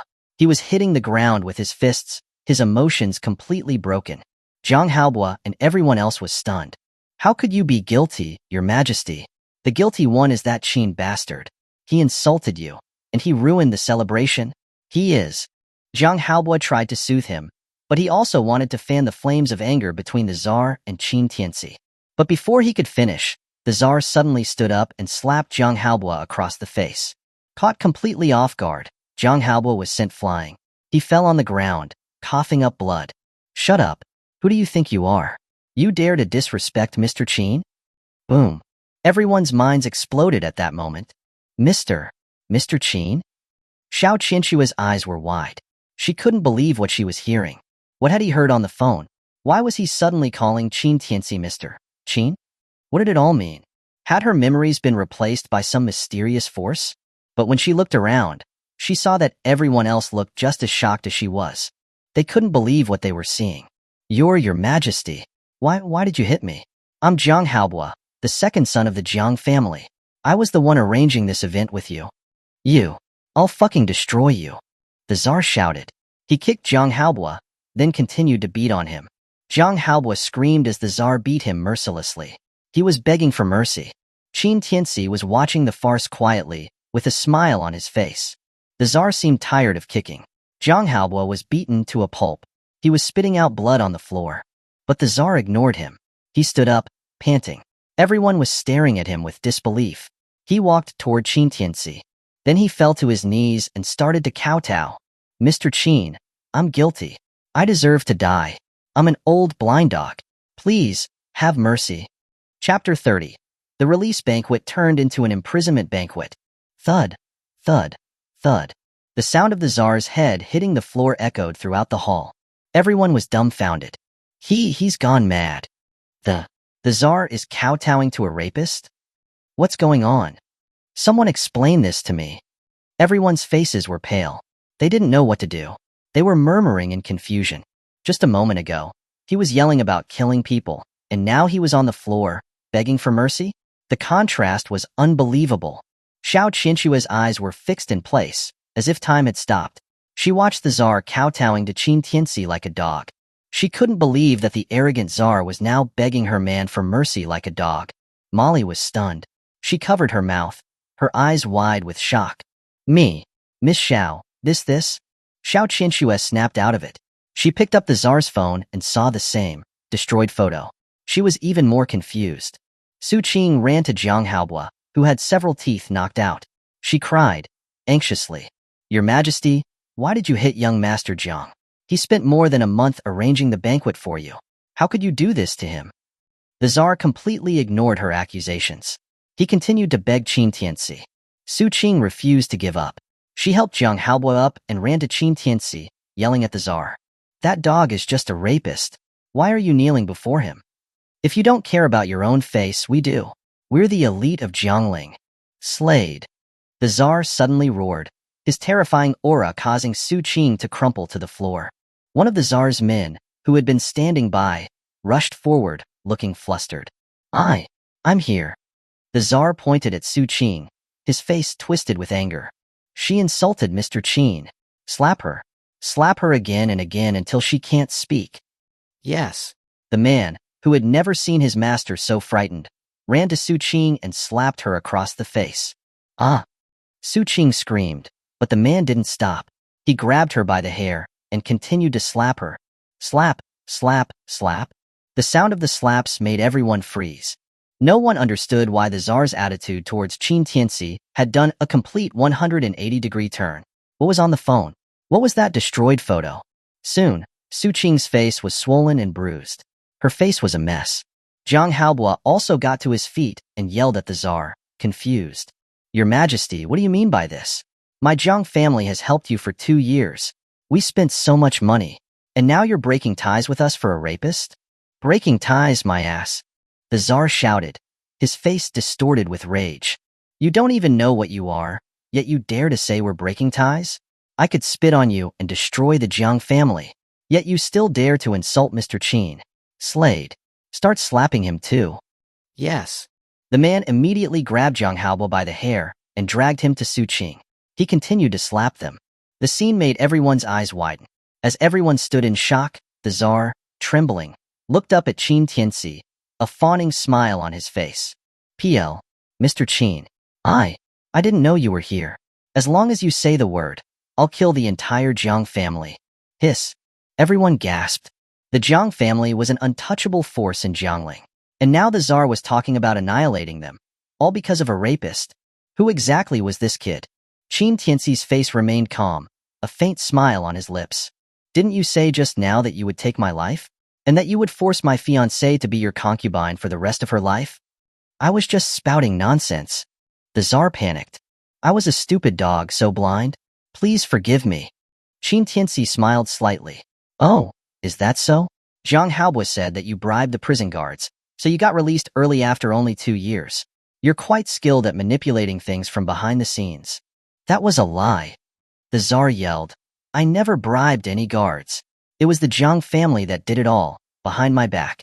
I was a model prisoner. Please don't misunderstand." He then turned to kick Jiang Haobo again. "Slanderer. You slandered me." He then grabbed a bottle of wine and slammed it on Jiang Haobo. "Aya!" Jiang Haobo screamed in pain. The chaotic scene made everyone stare in shock. Even Xiao Qinshu was awed. How pitiful. The Tsar then got to his feet and knelt in front of Qin Tianci. "Mr. Qin, as long as you forgive my impoliteness, I will give the Xiao Group 1,000 billion in investment and sign a 100-year contract." 1,000 billion? 100-year contract? Xiao Qinshu was stunned. The Tsar had only been offering 100 billion to the Jiang family, but now he was promising Zhao's family 1,000 billion and more. Qin Tianci, however, just raised an eyebrow. "Oh, if I don't forgive you, you won't give me the money?" Boom. The Tsar's mind exploded. He started slapping himself in the face, frantically. "And no, Mr. Qin, that's not what I meant." He then knelt in front of Xiao Qinshu. "Miss Xiao, I'll have someone send the money to your family right away." I'll sign the contract right now. Would that work? Xiao Qinxue and Molly were stunned. Especially Molly. She had been Xiao Qinshue's assistant for years. She had seen people beg to sign contracts and for investment, but she had never seen anyone beg to sign contracts while offering money. Even Xiao Qinxue was experiencing such an absurdity for the first time. If she hadn't witnessed it with her own eyes, she would have thought she was dreaming. Xiao Qinxue looked at Qin Tianci, confused. He smiled at her. Just sign it. Isn't that what you came here for? Why yes. Mr. Qin is right. We'll sign the contract now. 30 minutes later, the contract, including the huge investment, was finalized by the Tsar at lightning speed. Xiao Qinxue and Molly looked at the contract in their hands, and everything seemed unreal. Zhang Haobua and Su Qing, who had been beaten into a pulp, were shaking with anger, seeing that the money and contract were going to Xiao Qinxue. But they didn't dare to say a word. They were afraid that they would be slapped again. The Tsar walked towards Qin Tianci, rubbing his hands and smiling ingratiatingly. Mr. Qin, did I do a good job? Do you want me to add some more? Qin Tianci didn't even glance at the contract. He just smiled. It's okay. Are you done? If you are, go back to where you came from. The Tsar's face froze. Then, to everyone's surprise, he turned and walked toward the door. Zhang Haobua, seeing his plans ruined, yelled at the Tsar, not willing to give up. Your Majesty, where are you going? The Tsar didn't stop walking. He spat out a cold reply. Where else would I go? Back to Lingdu prison, to serve my sentence. I'm going to get out this time with my own merits. If you dare to cause trouble again, I'll make sure I kill all of you when I get out. Everyone? Wow. The release banquet had turned into an imprisonment banquet. Qin Tianci stomped out his cigarette, sighed deeply, and spread his hands. I told him to be discreet after getting out of jail. He didn't listen. Now look, he's going back in. Chapter 31. It's okay. You guys keep talking. My legs were going numb, just stretching a bit. Hearing Qin Tianci's helpless sigh, everyone who had come to the banquet today was completely numb. The entire scene was deathly silent. All eyes fixed on the now deserted Tsar, the atmosphere as stiff as a corpse. Molly stared blankly at the empty hotel entrance, then at the lavishly decorated venue, muttering in disbelief. He really turned himself in? Xiao Qinxue, finally snapping out of her daze, quickly checked the contract in her hand, then reached out and pinched Molly, causing the latter to grimace in pain. I'm not dreaming, am I? Billions in investment, plus all of Jiangling's import and export trade rights, she just obtained them like that? And then the investor had turned around and plunged himself into prison, not even wanting to negotiate further, handing everything over to her Xiao group? This was insane. Xiao Qinxue, who had navigated the business world for so many years, had never encountered such a collaboration. It was simply unheard of. Zhang Haobua and Su Qing were also completely stunned. Especially Zhang Haobua. He never imagined that the relationship his family had spent 2 years cultivating would vanish in an instant. He had even been severely humiliated by the Tsar, kicked and abandoned like trash. What the hell happened? What happened? Can someone explain it to me? Zhang Haobua was going mad. He stood up and roared at everyone around him, his face contorted in fury. He couldn't understand. He couldn't figure it out. Why? Why? When his Zhang family had always had the upper hand and Zhang Haobua was in control of everything, did everything change just because the Tsar answered a phone call and looked at a destroyed photograph? Su Qing, equally bewildered, finally came to her senses and shrieked at Qin Tianci. You bastard! What did you do to the Tsar? Tap tap tap. Xiao Qinxue strode over, her high heels clicking on the floor, and slapped Su Qing across the face. Shut your damn mouth. Are you used to cursing people? She'd been holding back her anger because she was wary of the Tsar, but now that there was no need to be cautious, she no longer had to show Su Qing, this cheap tramp, any respect. A second-rate Su family, did you really think that just because you climbed onto the Zhang family these past few years, you could do whatever you want? If you dare show disrespect to my man again, I'll make sure your Su family disappears from Jiangling right now. Xiao Qinxue, you bitch. Su Qing, already humiliated beyond words by the Tsar's subordinate, Slade, now had her face slapped in public by Xiao Qinxue. She was furious and wanted to retaliate. However, when she met Xiao Qinxue's sharp gaze, she instantly cowered. This woman completely outmatched her, whether in looks, aura, or background. If Xiao Qinxue really took action, the Su family would have no way to resist. The Jiang family wouldn't risk turning against the Xiao family for the Su family. They hadn't before, and they certainly wouldn't now that the Xiao family had the Tsar's backing. Su Qing gritted her teeth, trembling with hatred. She pointed at Xiao Qinxue and Qin Tianci and shouted angrily, "You two are a scheming couple. You must have set a trap for the Tsar. I don't believe a rapist like him could scare the Tsar so much." Zhang Haobo also snapped out of his stupor and said in a dark voice, "Xiao Qinxue, I didn't think you were such a treacherous woman, that you would even dare to set a trap for the Tsar. Your Xiao family has got a lot of nerve." "A trap?" Qin Tianci chuckled. "A mere Tsar? He's not worthy of me setting a trap for him. You overestimate him. Then hand over the contract the Tsar gave you. Let everyone here divide it." Su Qing yelled. Her words caused everyone to pause in surprise. Then their eyes turned greedy. "That's right, the Tsar's billions in investment. There's no way the Xiao family can take it all." "Yes, President Xiao, we don't care if you set a trap, but you can't be so selfish. You have to share this big cake." "Exactly. Young Master Jiang spent a lot of effort to help the Tsar get out of prison. You guys did nothing, yet you reap all the rewards. That's just not fair." Listening to the chorus of agreement, Xiao Qinxue's expression grew increasingly grim. By turning a private conflict into a group conflict, she now found herself in a difficult situation. If she didn't share, the Xiao family would become the public enemy. If she did, they would be bound by others' demands. She never thought Su Qing could come up with such a malicious move. Zhang Haobo, seeing an opportunity, immediately took the lead. "What the elders said is right. While the Jiang and Su families are the organizers of this banquet, the most important thing is that we all came here for mutual benefit. Now the Xiao group is monopolizing everything. It's only fair that they share." "Yes, share it. The Xiao family must share the profits. I support young Master Jiang. I support Miss Su."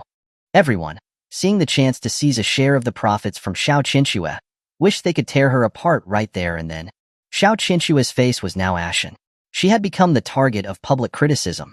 If she said the wrong thing, the Xiao family would be doomed. As she desperately racked her brain for a solution, Qin Tianci suddenly stomped his foot heavily on the ground. The entire banquet hall instantly shook, the lights flickering on and off, and even the glass shattered. Everyone on site staggered, screaming in alarm. Once they had finally regained their footing, they discovered to their horror that a large hole had appeared where Qin Tianci had stomped his foot. The floor tiles had been pulverized into dust. Xiao Qinxue's pupils shrank to pinpricks as she stared at him in shock. Qin Tianci, however, remained unfazed by their terrified expressions. He calmly lit a cigarette and said with a smile, "It's okay. You guys keep talking. My legs were going numb, just stretching a bit." A martial artist?" Someone in the crowd cried out in terror, their words causing a stir like a stone dropped into a calm lake. Everyone gasped. To these businessmen, the term martial artist represented an uncrossable chasm, a realm that couldn't be touched no matter how much money one possessed. Zhang Haobo stared at the hole at Qin Tianci's feet with wide eyes, sweat dripping down his face. He said mockingly to Xiao Qinxue, "No wonder you're so fearless. So you found a martial artist." Su Qing was also dumbfounded. How is this possible? He's just a former convict. How could he? 3 years ago, Qin Tianci had just been an ordinary office worker, a good-for-nothing she had looked down on.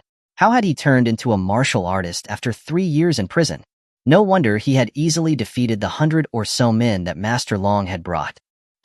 Young Master Jiang, I have something to do. I'll leave first." Right. I remembered I forgot to turn off the gas at home. I'll take my leave." Haha, the Xiao Group is the future of Jiangling. President Xiao, if there's an opportunity to collaborate in the future, feel free to call on us anytime. Looking at it this way, President Xiao and Mr. Qin really are a match made in heaven. Yes, President Xiao, you should have said Mr. Qin was a martial artist earlier. We wouldn't have to go around in circles like this, right? Hello. What? Your mom is giving birth? I'm on my way. Everyone present was a seasoned fox of the business world. Seeing the situation, they dared not stay any longer. Their change in attitude was worthy of a textbook example in a movie. What are you doing? Why should we let the Xiao family monopolize everything? Su Qing exclaimed frantically, seeing that everyone was about to leave. Get lost. What is your Su family? If it weren't for the Jiang family's face, you wouldn't even have the right to speak to me. What a joke. A parasitic leech who only knows how to play up to the powerful. Did you really think we were giving face to your Su family? Seeing her attempts to stop them, the others began to scold Su Qing, showing her absolutely no respect. Su Qing was furious. She grabbed Zhang Haobua, screaming like a madwoman. Zhang Haobua, you said you would support my Su family and replace the Xiao family. Say something. Slap. Before she could finish, Zhang Haobua slapped her across the face. Shut up, you slut. Young Master Jiang, you. Su Qing was shocked, covering her face. Zhang Haobua completely ignored her and turned to glare coldly at Qin Tianci and Xiao Qianxue. A martial artist, huh? Very well. Qin Tianci, Xiao Qianxue, my Jiang family will remember this. Don't think that just because you found a martial artist, the Jiang family will give up. You just wait and see. With that, he furiously slapped Su Qing again. Aren't you leaving yet? Are you going to stand there and make a fool of yourself? Su Qing's eyes turned red, feeling wronged and unable to vent her anger. In the end, she could only look at Qin Tianci with venom in her eyes, as if even as a vengeful ghost, she would remember his hateful face.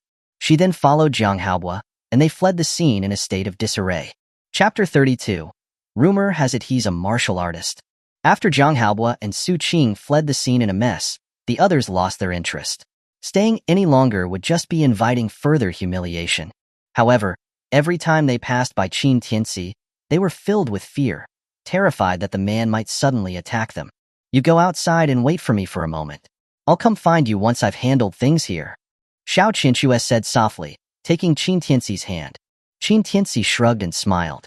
Okay. Then, under the watchful eyes of everyone present, he left the banquet hall.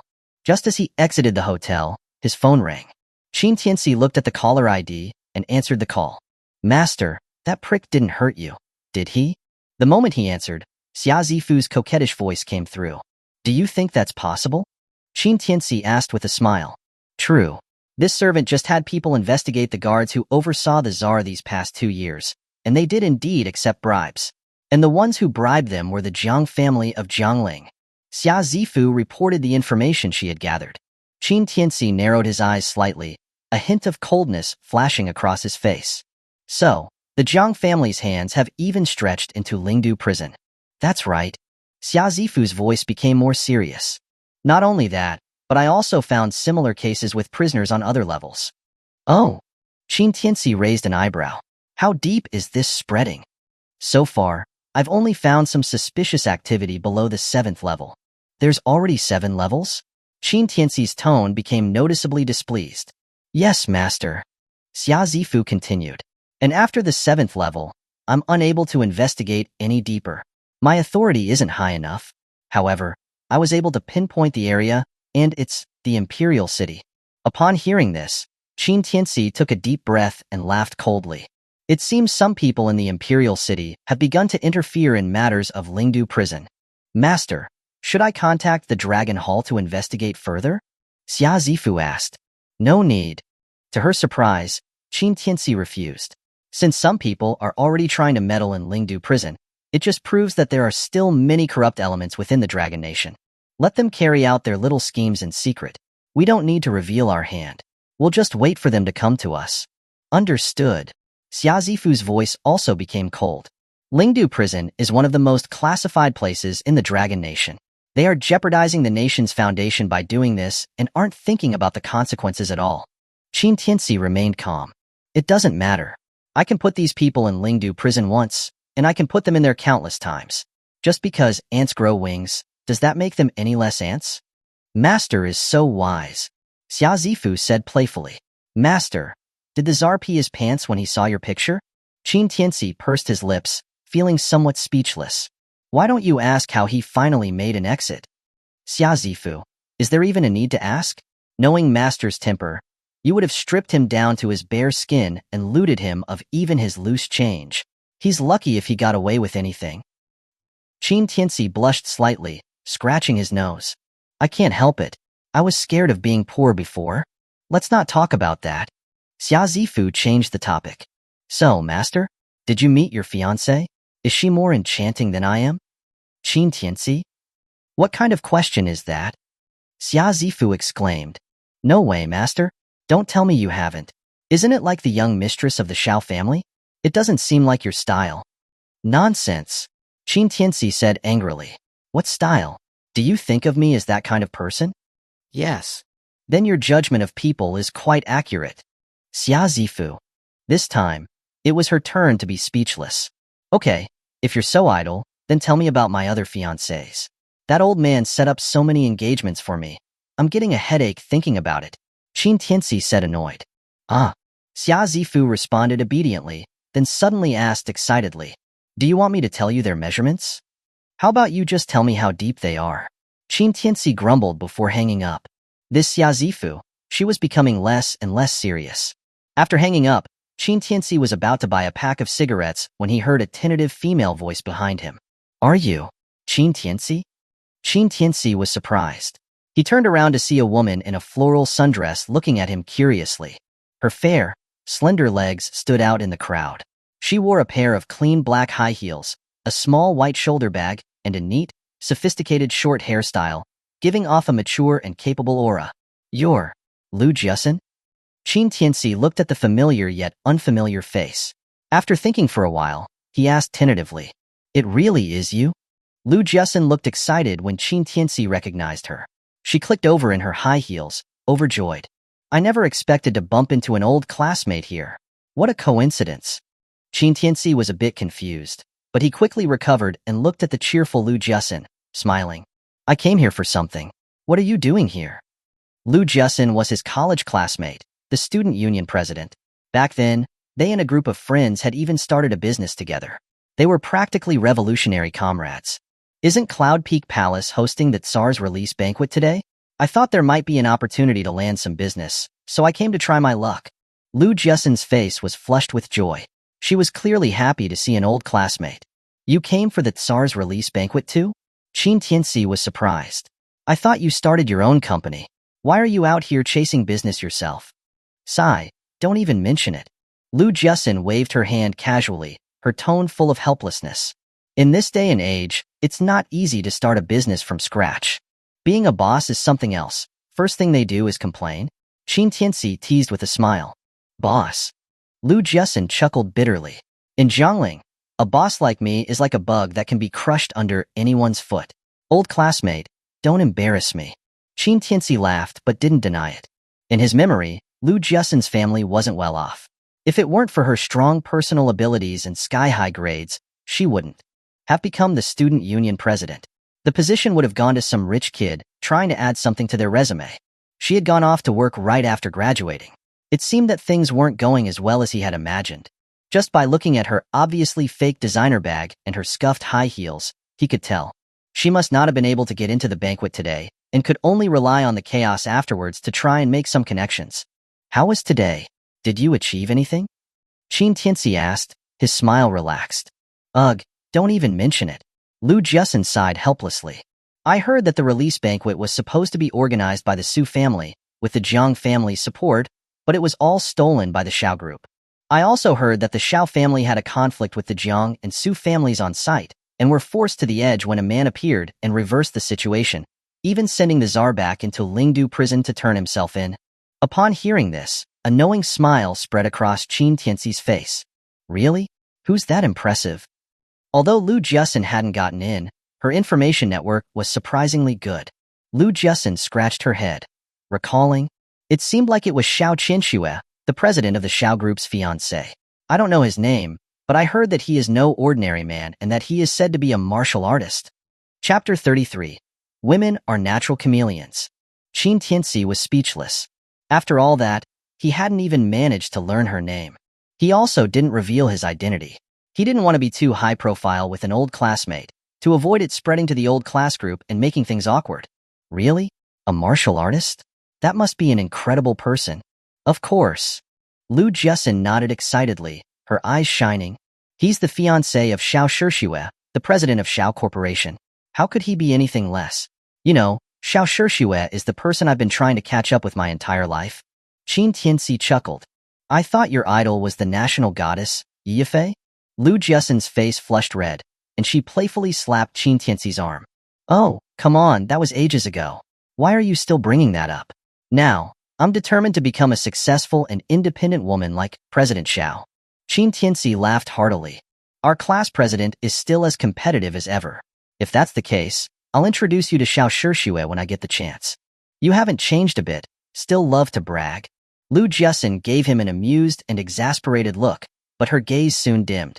She looked at Qin Tianci with a hint of sympathy. I heard. You went to prison not long after graduation?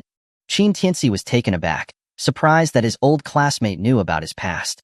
He then took out a bottom-of-the-sea cigarette, lit it, and said with a faint smile, "It wasn't a big deal, just a rape charge."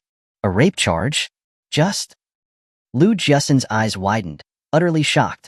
Goodness, you're so nonchalant about it? That's rape? How could you do something so foolish? Qin Tianci shrugged, not offering any explanation. Bad luck with people. I ended up going in. However, Lu Jiasin didn't become disgusted by his past. Instead, she said earnestly, Qin, you were the most outstanding student at Jiangling University. How could you degrade yourself like this? Men, sometimes it's normal to be impulsive, but you can't harm a girl like that, can you? It's okay.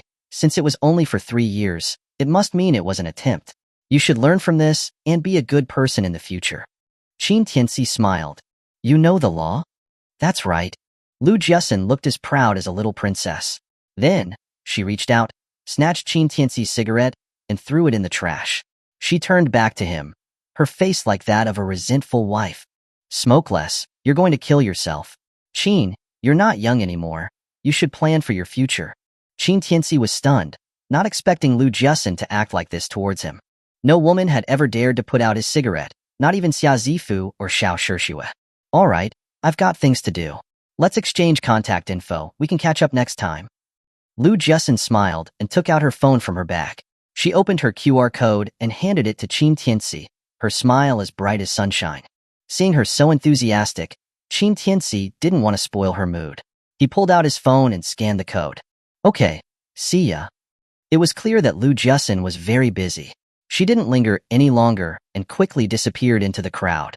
Qin Tianci smiled helplessly, still as fiery as ever. Whoosh. Just as they added each other as friends, Qin Tianci received a new text message. Qin, I forgot to tell you before I left. Next week, Class 11 is having a reunion party at the St. Lions Hotel. Make sure you come. Qin Tianci? A class reunion? At the St. Lions Hotel? Well, how coincidental. He then tapped out a reply. Okay, I'll be there on time. Tempting. Qin Tianci pocketed his phone, feeling a wave of nostalgia. A class reunion? It felt like a distant memory. Who was that girl you were just exchanging numbers with? Just as he was reminiscing, Xiao Shishue popped up from nowhere, peering at Qin Tianci with a suspicious look. Holy crap, where did you come from? Although Xiao Shishue had a flawless appearance, Qin Tianci was still startled by her sudden appearance. He saw that Xiao Shishue and Molly had, somehow, managed to be standing right next to him. What are you being so guilty about? Am I that scary? Xiao Shishue pouted, looking like she was about to start a confrontation. Ahem. Qin Tianci coughed to hide his embarrassment. I'm not guilty, it's you guys. You just appeared out of nowhere. You know people can die of shock? Xiao Shishue saw that he was trying to turn the tables on her. She immediately grabbed his arm and twisted it, causing him to wince. I leave your side for just a moment, and you're already flirting with other girls. How outrageous. Qin Tianci, seeing the jealous tigress, explained Lu Jiasin's identity. Upon hearing that she was a university classmate, Xiao Shishue's expression softened a bit, though, just a little. Oh, this huge hotel, and she only saw you in the crowd. It's like a match made in heaven. Qin Tianci. As the great Lu Sun once said, women are natural chameleons. And it seems that he was right. But Qin Tianci was too lazy to explain himself. If you don't believe me, then fine. I'm leaving. Hey. Seeing that Qin Tianci was about to leave, Xiao Shishue's attitude immediately changed. She quickly grabbed his arm, revealing a pleading expression. Just kidding. Why are you actually getting angry? I'm your fiancé. I can't be mad that you're happily chatting with other girls. Qin Tianci deliberately put on a serious face and said, You need to get one thing straight. You are just my fiancé. And I have more than just you. This position could be set for one person or many people. Do you understand? Hearing this, Xiao Shishue said with a mournful face. Don't. So I'm leaving? Qin Tianci asked back. No. I won't say anything more. okay? Xiao Shishue was about to jump up in her panic. Qin Tianci, seeing this, stopped teasing her and relaxed his expression with a smile. That's more like it. However, Molly on the side couldn't take it anymore. She rolled her eyes and spat out. Scumbag. Jerk. I really don't know. Qin Tianci, seeing her disdain, asked her with a smile. Excuse me, what is my identity? Molly was taken aback, not knowing what he was going to do. She then mustered her courage and said, What identity could you possibly have? A convict? A rapist? Correct. Surprisingly, Qin Tianci wasn't angry at all. Instead, he clapped his hands and laughed. If I wasn't a jerk or a scumbag, who would be a rapist? Are you stupid?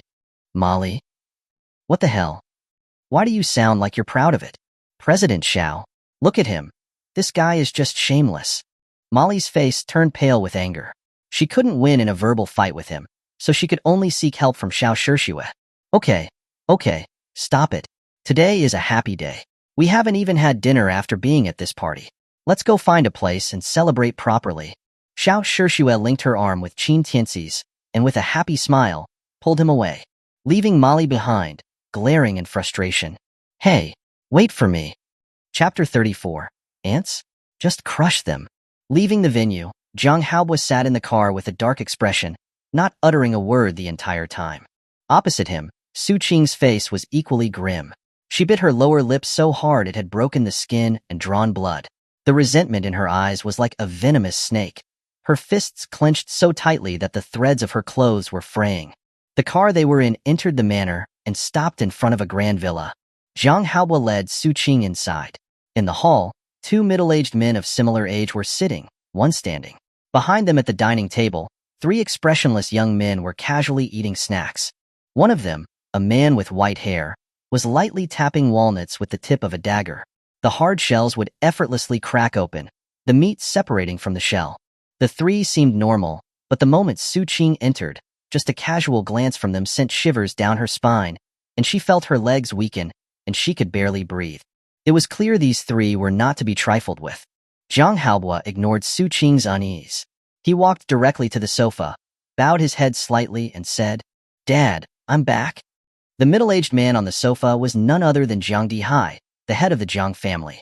Though Jiang had some gray hair at his temples, his eyes shone with a piercing glint, and his powerful aura was suffocating. You're back? Jiang Dihai responded, casually pouring himself a cup of tea. Did everything go smoothly? Zhang Haobo's face darkened. I'm sorry, Dad. Things didn't go as planned. We failed.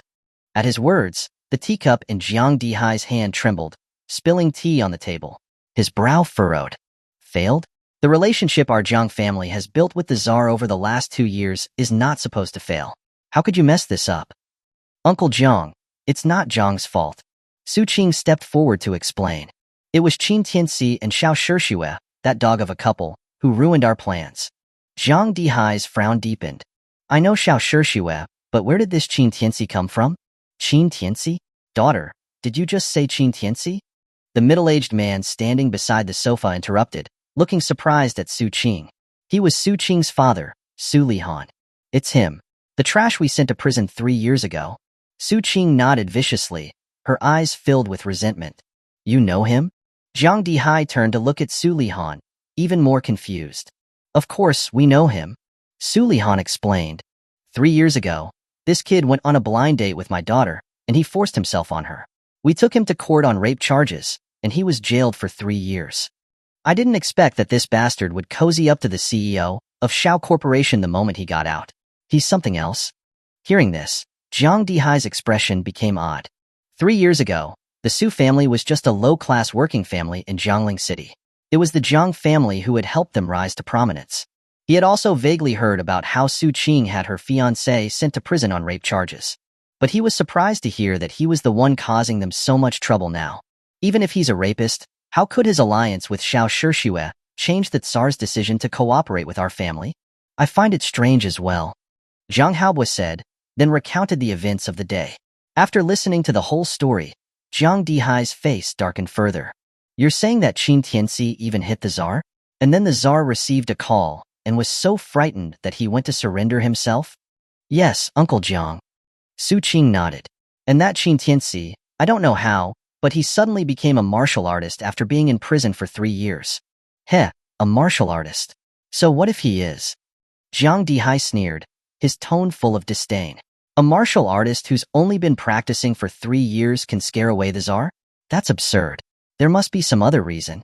Hearing this, Su Qing, Zhang Haobo, and Su Lihan exchanged glances but didn't say anything. Jiang Dihai tapped the table with his finger, pondered for a moment, and then asked, I heard you say earlier that the Tsar received a call and saw a photo before being scared into surrendering himself? That's right, Dad. Zhang Haobo asked. I saw the photo, and it was destroyed, but it looked like a person's face. As for the call, I don't know who made it. That makes sense then. Jiang Dihai's brows gradually relaxed, a faint smile playing on his lips. What makes sense? Zhang Haobo looked lost. Jiang Dihai analyzed calmly. Over the years, I've been secretly contacting the prison guards at Lingdu prison, bribing them to reduce the Tsar's sentence. Eventually, that's bound to come to light. Zhang Haobo was taken aback. Dad, are you saying that the Tsar's release was just temporary and you knew that all along? Of course. Jiang Dihai said indifferently. My plan was, as soon as the Tsar got out, we'd seize the investment and qualifications. It wouldn't matter if he was caught and sent back to prison. But I didn't anticipate that the warden of Lingdu prison would be so quick. She happened to call during the banquet, disrupting our plan, and allowing the Xiao family to swoop in and snatch the opportunity. Su Qing was confused. Then why was he so scared? Jiang Dihai glared at her. Idiot. Who is the warden of Lingdu prison? Her words are an irresistible command to someone like the Tsar. But what about the photo? Zhang Haobo asked. Is it still a question? Jiang Dihai was a bit displeased. Who caught the Tsar? Everyone fell silent for a few seconds. That photo. Is the Underworld King's photo? Zhang Haobo stuttered, his face pale. Everyone else instantly realized why that photo was destroyed right after being viewed. Underworld King. The weight of those 2 words was beyond anything in the Dragon Kingdom. The level of secrecy was unmatched. No one knew what he looked like. He was someone that even the Jiang family didn't dare to even glimpse. Then why did the Tsar give the investment and qualifications to the Xiao family instead of us, the Su and Jiang families? Su Lihan asked, puzzled. Jiang Dihai rolled his eyes at him. You're so stupid. He was caught taking bribes. How could he have any connection with us, the Jiang family? How would he explain himself then? Su Lihan's face froze, and he gave an awkward smile. Zhang Haobo took a step forward and asked, Dad, what do we do now? The Tsar's investment and qualifications are out of reach. Our plan failed. We can't explain ourselves.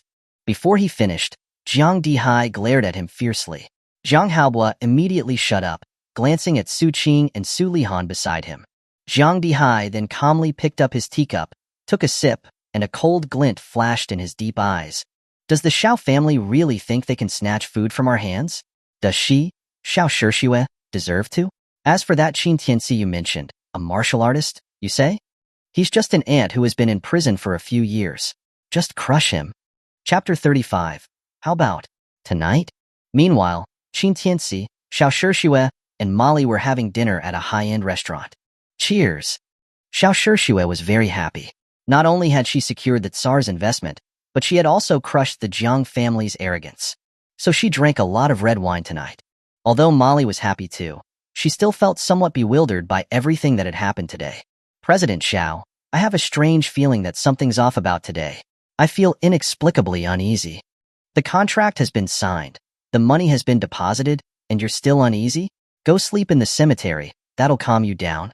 Qin Tianci said, stuffing food in his mouth. You. Molly was choked by his words, and she slammed her chopsticks down, angrily scolding him.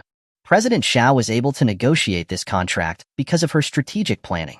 What role did you play? You're just a hindrance. Qin Tianci ate a piece of meat, wiped his mouth. Better than you. At least I didn't apologize to anyone or turn my cheek to get slapped. At his words, Molly's face changed, and she angrily said, that was the Tsar. He holds power over thousands of forces in Saizhou. He has countless martial artists under his command. You hit him. Did you even think about the consequences for President Xiao? Qin Tianci smiled faintly, lit a cigarette, and took a satisfied puff. I hit him. What are the consequences? Molly was speechless.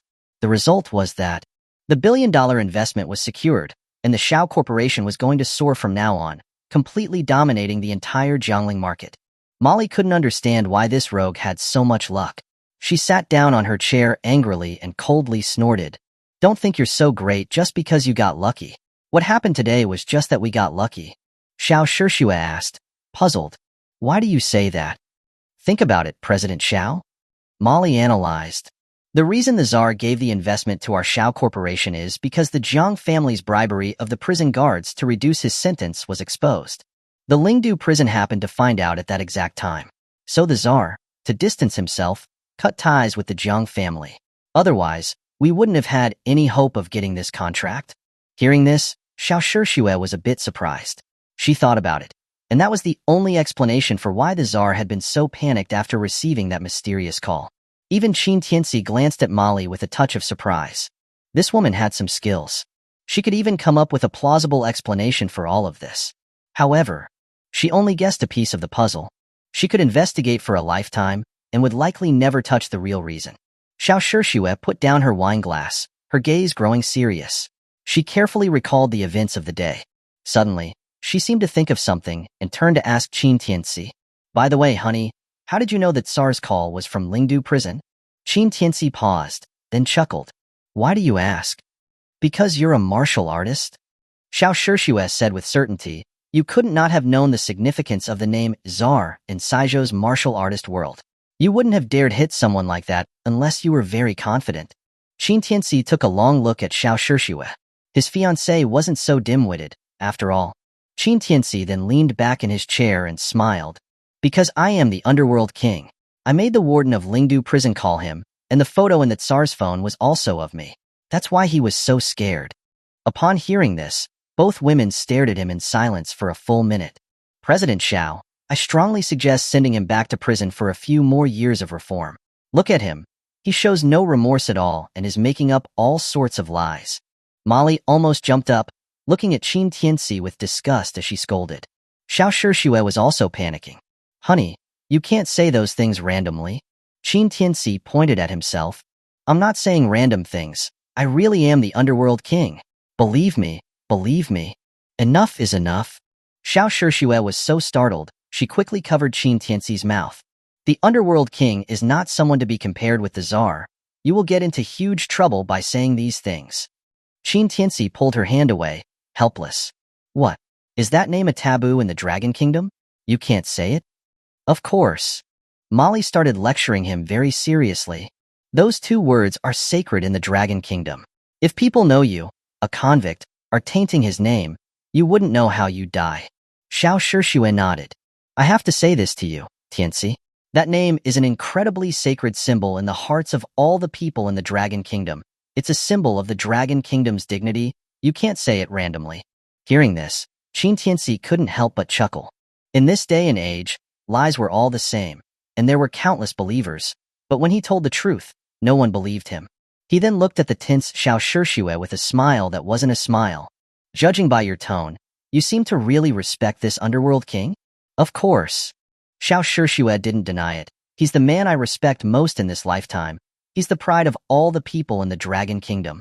After that, she couldn't resist showing a bit of mischievousness, looking at Qin Tianci with a smile. He's also my idol. Looking at her appearance, Qin Tianci felt strange. Her tone felt like she was making him jealous. So this Xiao Shishue was trying to make him jealous? But he wasn't someone to be easily manipulated. Qin Tianci smiled. That's nice. Xiao Shishue was stunned. You're not angry? Why would I be angry? Qin Tianci spread his hands, as if he didn't care. Xiao Shishue was extremely surprised. I put another man in my heart as an idol. You're not the only one in my heart, and you're not angry? Oh, I forgot. I wish you two all the best. Qin Tianci smiled, got up, and prepared to leave. Xiao Shishue was stunned. What kind of person was he? She had provoked him so much and he was still so calm. No, she refused to accept that. Xiao Shishue grabbed her clothes and chased after him, dismissing Molly. When she caught up to him at the hotel entrance, she immediately looped her arm through Qin Tianci's, looked at his jawline with her beautiful eyes and said, Don't be mad, I was just kidding. Qin Tianci chuckled. I wasn't kidding, I'm not angry. Really? Really? Why would I be mad at myself? We're the same person anyway, Qin Tianci said matter-of-factly. Xiao Shishue naturally took his words as an act of anger and didn't believe him at all. She pulled out a hotel room card that she had prepared earlier from her bag. With a blushing face, she stuffed it into his hand. Okay, don't be mad anymore. Who is the Underworld king anyway?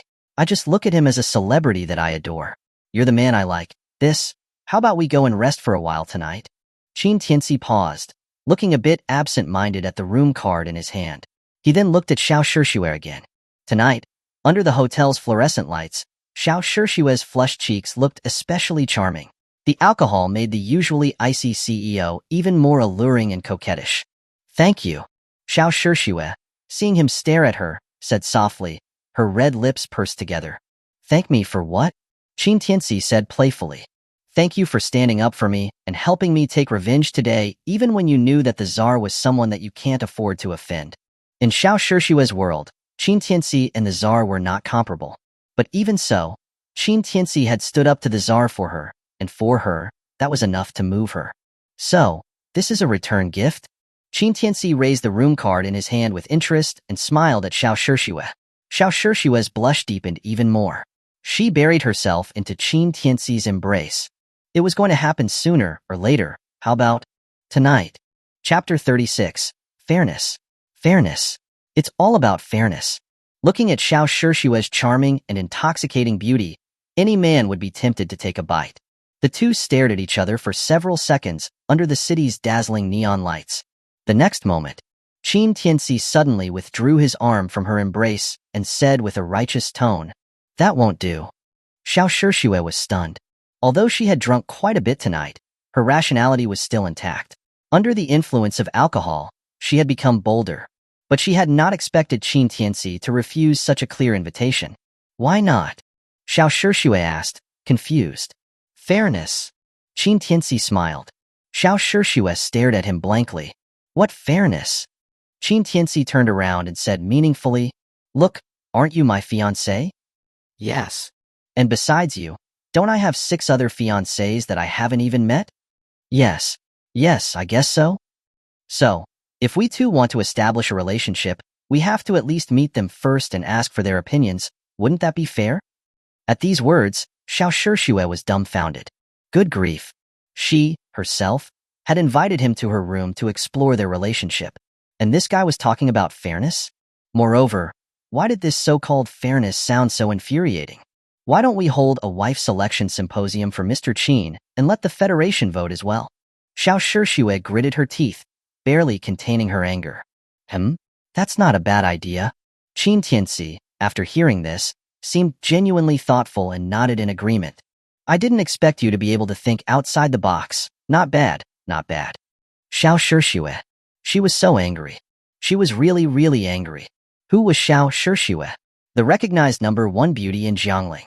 Men who were even glanced at by her wouldn't dare to sleep at night. Now, she had fallen so low as to discuss choosing a wife with a man. Arg. Qin Tianci, seeing that she wasn't saying anything, continued with a smile. So, fairness, and more fairness. Remember, don't make such impolite requests in the future. Qin Tianci. Xiao Shishue was furious. She raised her hand and started hitting him with wild, flailing fists. She had never lost control like this in her entire life. Qin Tianci did not expect a few random words would cause Xiao Shishue to break down like this. Seeing her thrashing about, he nimbly dodged her, jumped into a taxi, and yelled frantically, "Drive! Hurry!" The taxi driver had never seen anything like this before, and was so frightened that he put his foot on the gas and sped away. In the blink of an eye, he was gone from the hotel entrance. He's going to be the death of me. Xiao Shishue, seeing him run away like a rabbit, stomped her foot in anger. Her chest heaved with rage and frustration. Passers-by, seeing her like this, were filled with surprise and pity. If they had made such a beautiful woman angry, they would have already slapped themselves in the face. To see her abandoned by a man outside a hotel, it was outrageous. After Xiao Shishue recovered her senses, she realized that she had lost it completely and embarrassed herself horribly. Her resentment towards Qin Tianci deepened. He's so infuriating. How could he talk to me about fairness when I'm such a beautiful woman? He's driving me crazy. As Xiao Shishue went back inside, She punched the air repeatedly with her fists. She vowed that the next time she saw Qin Tianci, she would bite him hard, or she would never be able to get over it. On the other side, Su Qing and Su Lihan walked away from the Jiang family's villa. Inside the car, Su Lihan's face was somber, his gaze fixed on the window as if lost in thought. Su Qing couldn't help but say, "Dad, that dog couple, Qin Tianci and Xiao Shishue, made me lose face like this. Are you just going to let them get away with it?" Su Lihan impatiently waved her hand away. "How am I supposed to deal with them? Tell me?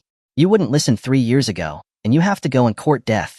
You were already engaged and you still filed a court case after he went to your room. You got him sentenced to 3 years, and now he's out and in cahoots with Xiao Shishue. What can you do?" Su Qing stubbornly said, "I don't care. I can't just accept this. He's just a rapist. How could Xiao Shishue be into him? There must be something fishy going on. Maybe Xiao Shishue was forced into helping him. Maybe he blackmailed her with some photos or videos." Hearing that, Su Lihan became even more irritated. "Do you think everyone's like you? Xiao Shishue is the only daughter of the Xiao family, and what is Qin Tianci? How would she get threatened by a convict?" Su Qing's face became somewhat unpleasant. "Are we just going to let those two strut around in front of us? Why are you in such a hurry?" Su Lihan said sternly. Ignoring the fact that the Jiang family won't let the Xiao family grow wild, they have a lot of their own problems. How are they going to fight us? Su Qing's eyes lit up. "Dad, are you saying?" Su Lihan scoffed. "That idiot Xiao Liu was warned not to act rashly, but he not only messed things up, he also exposed Master Zheng. He's beyond help." Su Qing frowned. "I heard Xiao Liu and Xiao Mingxian and his son were kicked out of the Xiao family. Is that true?" "It is." Su Lihan nodded, a hint of confusion flashing in his eyes. "They were kicked out of the Xiao family, but I still don't understand how Master Zheng was exposed. I saw his methods myself. It shouldn't have happened." Su Qing was confused. "So if all our pawns have been exposed, how are they going to make trouble for the Xiao family?" Su Lihan looked at her. "Even if they've been exposed, do you think Master Zheng will just give up? Those people won't let the Xiao family off so easily." Su Qing became excited. "You mean Master Zheng still has a backup plan?" "Of course. Master Zheng's methods aren't easily dealt with. He's probably already setting up his next move." Ring ring. Before he could finish, his phone rang. "Hello?" Su Lihan answered the phone. After a while, his face became unpredictable. His pupils filled with disbelief. After hanging up, Su Qing asked, "Dad, who was that?" Su Lihan put down his phone, his body trembling with rage. It took him a long time to speak. "I just got news that Master Zheng is dead." "What?" Su Qing was shocked. "He's dead? How is that possible? How could the incompetent people of the Xiao family stop Master Zheng?" Su Lihan shook his head with a somber face. "I don't know. Something must have happened. Damn it. It's like the Xiao family has some kind of expert guiding them, disrupting all of our plans. The Xiao family recently. I haven't heard that they've brought in any new people." At that point, her pupils suddenly contracted. "Qin Tianci?" Chapter 37, White Moonlight. "Qin Tianci?" Su Lihan frowned, then pondered. "If our information is correct, the only new person in the Xiao family recently is that kid. But he's a useless man that spent 3 years in prison. How could he be Master Zheng's opponent?" Su Qing shook her head. "Dad, don't you know? That dog is already a martial artist." "A martial artist?" Su Lihan sneered. "So what if he became a martial artist over the last 3 years? How could a low-level martial artist be Master Zheng's opponent? Then how do you explain Master Zheng dying at the Xiao families?" Su Qing was even more confused.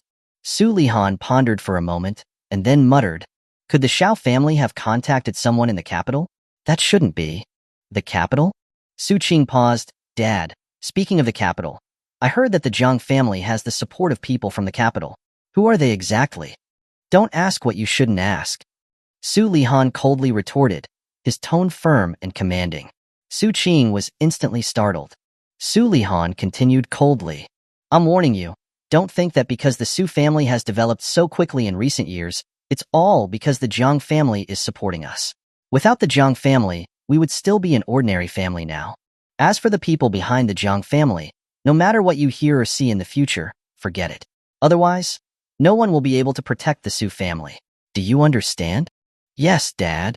Su Qing didn't know why Su Lihan had lost his temper, and could only nod in agreement. Then she asked, "So what do we do now? Are we just going to watch Qin Tianci wag his tail at the Xiao family? I can't stand that trash living well. Him? He harmed my daughter back then, and now he's helping Xiao Shishue to humiliate my daughter like this. He won't live much longer." Su Lihan sneered, his eyes filled with coldness. Su Qing was stunned. "Does that mean the Jiang family will take action?" Su Lihan said indifferently, "Watch and see. The Jiang family's power is far beyond the Xiao family's. If you want to take food from a tiger's mouth, you should be prepared to be torn apart." Since Qin Tianci had warned Xiao Shishue about fairness, she hadn't contacted him for a whole week. But he acted as if he had forgotten about it, eating and drinking as usual. Every day, he either accompanied Zhou Guilin and Qin Yu to buy clothes on the street, or simply relaxed and did nothing. Qin Yu urged him more than once to go to work at the hotel, only to be refuted by Qin Tianci. What boss goes to work? Does that make sense? Qin Yu was always angered to the point of death, and eventually she started ignoring Qin Tianci completely, treating him like he was invisible. Even if she said that, every time she went out to buy clothes, Qin Yu would unconsciously pick out suitable clothes for him. And strangely enough, every outfit that she chose made Qin Tianci's style improve by leaps and bounds. However, every time Qin Yu would stubbornly claim that she just picked them randomly, and that she just thought everyone was buying clothes, and it wouldn't be right not to buy something for Qin Tianci, denying that she had picked them out deliberately. Qin Tianci was amused by his sister, who had a tough mouth but a soft heart. He could also clearly feel that Qin Yu's attitude towards him was slowly changing. But he was puzzled as to why Qin Yu would look at him with a strange gaze every time after he had finished trying on clothes. At first, Qin Tianci thought that it was because the clothes didn't fit. But then he realized that there was something akin to excitement in Qin Yu's eyes. A week passed without incident. Aside from receiving a few messages from Lu Jiasen confirming the time and location of the class reunion, there was nothing particularly noteworthy. On the weekend, Qin Tianci arrived at the entrance of St. Lion's Hotel as promised. As he got out of the taxi, he saw Lu Jiasen waiting for him. "Tianci, over here." Today, Lu Jiasen was dressed in a very casual outfit. Hot denim shorts paired with a white shirt and white sneakers. At first glance, she looked like a young, energetic girl of 18 or 19. When she saw Qin Tianci, she waved enthusiastically without caring what others thought. Qin Tianci walked up to her, but noticed a quiet, exceptionally beautiful girl standing next to her. Tang Xinro. She was a star in their department back then, and the recognized school beauty of the entire Jiangling University. Tang Xinro was also wearing light makeup today. She was wearing a white dress with high-heeled sandals, and her long hair was flowing freely, making it feel like he was back in his student days. Many guys at the hotel entrance couldn't take their eyes off her. It had to be said that a girl of that caliber was the definition of the white moonlight in college. White moonlight refers to a crush from youth that remains a fond memory. Although Lu Jiasen was also lively and vivacious, compared to Tang Xinro, she seemed a little boyish. "You guys are really early." Qin Tianci walked up to them and made brief eye contact with Tang Xinro before turning to tease Lu Jiasen. "What? Is the student union president personally greeting the guests at the door?" "Go away." Lu Jiasen laughed and playfully punched Qin Tianci's arm. Her cheeks flushed, and she said with a smile, "Today's class reunion was something everyone discussed for a long time. They finally asked me to organize it. Don't mess things up for me." Qin Tianci shrugged. "You should know me. I'm always honest." Lu Jiasen rolled her eyes, then her gaze became somewhat mischievous. She nudged Tang Xinro. "My dear Miss Tang, weren't you just talking to me about Mr. Qin? How come you're acting so quiet now that he's here?" Tang Xinro was already very shy. After being teased like that, her fair face instantly turned red. Xian, what are you talking about?" I was just asking. Don't you go?" She stammered, looking helpless and adorable. Any other guy would have probably already fallen for her, but Qin Tianci did not feel anything. He simply said with a smile, "Miss Lu, you're still so capable. You can even invite our school beauty. You're amazing." "Of course." Lu Jiasen was proud like a little princess. "What skills don't I have? I have a lot of friends. Besides, our Miss Tang has been wanting to see you. How could I let her down?" Xian. Tang Xinro's face was almost buried in her chest. Her face was as flushed as if she was bleeding. Okay, I'll stop joking. You guys can catch up. The other classmates are coming too, so I need to go and take care of things." After saying that, Lu Jiasen ran off without looking back. as if she wanted to leave Qin Tianci and Tang Xinro alone. Qin Tianci smiled helplessly. He really couldn't do anything about this Lu Jiasin. Then he looked at Tang Xinro and realized that she hadn't left. She was just standing there quietly, glancing around with uncertain eyes. To be honest, Qin Tianci and this school beauty had a past. Back in college, people often tried to match them up and tease them, and eventually, the rumors grew so loud that both of them unconsciously treated each other as if they were in a relationship. They ate together, went to the library together, and went to and from school together. Everything felt so natural. However, later, her mother had found out about it and came over to scold Qin Tianci harshly. After that, the two of them very consciously kept their distance, but neither of them ever acknowledged the ambiguous relationship they had during that period of time. I heard from Xian that you just got out of prison? The two of them stood there awkwardly, neither of them speaking for what seemed like forever. Tang Xinro finally asked with a nervous tremble in her voice. Qin Tianci couldn't help but curse Lu Jiasin for being such a big mouth in his heart. But he did not deny it, and admitted frankly, "Yes, 3 years ago, I got into a little trouble and went in. Was it because of rape?" Tang Xinro's voice was getting softer and softer, afraid that a single word would make him lose face. Looking at her carefully, Qin Tianci smiled. "What? Are you afraid that I'll act like a beast towards you two?" No, I'm sorry, please don't misunderstand."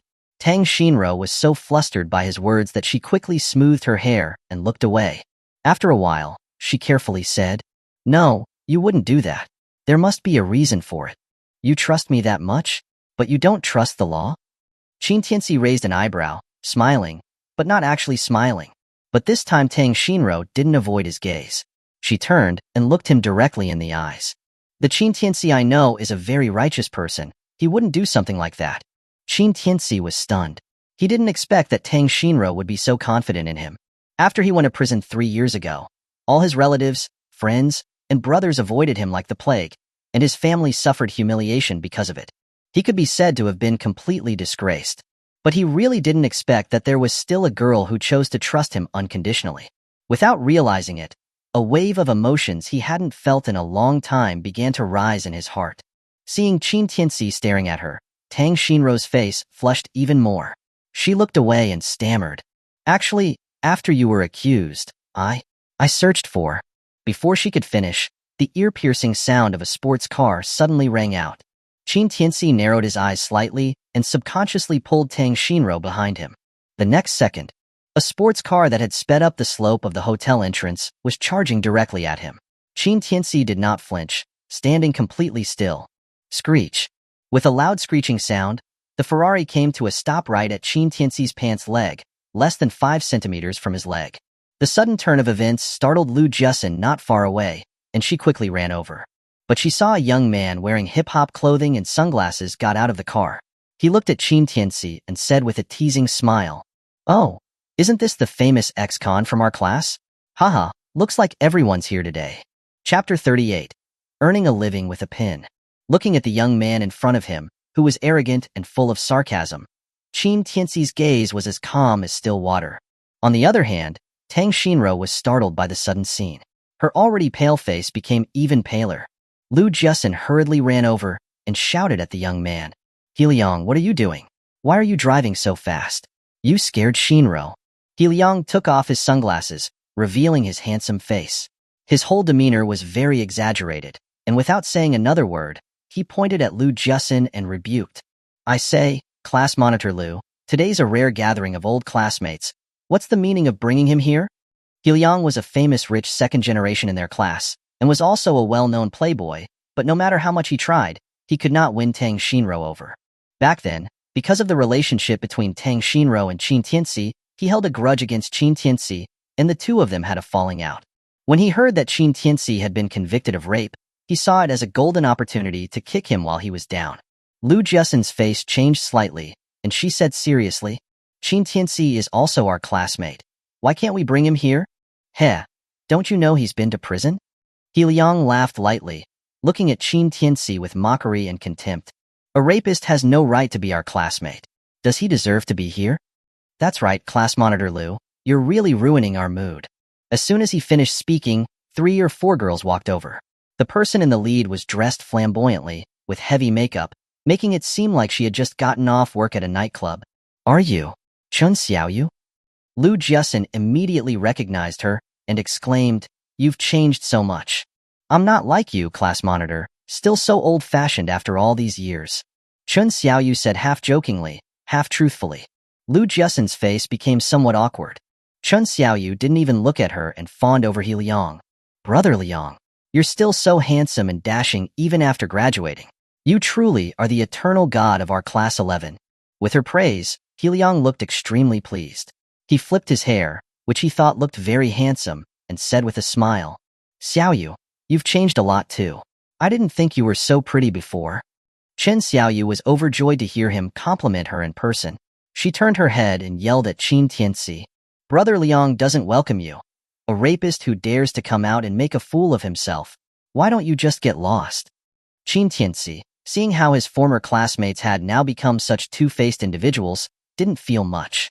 Their mockery was nothing compared to the discrimination and gossip he had faced over the years.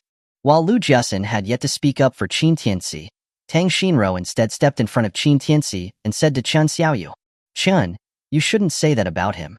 He was framed. Qin is a good person." "Oh, she's giving him a nice guy card already?" Nice guy card is an internet slang term for when a girl friend-zones a guy. Chun Xiaoyu was even more excited. "I didn't know that Miss Tang is into masochism. She's not picky at all. She's actually speaking up for a rapist. Isk. The other girls behind her laughed with her.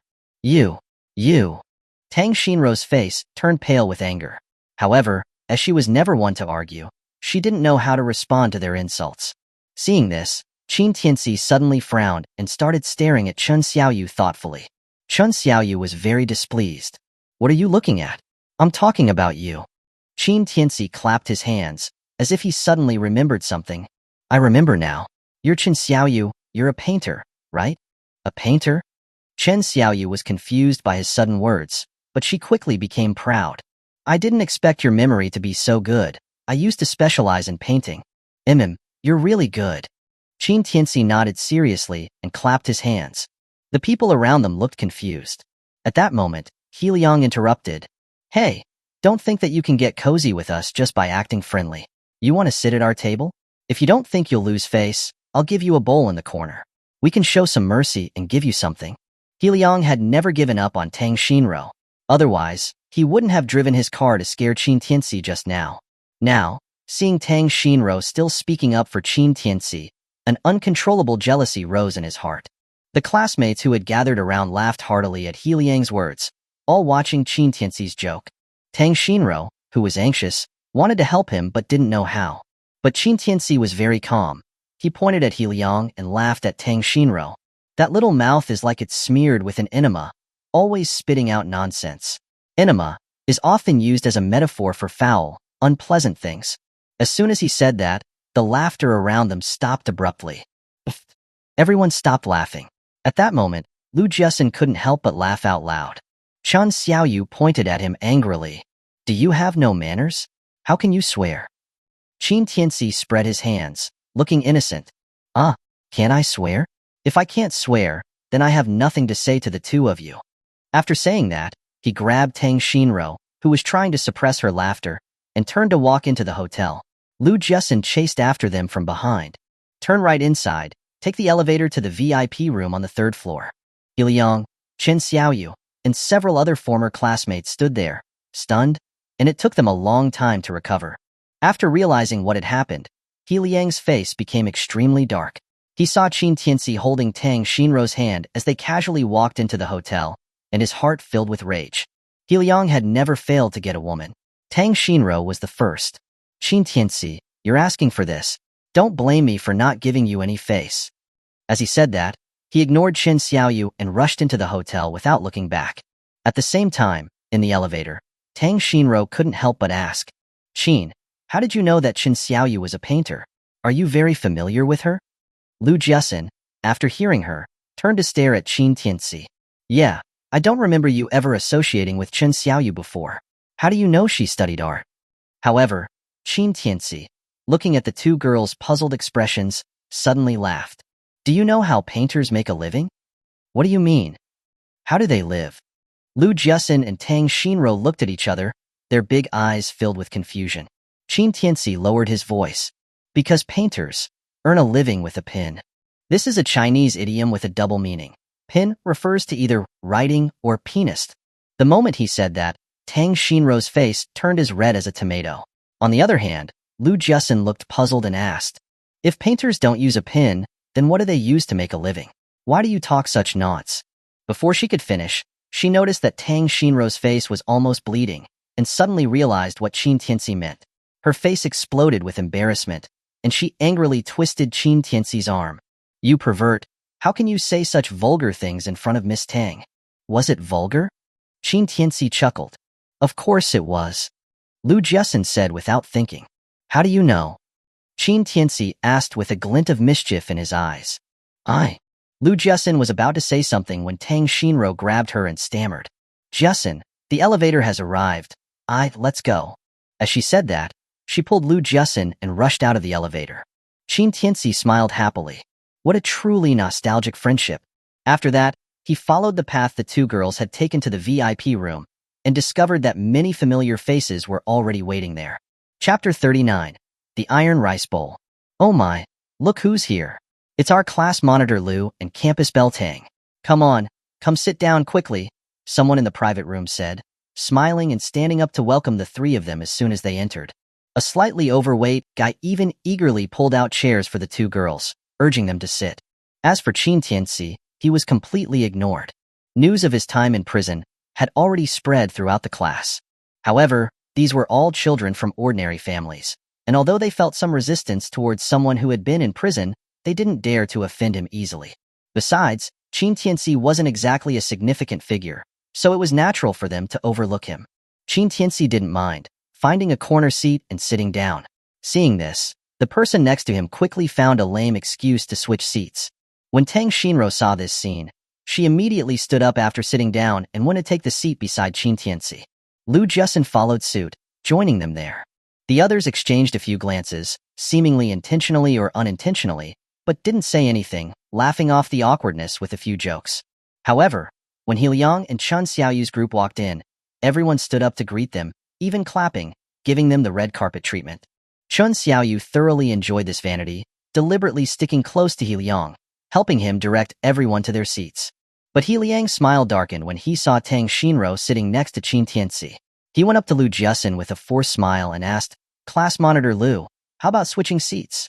Lu Jiasin knew exactly what he was thinking, shaking her head. There are so many seats here, just find somewhere to sit. He Liang was a bit put out by her refusal and pulled out a chair beside Lu Jiasin, sitting down. At the same time, he held a grudge against Lu Jiasin in his heart. That stuck-up bitch, acting so high and mighty. I'll make you pay later. Chun Xiaoyu naturally sat beside He Liang, while the others spread out. Once everyone was present, Lu Jiasin, in her role as class monitor, invited everyone to raise their glasses in celebration.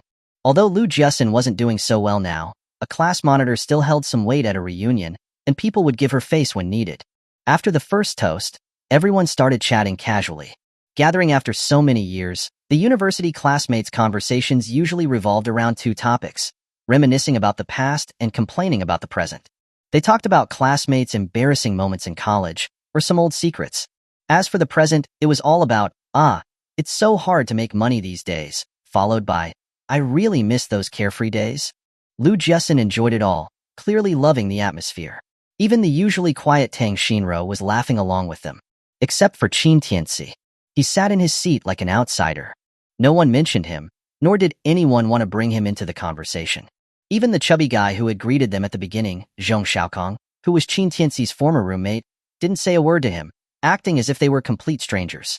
Qin Tianci was content with the peace and quiet, burying his head in his food. Although he was now the owner of this hotel, he hadn't actually tasted his own dishes. Tang Xinro noticed his peculiarity and proactively stood up to toast him, and Lu Jiasin quickly followed suit. Qin classmate, don't just focus on the food. It's been so long. Let's have a drink. Lu Jiasin remained her usual bold self, while Tang Xinro looked at Qin Tianci expectantly.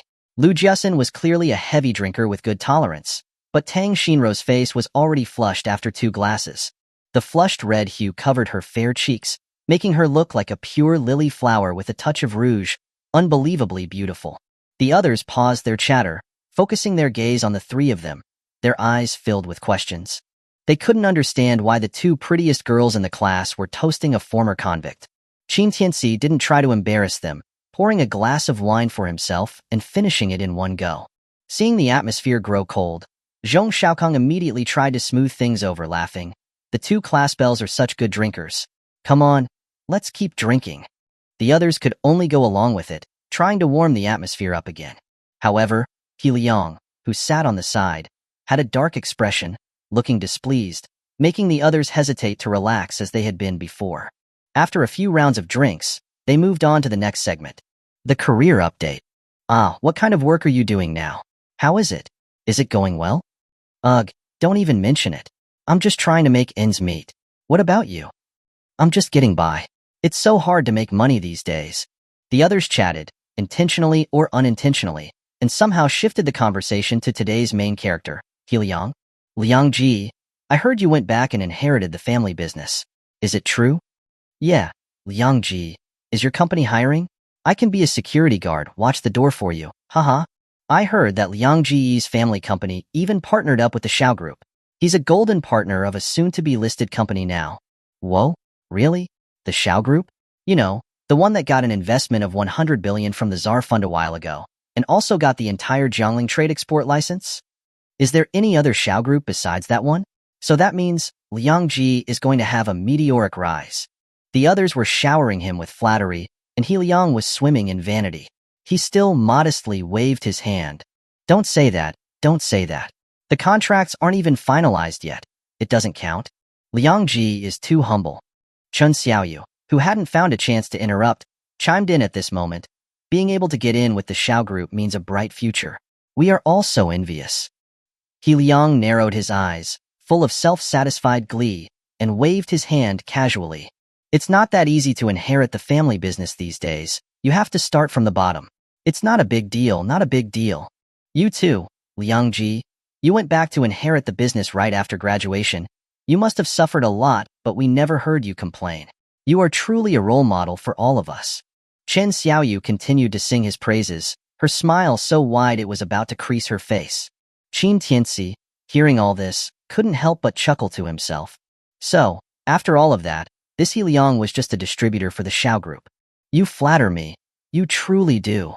He Liang clapped his hands together, dismissing the flattery with a humble gesture. His eyes kept glancing at Tang Xinro, wanting to see her reaction after learning about his family's background. But he was disappointed. Tang Xinro didn't even lift her eyes once, let alone look at him with admiration. He had to shift his gaze to Qin Tianci instead, but the latter was even worse. He had pulled out his phone and was playing a match 3 puzzle game. This made He Liang feel embarrassed and angry. He then focused his gaze on Qin Tianci, smiling and saying, "To say the person who's doing best amongst us, it's not me." The others were stunned, not knowing what he meant. Who is it, Liangji? Who could be doing better than you? It's our Qin Tianci, Qin classmate, of course. He Liang teased in a sarcastic tone. Our Qin classmate graduated not too long ago and went straight into an iron rice bowl. In this day and age, an iron rice bowl is much more secure than any golden bowl. Wouldn't you say so, Qin classmate? Chapter 40. Didn't you say I could do as I please? The statement hung in the air for a moment, followed by a burst of raucous laughter. Everyone knew that the iron rice bowl He Liang was talking about was prison food.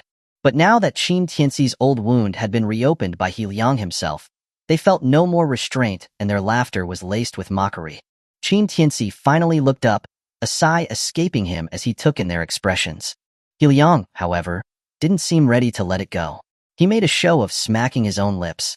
Oops, my bad. I really have a big mouth. Apologies, Qin, my man. I messed up. Here, I'll down this one. You do as you please. He then drained his glass. That's the spirit, Brother Liang. You're a true man, Brother Liang. The others continued to cheer him on. However, when it was Qin Tianci's turn, he didn't even glance at his glass, showing no intention of drinking. He Liang's face tightened slightly. He reminded, Qin, I finished mine.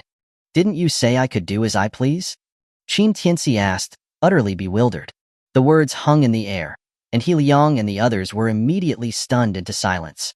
When someone says, I'll have mine, You do as you please, especially someone in a higher position. It's simply polite posturing. But here this guy really took him literally and didn't even bother picking up his glass? Chun Xiaoyu immediately stepped forward, indignant on He Liang's behalf. Qin Tianci, what do you think you're doing?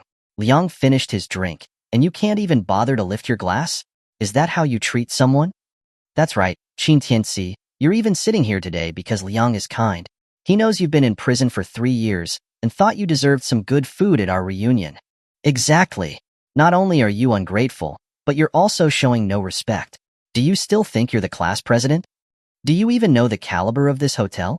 The Saint Alliance, one of the best in Jiangling. You wouldn't be here if Liang wasn't paying. Seeing Qin Tianci antagonize He Liang, the others no longer hid their disdain and began to criticize him. He Liang, seeing that the others were backing him up, quickly moved to protect his own image. Qin has probably been in prison too long and isn't used to social gatherings, so cut him some slack. Haha. The words were kind on the surface, but had a cutting edge to them. Tang Shinro stood up, glass in hand. I'll drink it for him. A collective gasp rippled through the group. No one expected Tang Shinro to step in to defend Qin Tianci. He Liang's smile froze again at this unexpected twist. He then laughed and said, that won't do. How can we let our class beauty drink for him? He then continued, turning to Qin Tianci, Qin, now that you're out of prison, where are you working? Everyone knew Qin Tianci was fresh out of prison and wouldn't have a job. He Liang's intention was obvious, to get back at him. Qin Tianci shrugged and smiled calmly. Unemployed. Right? It's hard to find a job these days with a criminal record. He Liang had gotten the answer he was seeking and poured himself another drink. Smiling. How about this? Come work for my company. I can't guarantee anything else, but I can put in a good word for a security guard or janitor position. Chun Xiaoyu was quick to sing his praises. Liang, you're so righteous. Even now, you haven't forgotten about helping a classmate. Qin Tianci, you should thank Brother Liang. He's giving you a chance to turn over a new leaf. Zhong Shaokong echoed this, his tone full of contempt. The others watched with eager anticipation, enjoying the spectacle. A man who'd just gotten out of jail, with no connections or background, had actually dared to disrespect He Liang. Even if they were classmates, he had no right to act all high and mighty. You should drink this one, right? He Liang held up his glass again, this time not drinking first, but waiting for Qin Tianci to drain 2 glasses to prop himself up. But Qin Tianci simply smiled. Under the gaze of everyone present, he picked up his glass. The crowd's faces twisted into looks of mocking amusement. What was he acting up about? In the end, he would still cave. But just as they thought he was about to drink, they saw his wrist tilt, and the full glass of wine was poured onto the floor. Silence. A dead silence. Everyone was stunned. To disrespect someone once might be tolerated, but to insult him again and again meant they were treating him like he was less than human. Lu Jiasun, sensing the tense atmosphere, tried to smooth things over. We're all classmates, don't take it like this. We should drink reasonably, no pressure. Let's continue. Shut your mouth. He Liang suddenly roared, cutting Lu Jiasun off. His face was now a mask of fury, his eyes flashing with a sinister glint. Then, without warning, he splashed the wine in his glass into Qin Tianci's face, smashing the glass to pieces. Qin Tianci, I gave you face, didn't I? You're a goddamn rapist. What the hell are you pretending for? What are you doing? Tang Shinro exclaimed, rushing to help him wipe his face with a towel from her bag. She asked with concern, are you okay? Seeing this, He Liang was further enraged. Tang Shinro, you're a slut too, aren't you? What the hell do you see in this rapist? He released all the anger that he had bottled up. He no longer cared about maintaining an image. He's a piece of trash. He'll starve in 3 days if he doesn't work. I'll inherit a fortune if I don't work for 3 days. What makes him better than me? Tang Shinro ignored him, focusing solely on helping Qin Tianci, who patted her arm lightly, indicating he was fine. Then Qin Tianci smiled, took the towel and while wiping his face, said, there's no reason why. It's just that you're not worthy of drinking with me, that's all. Not worthy? Seeing him still acting high and mighty, He Liang went completely ballistic. Do you know this wine? 30,000 yuan a bottle. I can open 10 without batting an eye. Giving it to you is like feeding it to a dog, and you say I'm not worthy. And this banquet, it cost 100,000. You're here, and you're only fit to eat *T. What makes you think you're good enough to argue with me? Qin Tianci looked surprised. Really? That expensive? He then called the waiter over. Open another 10 bottles for me. Mr. He will be paying. The waiter, having witnessed her boss being splashed with wine, was in a panic, unsure of what to do. But after catching Qin Tianci's eyes, she immediately nodded. Seeing that Qin Tianci still dared to screw him over, He Liang lost all semblance of reason. 10 bottles? Open 50 for me. You like to act all high and mighty, don't you? I'll let you act to your heart's content. You won't drink? Someone will drink for you. He Liang pointed at Qin Tianci, his voice laced with menace. He then grabbed a bottle of wine and slammed it on the table in front of Lu Jiasun. You were the one trying to bail this trash out, right? Lu Jiasun, you like to help. I'll give you your fill. I know your company is on the verge of bankruptcy. You came to this reunion hoping I'd get my dad to invest in you. I'll give you 2 choices. Either you chug this entire bottle, or I'll have my connections ruin your company.